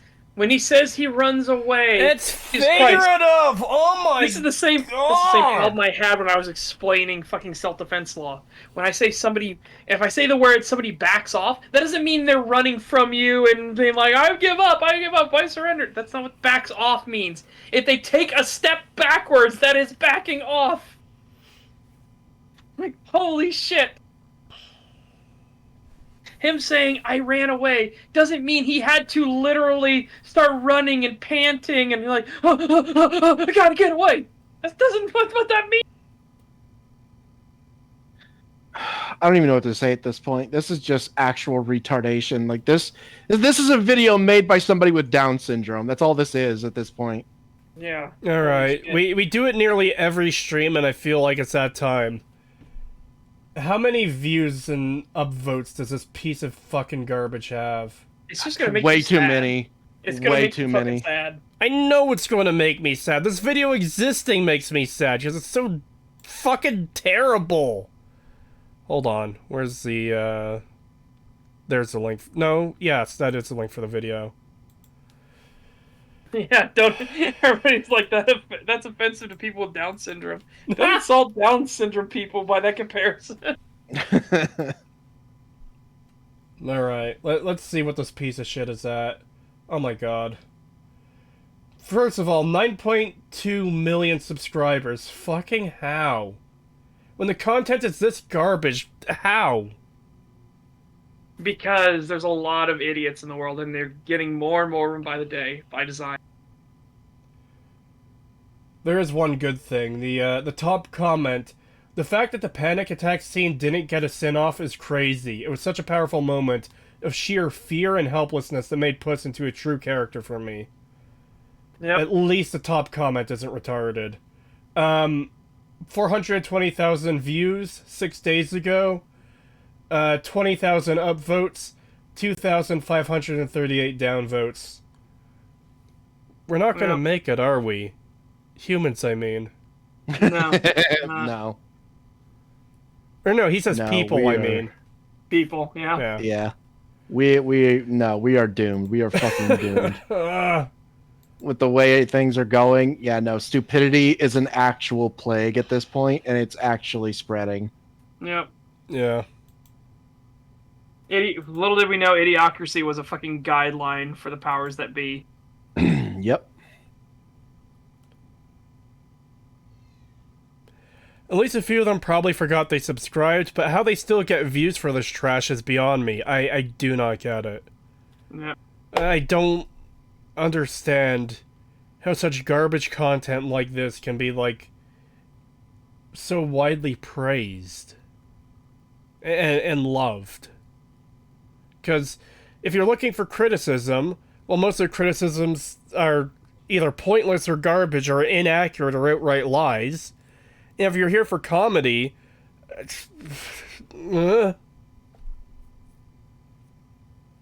like, what comedy is there to this? Is simply saying, oh hey, this reminded me of Hellboy, so I'm taking a sin off. Dang. Is that funny? Do people actually laugh at that?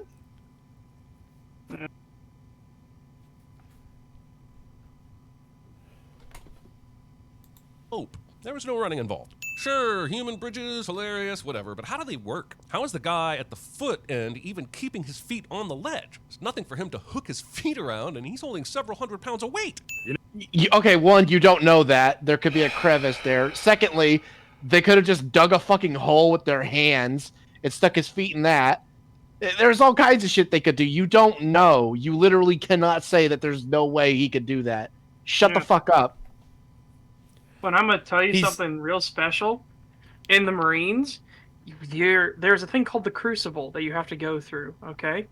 And part of the Crucible is in full combat load, which is a lot of fucking weight, you'll need to carry your entire squad over pits without ever falling in the pit. Because if you fall in the pit, you get tagged as being dead. And then your team has to carry you over that pit.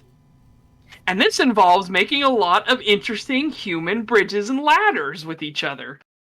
Because it's supposed to build up teamwork and camaraderie. I'm scared for what's going to come next because he's showing this obvious joke line, and I wonder how he's going to fuck it up. You know, the worst thing I ever heard was from this one idiot. I don't even want to give the channel fucking viewership, but the worst reaction I've ever seen was somebody saying, "Oh, I know who that's supposed to be. It's the Orange Man." What? Yes. What? Yes, that is the level of stupidity some people operate on.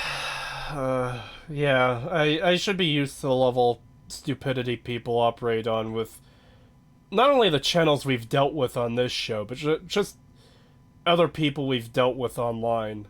Like, oh my god. My honest reaction to that information. Uh-oh.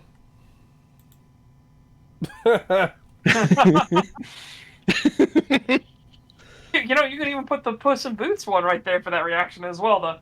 The what?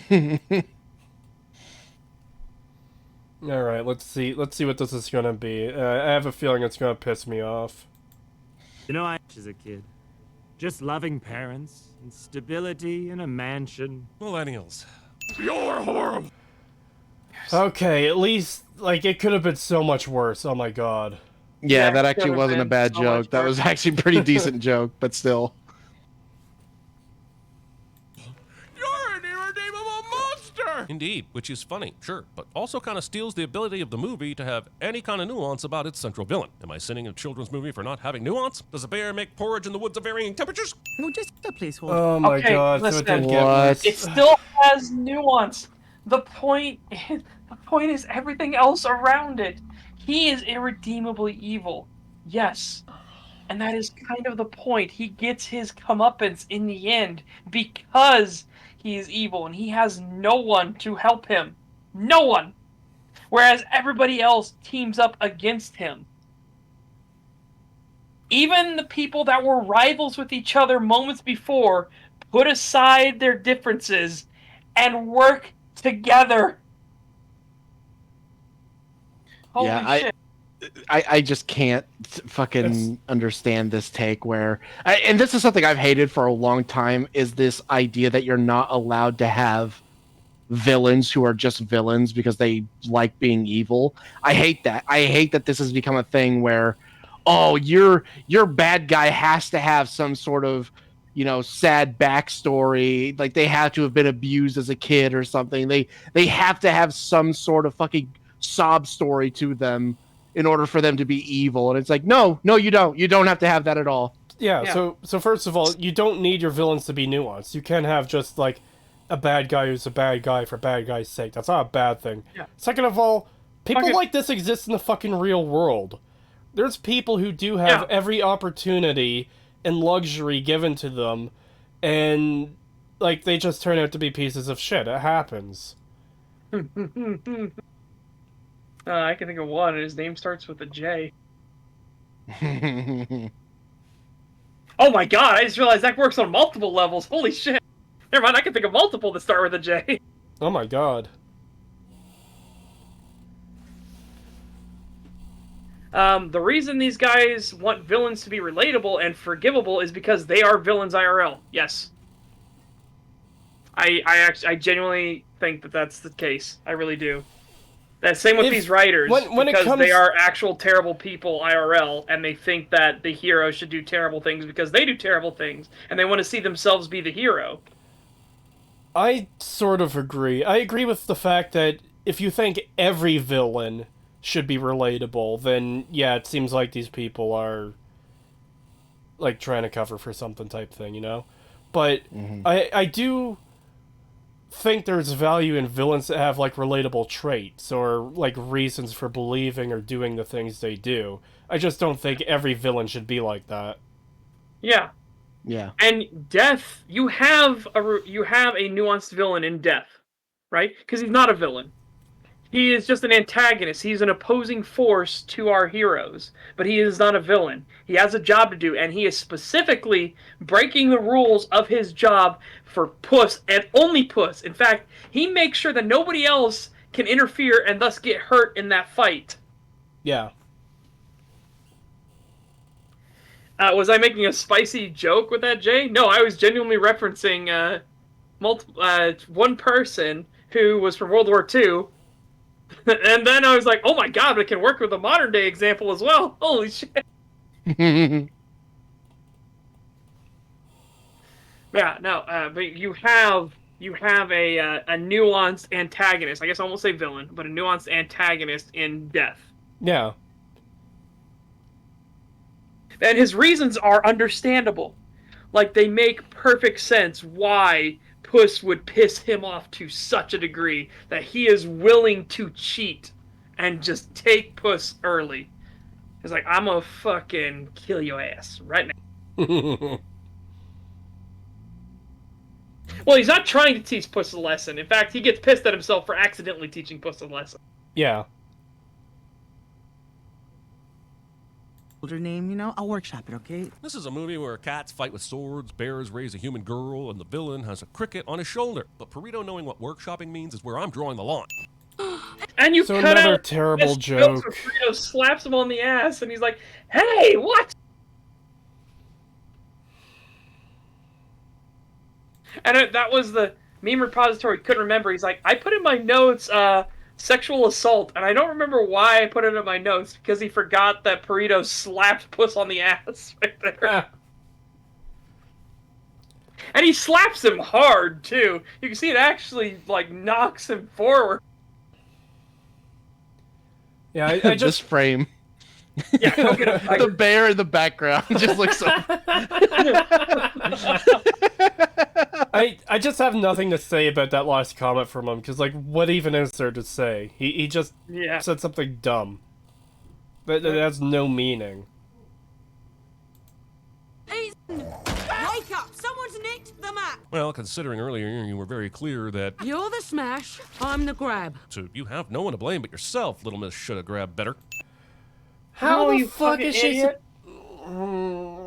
It was sitting in the middle of the room. The whole point was that everyone was supposed to be watching it, not holding it. Yeah. And also, she already grabbed it. That's how they have it in the first place. Yeah. Oh my god. And You good fucking lord. Like, she didn't realize that Baby Bear and Papa Bear just decided to fucking conk out. Because she's currently talking with Mama Bear. Yeah. Mama Bear is pissed. I love that frame you're on. I'm on a different frame. But on the frame you're on, Mama Bear is pissed off at the two of them. Like, what the fuck is wrong with you? Didn't you hear her? She said the map's been stolen. CinemaSins using filler jokes with no actual humor or value to pad time? Say it ain't so. It is very so. You think you're gonna look that scene up? I need to see the burrito ass slap. Yeah, dude, it is loud. He gives a good old crap. Yes, I get that wire work is a valuable part of the history of filmmaking, but just because you edit out the wires digitally doesn't mean I don't know they were there. Puss and Kitty. Shut the fuck It's up. not a wire work reference. Like, gravity is very fucky. That's the entire point of the scene.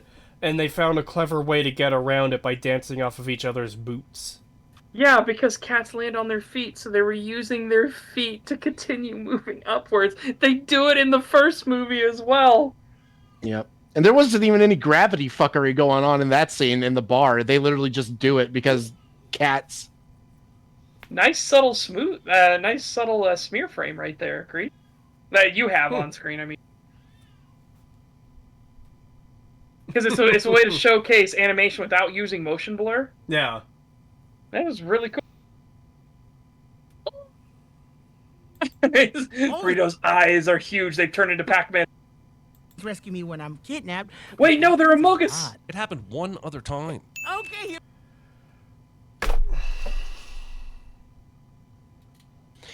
Yeah, that's kind of the point, is that It's happened before. The fact that it's happened before is enough.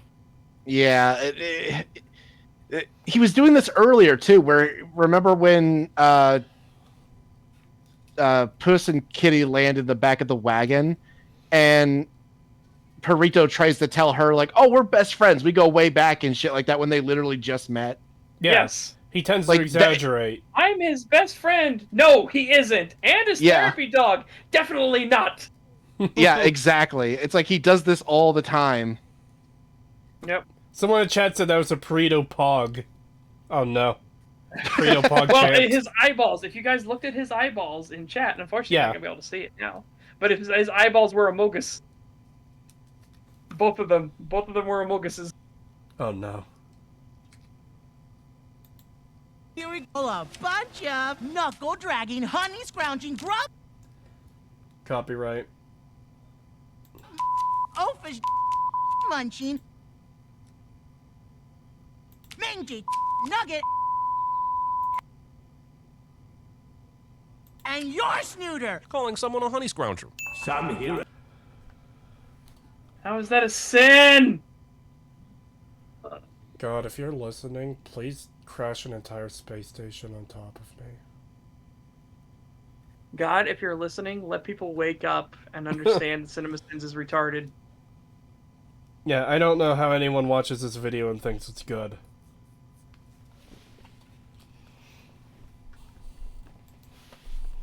You have become a... Would you call him Wussy? Oh, I was muted. Fuck! Oh. I was saying he's literally talking to a fucking honey scrounger. He actually, the fucking bear actually is obsessed with honey. Like we literally just saw saw that. a clip of it like 2 minutes ago. Not even. Yeah, it makes sense to call him a honey scrounger. How is that a sin? Yep.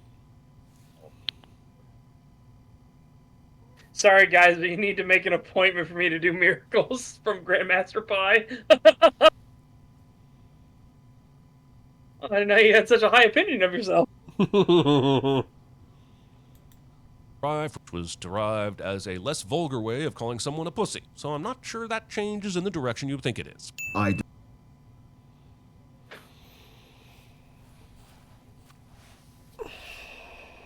You understand that puss and pussy are not the same thing, right?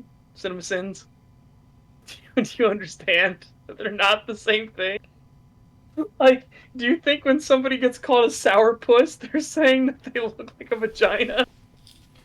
Well, not only that, like, pussy is in pussycat and pussy is in vagina are, like, still different things. Yeah. So... Oh my god. But yes, they are actually trying to call him a pussy now. They're not trying to call him a pussy cat. They're actively trying to call him a pussy. That he's a pansy, he's weak, he's pathetic. Yeah. And for a character that's named Puss in Boots, it's a funny play on the name to say Wuss in Boots to call him a coward. Yep. Oh my god. Do love it. Since fear itself does not have a distinctive odor, I see what you mean with that patch of fur on the face being darker. Yep. And also, I just processed that first sentence and I'm already pissed off. Yes. Again, he is not a normal being. Jesus. Well, not even that. It's just the line, since fear itself doesn't have a distinctive odor. Like... But it can. Again, it can, especially in animals. Holy shit. But again, it doesn't even need to have a distinctive one, which it actually can do in animals. There can be distinctive sense for when something is terrified. In fact, humans can have it too. It's when you defecate yourself. but we can even just put that aside. He is death. Okay? He is the actual death. He is the embodiment of death. Okay, he even says it. Not metaphorically, not rhetorically, and not in any other fancy way. I'm death. Straight up. Holy shit. Yep. Also, I muted this time on the actual Discord before I left, so sorry, chat. No piss ASMR for you. Yep. You have disappointed them all. Good. They deserve it. I suppose that's the other thing, too. Like, we don't have the olfactory nerves to really distinguish that level of detail of scent, right? What if fear absolutely does have a scent for animals, right? And that would explain why some animals can attack, like, more easily. Like, if you just give off that waft, that odor of fear to them and they can smell it. That can be interesting. So what you're saying is, if you get cornered by a wild animal, get fucking pissed off instead. Yeah, holy shit. Get angry. Get mad! Tell life, I don't want any of your damn lemons! I'm gonna burn your house down with the lemon! You mean to say, Wolf, was that you love the smell of the body's reactions from someone or something that fears you, which would most likely be a mix of sweat, urine, and feces. I guess we like... Pausing for copyright due to footage. Okay, what do you think sweat smells like? Because sweat, the Steve CinemaSins, sweat has a different odor for different people. Okay? It smells, and sweat smells different from different people. Also, what he's saying is basically no different from just saying, I can smell your fear. It's just a shortened version of it. Yeah. So, it's still not wrong. He's just being extremely pedantic. Well, not just that, he's making it into a, oh, he likes shit and piss joke, but, like, what if it's not the literal smell? It's like, I love that you're afraid of me. It could be taken in that sense, too. He does actually love the smell of fear, though. That's why he does I'm talking about, like... and sniffs. When he first says it, he has that deep inhale, and he gets a smile on his face. Yeah. And he does his exaggerated, I just love the smell of fear. Yeah, and assuming he's death, you know, he could probably actually has some sort of probably interaction with, like, souls. And yeah, if you could be scared, like, down to your soul, he could probably smell that on your soul. Yeah. So it's still a genuine smell, and it would still make sense because he's not an actual fucking animal. He's literally death. Yep. He is 100% death. like what we like, but I'm still. I'm getting a fan. Oh, and you looked at all the rest of that, like his fucking explanation of why. Oh my god. This is the one thing I hate the most, is especially when people that react to this movie. It's like, okay, I am curious to see what do the normies think? Not actually the channel of the normies, the actual channel of the normies are idiots. But what do other people think? People that don't obsess about detail, people that don't go into this with a critical eye, people that are just watching the movie to watch the movie and enjoy it. What do they think of that scene? And so many of them skip Death's fucking explanation of why he hates Puss so much. It annoys me to no end. Well, they have to if they're trying to paint it in a negative light, because how could you possibly fucking look at what he's saying and being like, that makes no sense. Why would Death care? Yeah. Like, you can't. You just can't do that. Yep. Oh god, maybe that'll be what Cinema Sins does. He'll fall for the trap of, I don't understand why Death didn't just continue the fight here at the end. Oh god. I Oh, wonder if God. he'll fall into that. I am genuinely curious now. Well, we're gonna get there eventually. We're about 3/4 through this video. A little more than that. And we're at the 4-hour and 45-minute mark. Jesus Christ. Family. That's what family. What, are you trying to give this character nuance? Just let her be an irredeemable villain. This is. She was never You irredeemable. just fucking Where? bitched that Jack Horner isn't nuanced because he's pure evil. But then the moment that you get an antagonist who has nuance, you bitch about it being in this fucking movie. And Shut she the always fuck up. had the nuance. Yeah, could- she That was was the never thing, if pure you paid evil. attention. I could assume that he's doing this as a joke because he did the opposite one already, but this just seems like typical Cinema Sins. You're damned if you do, damned if you don't. Yep. Yep. I like how people in chat are saying stuff like, please don't reproduce Cinema Sins. Yeah. Oh my god.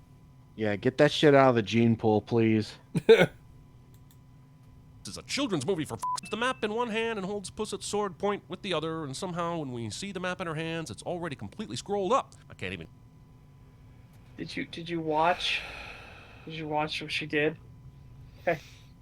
Like, again, if it gets scrolled up, if it gets rolled up, it's not a big deal. Does it change anything for this? No! So, okay. Let's go with the assumption that she shouldn't have been able to roll it up, right? We can do that. What does it change in it? What is it? Does it cause a problem in any way, shape, or form that it's now scrolled up? No. Yeah. So at best, it's a nitpick. And again, that's at best. There is a problem here, and that it shouldn't be rolled up. But it doesn't affect literally anything at all whatsoever. Yeah. Pretty sure he was one of the dinks that got a vasectomy for Roe v. Wade being next. Please, God, please. let that be true. Oh, I hope Yes, that's true. please let that be true. To Holy all the shit, don't let idiots him who fucking procreate. did that shit. Oh my god. Yeah, one of Yep. the reasons I won't watch fucking Zach and Mike Burnfire and anymore. everything. Yeah. Yeah, like you guys are fucking idiots. Like I'm gonna mutilate myself over a fucking. On a thing that was being clarified to give it power back to the states, which was never a fucking right to begin with. Holy Yep. shit. And it's because it had gone out of fucking control. Yep. God, when you have a rate that's 95%, Jesus, 95% just because they want to is fucking crazy. Yeah, and up to like the 9th month even they were doing it, and it's like, yeah, that is so far outside the purview of what it was meant to be. Yep. That yeah, there was like no justifiable way they could keep it. Yeah. Especially because it was a federal mandate, and that never should have happened ever. Yeah, it should have never been a. It should have like a federal been mandate. decided by the states. What, are you trying to give this character nuance? Just let her be an irredeemable villain. I want to This is see a the children's movie for sake. scroll. Kitty grabs the map in one hand and holds Puss at sword point. No, it almost looks Yeah, scrolled you can up see her there. starting to roll. Because I was holding back on that. That was something I was going to say is you can roll something up with one hand. It's easier with two, like a lot of things are. Even better? Actually, I think this will strengthen your point, by the way. Hold on a second. Even better. See the map in her hand. Look, it's not scrolled up. It's not rolled up perfectly. Because if it was rolled up perfectly, the flat, it would be perfectly flat on top. Yeah. So obviously it's been rolled up in a hurry. Yeah. There you go.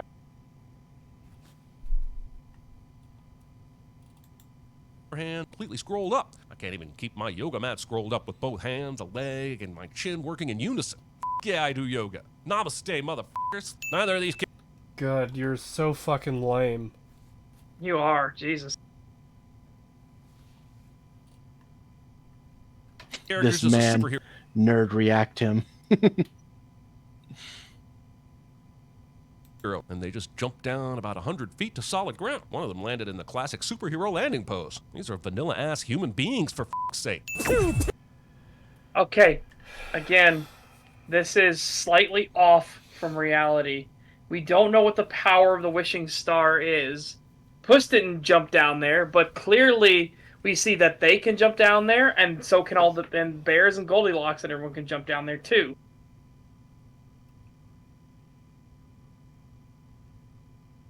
At least show offy yoga practitioner. Also, keep in mind we literally watched like Puss run up a fucking giant's back at the start of the film. He didn't have any problem with that, but them jumping down onto the star is somehow a problem. I wouldn't even call Jack Horner a standard human. Like, the film, obviously by his entire character design, like, separates him from what a standard human is. God, I wish you could see this the screen that I'm on, Kree, because he's actually pursed his lips to go pew again, and it just looks so fucking like. Screen cap it and send it. Okay. We full screen this pup.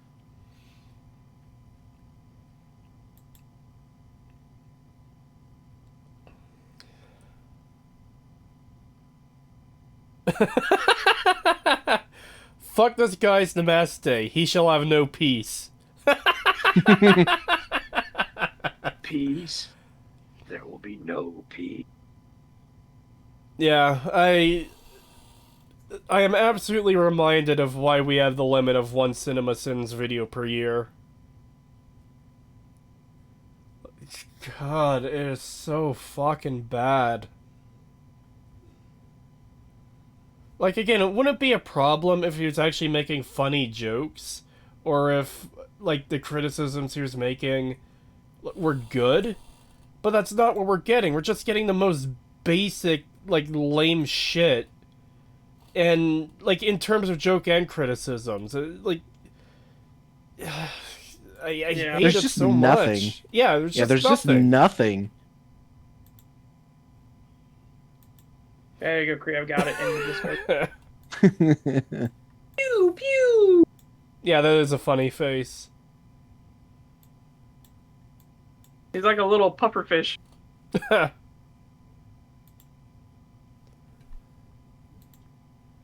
Pews out loud. These two giant. Shut the fuck up. That was funny.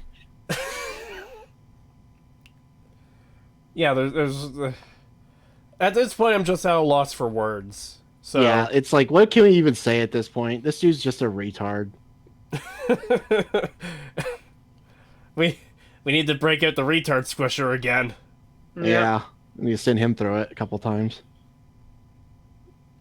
There you go. Here's another nitpick, by the way. I'll actually do. The way that Goldilocks actually catches his chain doesn't work, and it in fact changes positions when she pulls him back through and talks to him when the scene changes. I'll see if he shows it. All right. Giant bears can't pull him back. Right there. See? So Goldie's stick is not hooked into anything right now, really. Yeah. Right? There's nothing on it. However, when it goes to the next scene Who where can they're do the trick. talking It's not face to even like face. The other bears are helping her. She's literally Yeah, it's tucked underneath. Please don't, right there. Okay, now it's somehow inside the doorknob, the keyhole of the doorknob thing that he has hanging there. Yeah, even though it wasn't before.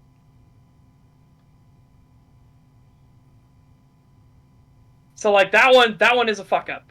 There, that is an actual fuck up. Do we even want to rewind to hear what he was saying? No. But God, even at this angle, it's like, ooh, if he even just looks down a little bit, if he tilts his head down a little bit, he's just gone. Yeah. But also, we can just say that likely the star wanted her for this to happen, because the other lady got pulled in real hard.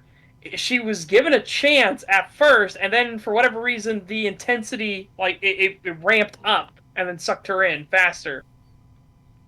Because it was supposed to be, Jack Horner was supposed to go rescue her. At least that's what likely the star wanted. But then it was like, okay, no, it's a waste of time, and just fucking got rid of her. Yeah.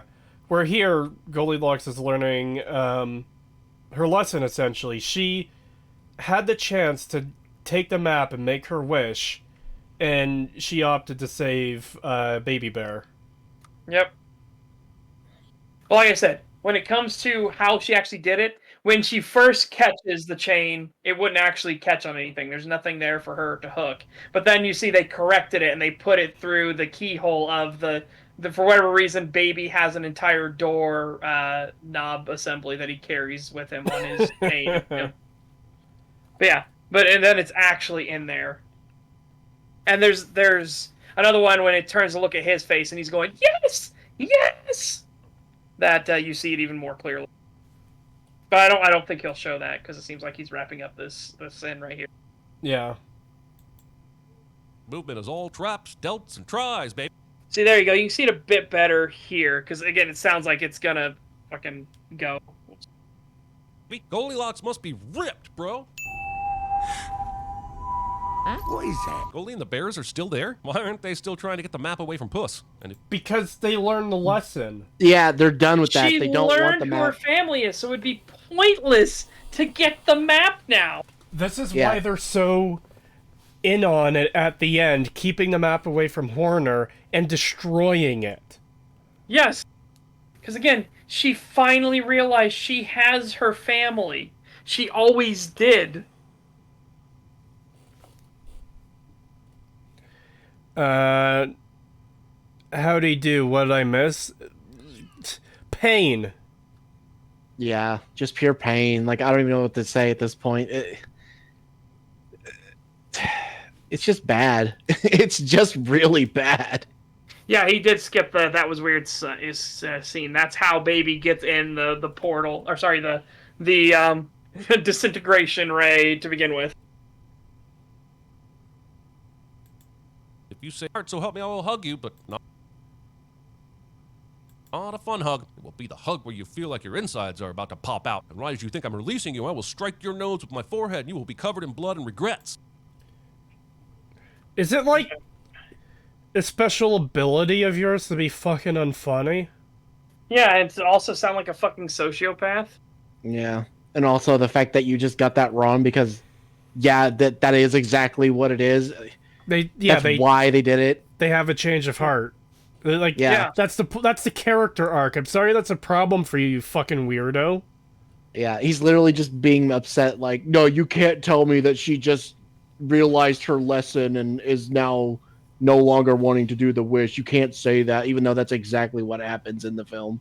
Yeah, because her entire motivation has now been removed, because she realized she had a family the entire time.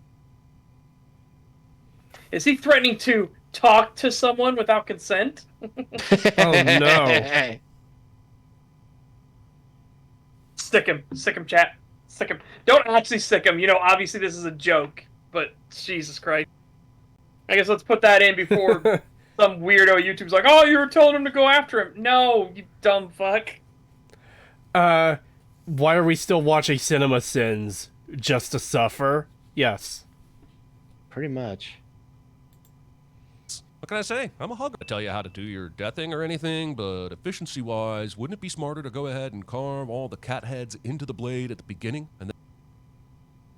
No, because he carves them in after each fucking kill. He doesn't just put them all in there. Yeah. It's not how Well, it works, kill, dumbass. death. He carves in after each death, because he doesn't personally kill Puss until this one. This one, he's made personal. Yeah. But he was there for every single one of them, as he's there for everybody's death. He is always there to see everybody die. Which is how he will get there when people are like, well, nope, you're not going to take me. I can take you on death. And he's like, no, you can't.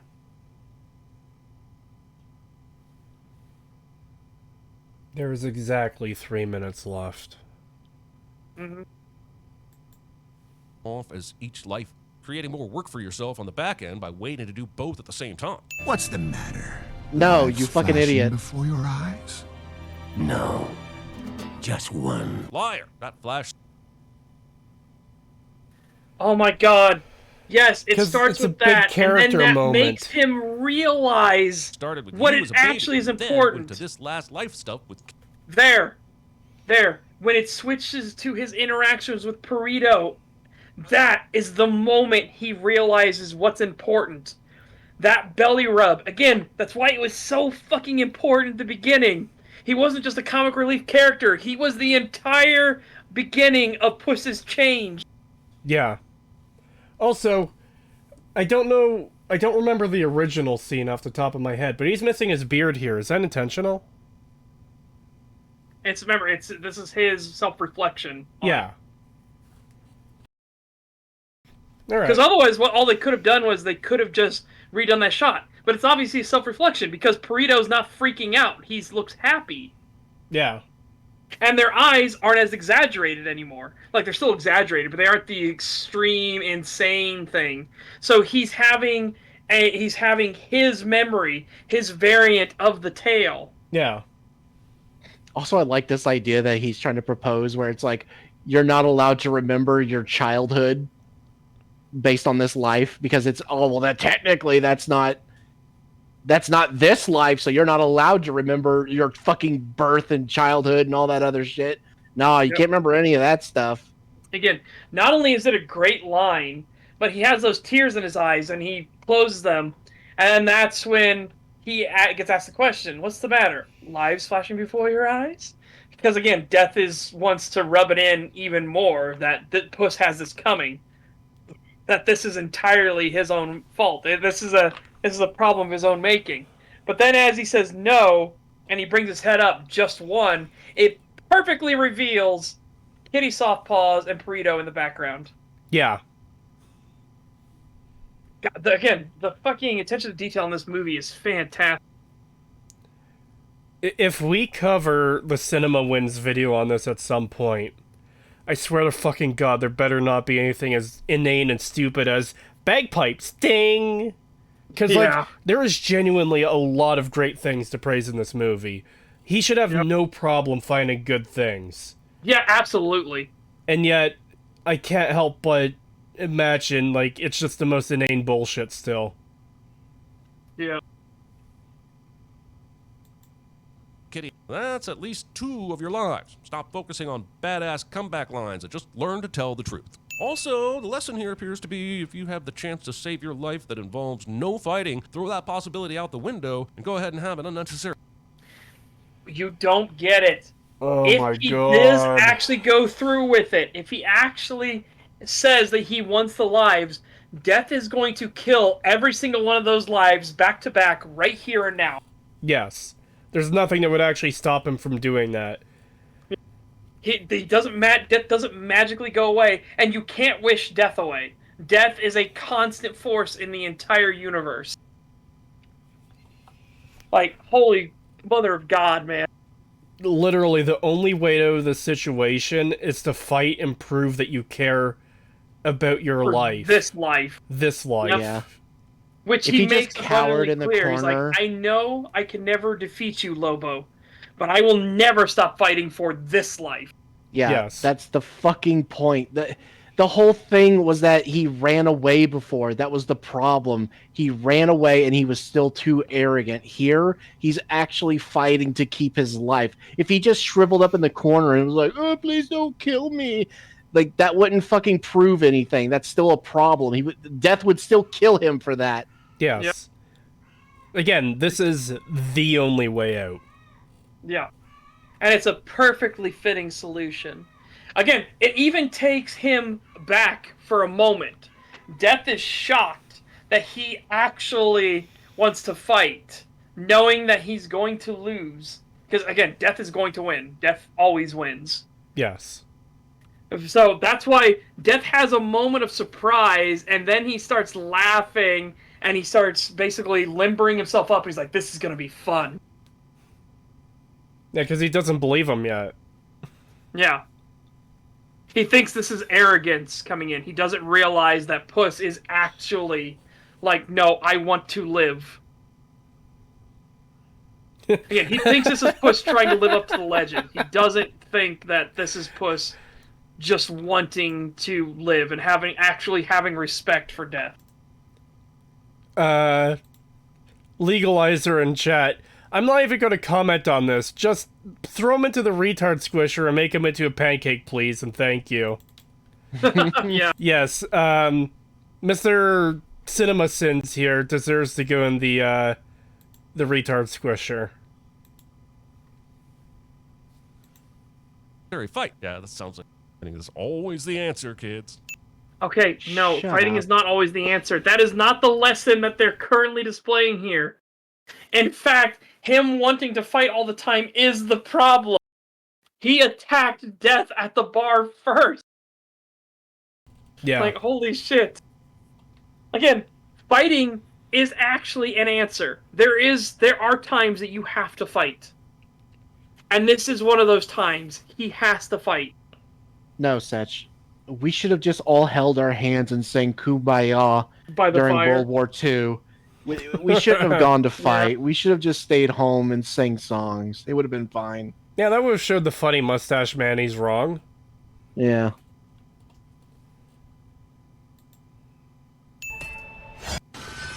Pick it up. I know I can never defeat you, Lobo. Maybe so, but you would have a much better shot at defeating him if you didn't give him back his weapon every time it gets taken away. You're a fucking idiot. He did it one time, this time, and it was to prove a point. Holy shit. And not just that, but it's also a reversal on Wolf giving him his weapon back twice. Once in the first fight and once here. Yeah. And again, now Death is listening to what Puss had to say. Because again, at first he thought it was just arrogance. That, oh, Puss is going to fight through arrogance because he thinks he can win. Now he's listening to what he just said. I know I can never defeat you, Lobo. But I will never stop fighting for this life. And you can see on Death's face, he looks annoyed, like, uh-oh. Because he thinks he's worried that he just did what he thinks he did, and he actually did do what he's afraid he did.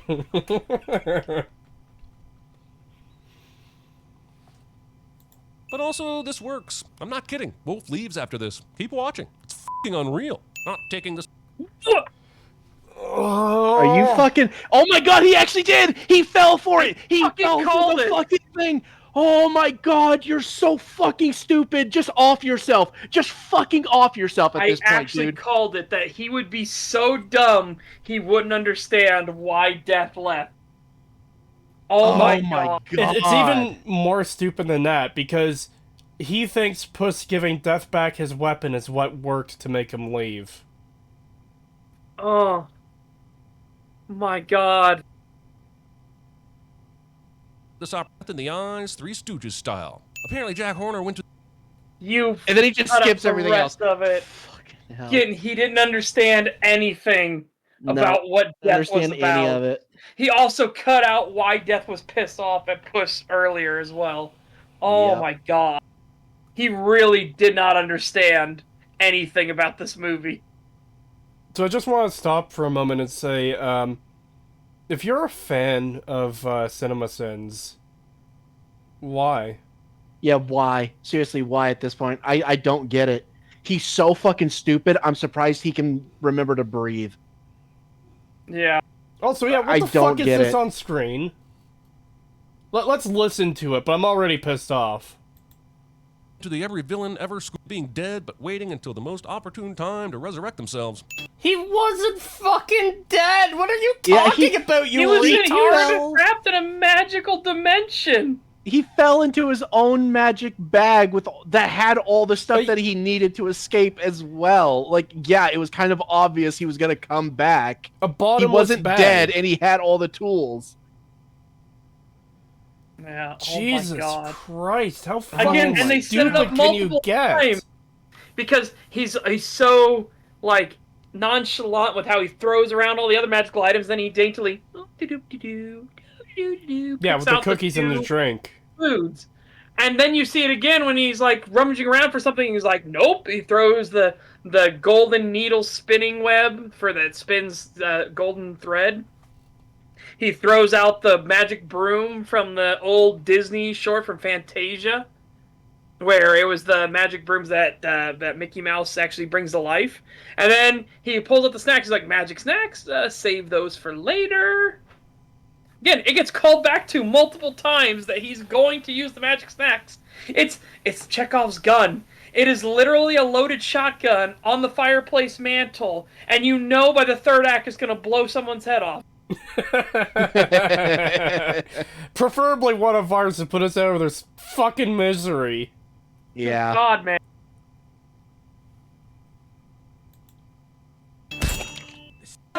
No! I did not need to see this again. Too bad. That is, do you know what? That is genuinely the reaction of most everybody. They go, oh! Yeah, everyone just goes, ooh, whenever that scene happens. And it was funny. One of them I saw, it was two ladies, and they watched it happen, and they both went, oh, no! Because you can actually see the swords, like, under the nail. You can see the swords, and the things start throbbing and stuff, and they're just like, no! And that makes one of them actually shake their hand and put their thumbs in their mouth. Like, oh! Because they're just thinking about how painful that is. I mean, yeah, it looks painful, but I didn't quite have that reaction. I've been poked by something like that under the nail before, and oh yeah, oh yeah, oh that is a visceral feeling. I fucked up so bad when I was in high school. We had these walls that were like concrete, but then they had like that paint over them that makes them like really smooth. And I liked the way it felt, and I would like run my hand along it when we would walk to different classes. I made the mistake of curling my fingers in one time, and my nail was scraping the wall, and there was a tiny chip in the paint, and it just buried concrete into my nail so far down that it was basically touching the root. And I went to the clinic like that evening because I was like, oh God, like after school, I went to like a medical clinic nearby because it was so deep. And they just said, oh, well, that just looks like air bubbles. You'll be fine.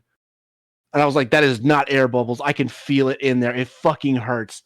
And they did nothing. They refused to do anything. So that night I chewed through my fingernail all the way down to about halfway, and concrete fell out. Yeah. So yeah, seeing that shit really fucking hurts when you've experienced something like that. Mine was a needle that went in. I was doing some stitch work and everything, trying to repair something, and I went in to grab a needle and I didn't see it. And I went in to grab one of the other needles and just thunk. Ooh. Oh, that was great.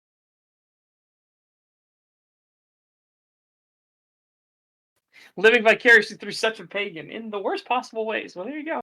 That's what we're here.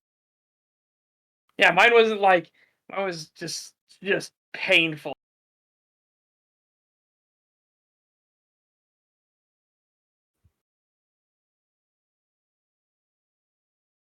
My thumb still hurt at the beginning of the movie. Thanks. Like Yep, this again. makes me want to dig up Anton Chekhov's corpse just to tell him to off already. Don't worry, it'll be fine. I'm sure. It wasn't okay. That is not actually a Chekhov's gun. That's just a callback. That's not a Chekhov's gun. Yeah. The food, the magic food, is a Chekhov's gun. You idiot. This dude doesn't understand anything. Oh God. Also, I'm sorry that we paused on this scene. Chat. Hold on. I'm sure they knew him that he'd be brought up again later. What have you done? I'm confused too, Giant Jack Horner. Puss still had time to make his wish. What? Oh, that. One, he learned he didn't need it, and two, there's a giant fucking Jack Horner who can beat them all. They got lucky with that fucking Spanish splinter trick. Yeah, they got lucky, and there's no way he's gonna have time to read that whole thing off of the fucking map before Jack Horner crushes them. So one, it's just improbable. It's not gonna happen. Two, he learned his lesson. That was the whole point, is that he learned to fucking value life and that he doesn't need multiple lives. That's the whole point. The thing that you fucking missed, you idiot. Oh, I was muted there for. Well, at least your mute was just like, what the fuck? Yeah, like that. Look, I know I've called this guy retarded already, but like, I don't know how I can express it in a more offensive way. Like, that's the point we're at. I want a word more offensive than retard to call this guy, because how the fuck do you miss the entire point of the entire fucking movie? Of the scene we just had of Puss battling death. The entire point is that he has learned his lesson. He doesn't need the extra lives. Yeah, it's so blatant about it too. Like, you'd have to have an actual lobotomy to not understand this shit. And what's even better here? What's even better? This is a perfect economical way to get rid of the wish in storytelling terms. Because otherwise, if they defeat Jack and Puss no longer needs the wish, what are you going to wish for? And then you get into that awkward situation of, well, why don't you just wish for world peace and into suffering and into hunger, like that? Like, it gets into that level of thing. Why didn't our hero do that sort of thing? Yeah. Why'd they become so selfish? This is a great way to get that off the table and not unintentionally destroy your heroes that you've built back up. Yeah. Again, they tore Puss in Boots down, and they built him back up to be an actual hero. Because before, he didn't have bravery or courage or anything like that. He was fearless, because he didn't think that anything could happen to him. He thought he was immortal, which is why Death hated him so much. Now he is actually a hero. He has bravery and courage, because he can actually understand fear and knows that he will die someday. So now he went from being just an arrogant, selfish prick, a narcissist, to being a genuine hero. From Tentacle Dude in chat, lobotomite. The word is lobotomite, Cree. Saying this guy has no brain is still too kind. Yes. Yeah. Like, I genuinely want a phrase more offensive than retard to call this guy. Yeah, no, it's not a lobotomite at this point. It's like he has a black hole where his head should be, and it just sucks. It just destroys all knowledge that comes within reach of it. I agree. What you need to say, something that is way more offensive, is you need to say that he is a knuckle-dragging, honey-scrounging son of a bitch. Rest in peace, Setch. We hardly knew ye. Oh, Discord didn't like that. A knuckle dragging, you say? Oh, that sounds pretty racist, Setch. Yeah, now that I was gonna get into it. I was trying to think of something else I wanted to work in, like Cracker and stuff like that. But oh god, he got banned for racism. Yes. Again, that was what I thought that would be perfect. Be like, oh, I just have to do that, and as I'm talking, just hit the disconnect button somewhere in there. He's unbreaded. Unbreaded. Yeah, when the knuckle dragging scene came up earlier in the video, I did see a comment, at least one. There might have been more. There were in chat, three I saw. Bringing, yeah. God, like, I just can't believe the levels of stupidity on display. This is an average CinemaSins video. Yeah. Why is no one shouting out a wish? I do to deserve. Okay, the reason no one's shouting out a fucking wish is because you have to say the whole fucking thing to get the wish. Yeah, it's not just... It was made obvious. Yeah, it's not just I wish for thing, it's read out the poem, then say the wish. That's the entire point. Also, how is he going to fuck this one up? Please, like, God, don't fuck it up. But you're Oh, he going will. to. I know. Again, because it's like, what did I do to deserve this? And then it's like, everything is the answer. And then, I mean, what specifically? And that's the joke. Yeah. Deserve this! I mean, what specifically? Thinking we need... Thank you! Thank you, Jesus. He removed the sin. Tag scene with the governor character after the movie already ended perfectly. Where are we headed? No, we did need this scene because it's setting up for what's coming before, and that they are actively working as a team together now. Yeah, they didn't just... This is the band. Yeah, they didn't just go their separate ways after, like, leaving the Dark Forest or whatever it's called. They're sticking together because they're a group of friends. To the point where, if we get a Shrek 5... Huh? And I was gonna say, and not just friends between Puss and Kitty, if you know what I'm saying. Yeah. But, like, these characters are a group of friends to the point where if there's a Shrek 5 and Puss shows up, you could guarantee the other two are gonna be there. Yes, absolutely. You can guarantee that Preto and Kitty Softpaws will be there too. Absolutely. Anyways. New adventures. And to see He's gonna say because it reminds him of the Shrek universe, that's why he hates Using Shrek as sequel bait when I prefer on keeping him far, far away. Yep. Oh my god, you fucking suck. Yeah. What an idiot. Hang on, because he might do a little, like, bonus round thing or something. Yeah, there's... Oh god. My thumb! Where's my thumb?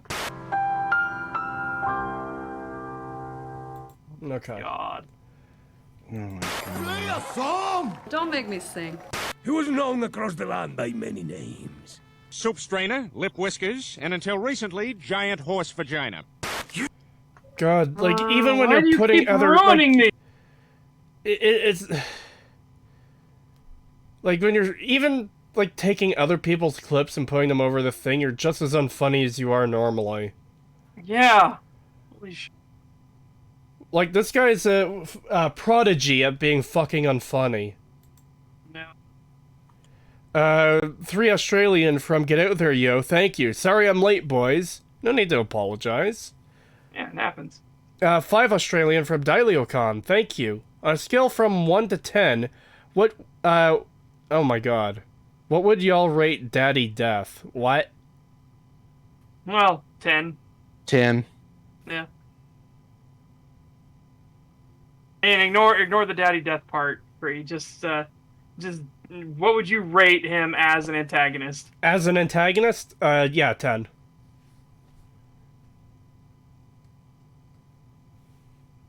I don't even want to press play again to see what other dumb fucking edits he makes, because we already know they're not going to be funny. They're just going to be painful. Yep. So there's our yearly reminder of that CinemaSins is fucking garbage. Yeah. Hang on, I do want to put in a thing we can watch. What? I want chat to understand, like, how this happens. It is going to be Puss in Boots related. Okay. But we're probably going to have to pause it a few times. Don't worry, we'll pause it for copytisms. Alright, I'll let you do that so we're not in a pause war and accidentally get copytismed. Copytism from pause war. Let me know when you've got the thing up and I'll, Okay, there it is. Give me 1 second. 307. 306 is close enough. But again, here's what I want, because now he's listening to it. Again, this is why I want to do it, so you can actually hear, like, what he's saying and everything. Oh, I went too far. It wasn't 307. You fucked up. Yep, there it is. Here we go. He kicks it back to him, and this is where we begin. Pick it up. I know I can never defeat you, Lobo. Pause? Yeah. Yep. Sorry, you're letting it go on a little long there. But I will never stop fighting for this life. And then he turns back, and you can see him The slowly, realization is starting to dawn. like, yeah, it wasn't arrogance that he challenged me to this fight. And you can see his eyes get narrower and narrower, and you can see he even starts to close his mouth, just like, because he's starting to get annoyed. He's starting to realize what he may have just accidentally done.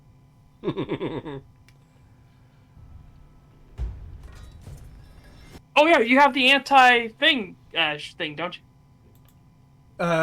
That won't help for audio, and I think I fucked that up recently. Let me check. Okay. Oh god. No, that's not it. This might be it. No, that's a gun.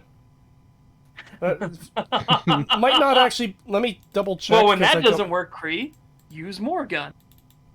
The funny thing is, I've got 2 gun images in here. Well,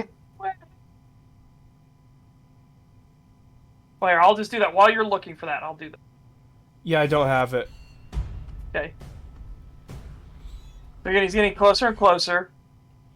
And originally, remember how the eyes were in the bar scene, where you could only see Puss in Death's eyes, right? And now here,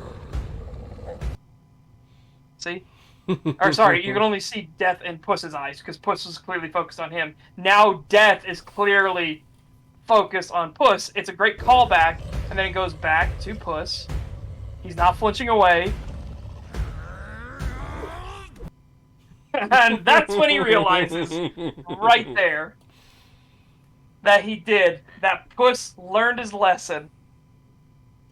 And it makes him so mad. You're ruining this for me. Yeah. Again, Puss is confused, but it's because Death has a code. He will never break his code. Yeah, that's what's obvious right here in this moment. He hates Puss beyond belief, but he hates him because Puss thinks he's immortal, thinks he's a legend that will never die, and thinks he's above death. And in all of that thinking, he also has no respect for life whatsoever. And now suddenly, Puss has shown that not only does he cherish life, he will fight for life, and he has respect for death now. And now Death is like, Yeah. I don't get to eat my meal. He actually says, why in the hell did you play with your food? Is there more to show here, or is that it? Kind of. We'll do this, because this very next thing explains a bit of what I was saying. I'm here for an arrogant little legend who thought he was immortal. Okay? There's him fully laying it on the table. Why, again, he already explained why in the cave he hated Puss, but this is like him reinforcing, like, and this, because you think you're immortal, you think you're untouchable. And But I don't.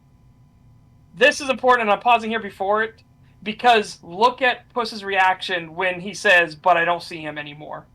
This reaction, again, the subtleties and the detail in this movie are fantastic. I'm just going to rewind like a second or two because I'm not on the same frame as you. Okay. There we go. So watch Puss's face after Death says he doesn't see that arrogant legend anymore. But I don't see him anymore. That is a fantastic reaction. Because Puss, in his mind, he has a moment of like realizing that, oh my god, did I do it? Is it over? Yeah, he has genuine relief. And then, of course, he tells him to live his life well. But then he looks back at him for a second as he's leaving and says this. And this is the most important part. This is the final test. Now that Puss has technically won the fight, right? Massive air quotes. Puss has technically won the fight. Yeah. He's going to test him one final time. And again, this is a Lanius moment from New Vegas, where if you say the wrong thing here, it's gonna fuck you over. Yep. You know we will meet again, right? Sí. Hasta la muerte. And there we go. That whistle is great, too. Yes. And this time, every other time we hear the whistle, it's slightly off, and it doesn't finish itself properly. Mm-hmm. This now, the whistle actually finishes the tune properly. So it's just another nod that, yes, Death agrees that Puss has finally learned his lesson. Also, I'm not sure if we mentioned it. It's something I've seen and heard elsewhere. Death doesn't show up on the map either. Nope. He doesn't show up on the map anywhere. And if you don't know beforehand that he's Death, then, that's a little clue to it. Yes.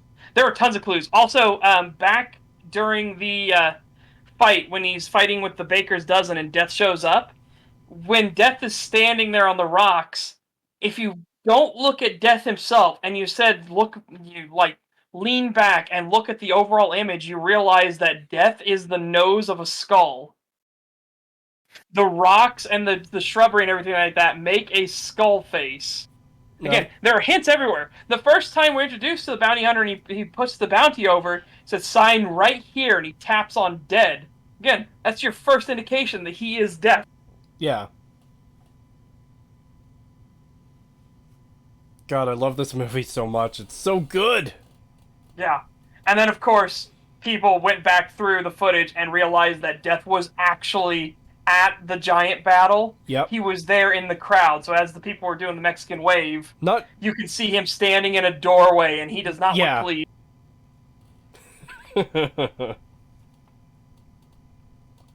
Seriously, this movie, fantastic. Yeah, it's fucking great. And, do you have anything else to show in this video? Not in this video, no. Okay. So, just to make it clear again, Cinema Sins is fucking garbage, and he deserves to go in the retard squisher. Yes.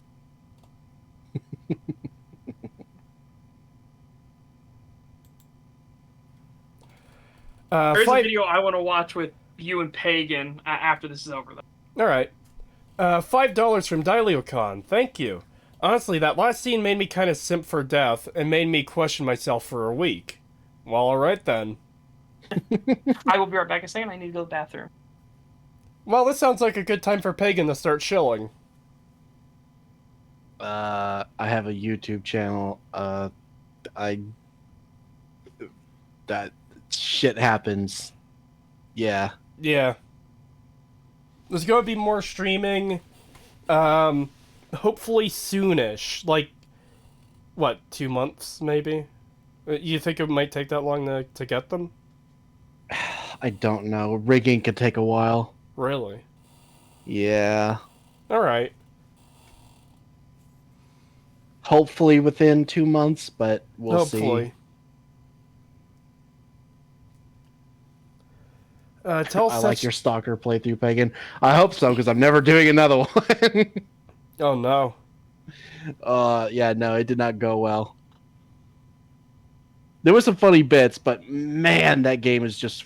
Its anomaly is just so fucking brutal. Tell Setch to listen for the whistle just before the bell falls on Puss. I'll have to... I'm actually curious to check that out. I might look that up, like, after the stream. Yeah. The audience demands Jetstream Death? What the fuck is that? Jetstream Sam from Metal Gear Revengeance mixed with Death from this. The only thing I know for real. Anytime Revengeance is mentioned now, I just remember that video you showed me a couple weeks ago. Uh-huh. Yeah, so chat after the last STAG, and I talked about showing him the oh fuck, what's that video called again? Like an inaccurate retelling or description or something of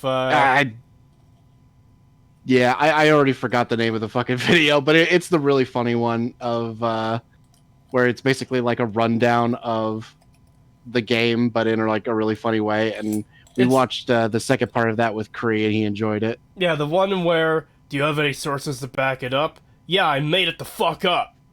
That's where that comes from. Yeah. Which, yeah, that is an amazing line. I'm gonna go ahead and chill for myself while Such is doing his thing. I do stuff. I am back. Good timing. I do stuff. I'm almost done editing a video, but I can't release this one until 2 other videos are done. So, stuff is being worked on. Such yes, I mean Maxor. Oh. I'm talking about Maxor, and yes, it is inaccurate summary of Metal Gear Revengeance. Yeah, that's yes, that is it's a fantastic series. Both videos, I should say. The series kind of makes it think even more. And it's 2 videos. As for me, I stream every weekday over on Twitch. Again, I am going to start branching into Rumble, and I'm going to probably set up a subscribe star here soon. I don't want to give an ETA on it, but I don't know. I feel like that might be a better way to support both the stream and the channel, because I do want to get the Reach video done. The Reach video is coming along. It's not coming along great in terms of like writing and everything. I don't know, I just get problems where I get hung up on my own head with this script, because I so want to make sure I get everything right, you know. So I'm going into like supertism mode on this script. Yeah, we just finished the game Cultic. I'm going to be doing Elden Ring tomorrow. I'm going to be playing some more Counter-Strike Global Offensive roguelite mode, which is just insanely impressive that it's a single map that changes so much. Yeah, it's just a good time. We're just having a good time. This Saturday, for Saturday Showtime, we will be watching Bad Guys, which is the other highly recommended DreamWorks movie, and I saw it before. I gotta agree, it's pretty good. I don't think it's as good as Puss in Boots: The Last Wish, but that's a fucking hard act to top for sure. I know Bad Guys came first, but I'm saying in terms of how I saw them. Yeah, so we're gonna watch that this Saturday. So hopefully you guys will be around for that and enjoy that. And yeah, that's it for me. Feel free to come by the streams, have a good time, or join the Discord, which you can get there from my Twitch channel if you want. Yeah, just come hang out. Again, my Discord has no sacred cows as one of its primary rules. So if you hold a piece of media sacred, you're probably gonna have it called into question pretty heavily.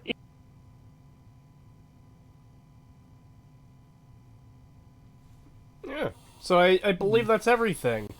Thank you for coming out, everyone, and have a good night. See you next time. Hopefully, if all goes well, we'll also be doing a demonologist stream tomorrow, so come check that out. Watch us get spooked by ghosts, and hopefully I won't scream again. Did you see that clip, Pagan? I haven't seen not the clip, no. You don't need to see the clip, Seth. You heard it live. I know I heard it live, but I want to hear it again because it was fun. Wow. Number 15. Yes, we'll be making more chills jokes while playing Demonologist. You're talking about that really girly scream you did, right? Yes. Yeah, I heard that. Okay. It would be hilarious if they, considering they spent development time adding a Chonkify code to the cat, it would be funny if they added something to the game where, like, if you imitate chills, or say number 15, like, something will happen. Like, maybe you get instantly haunted or something. Anyways, yes, have a good night, everyone. Thank you for coming out. It's very much appreciated. Yeah. Yep. Bye. Bye-bye.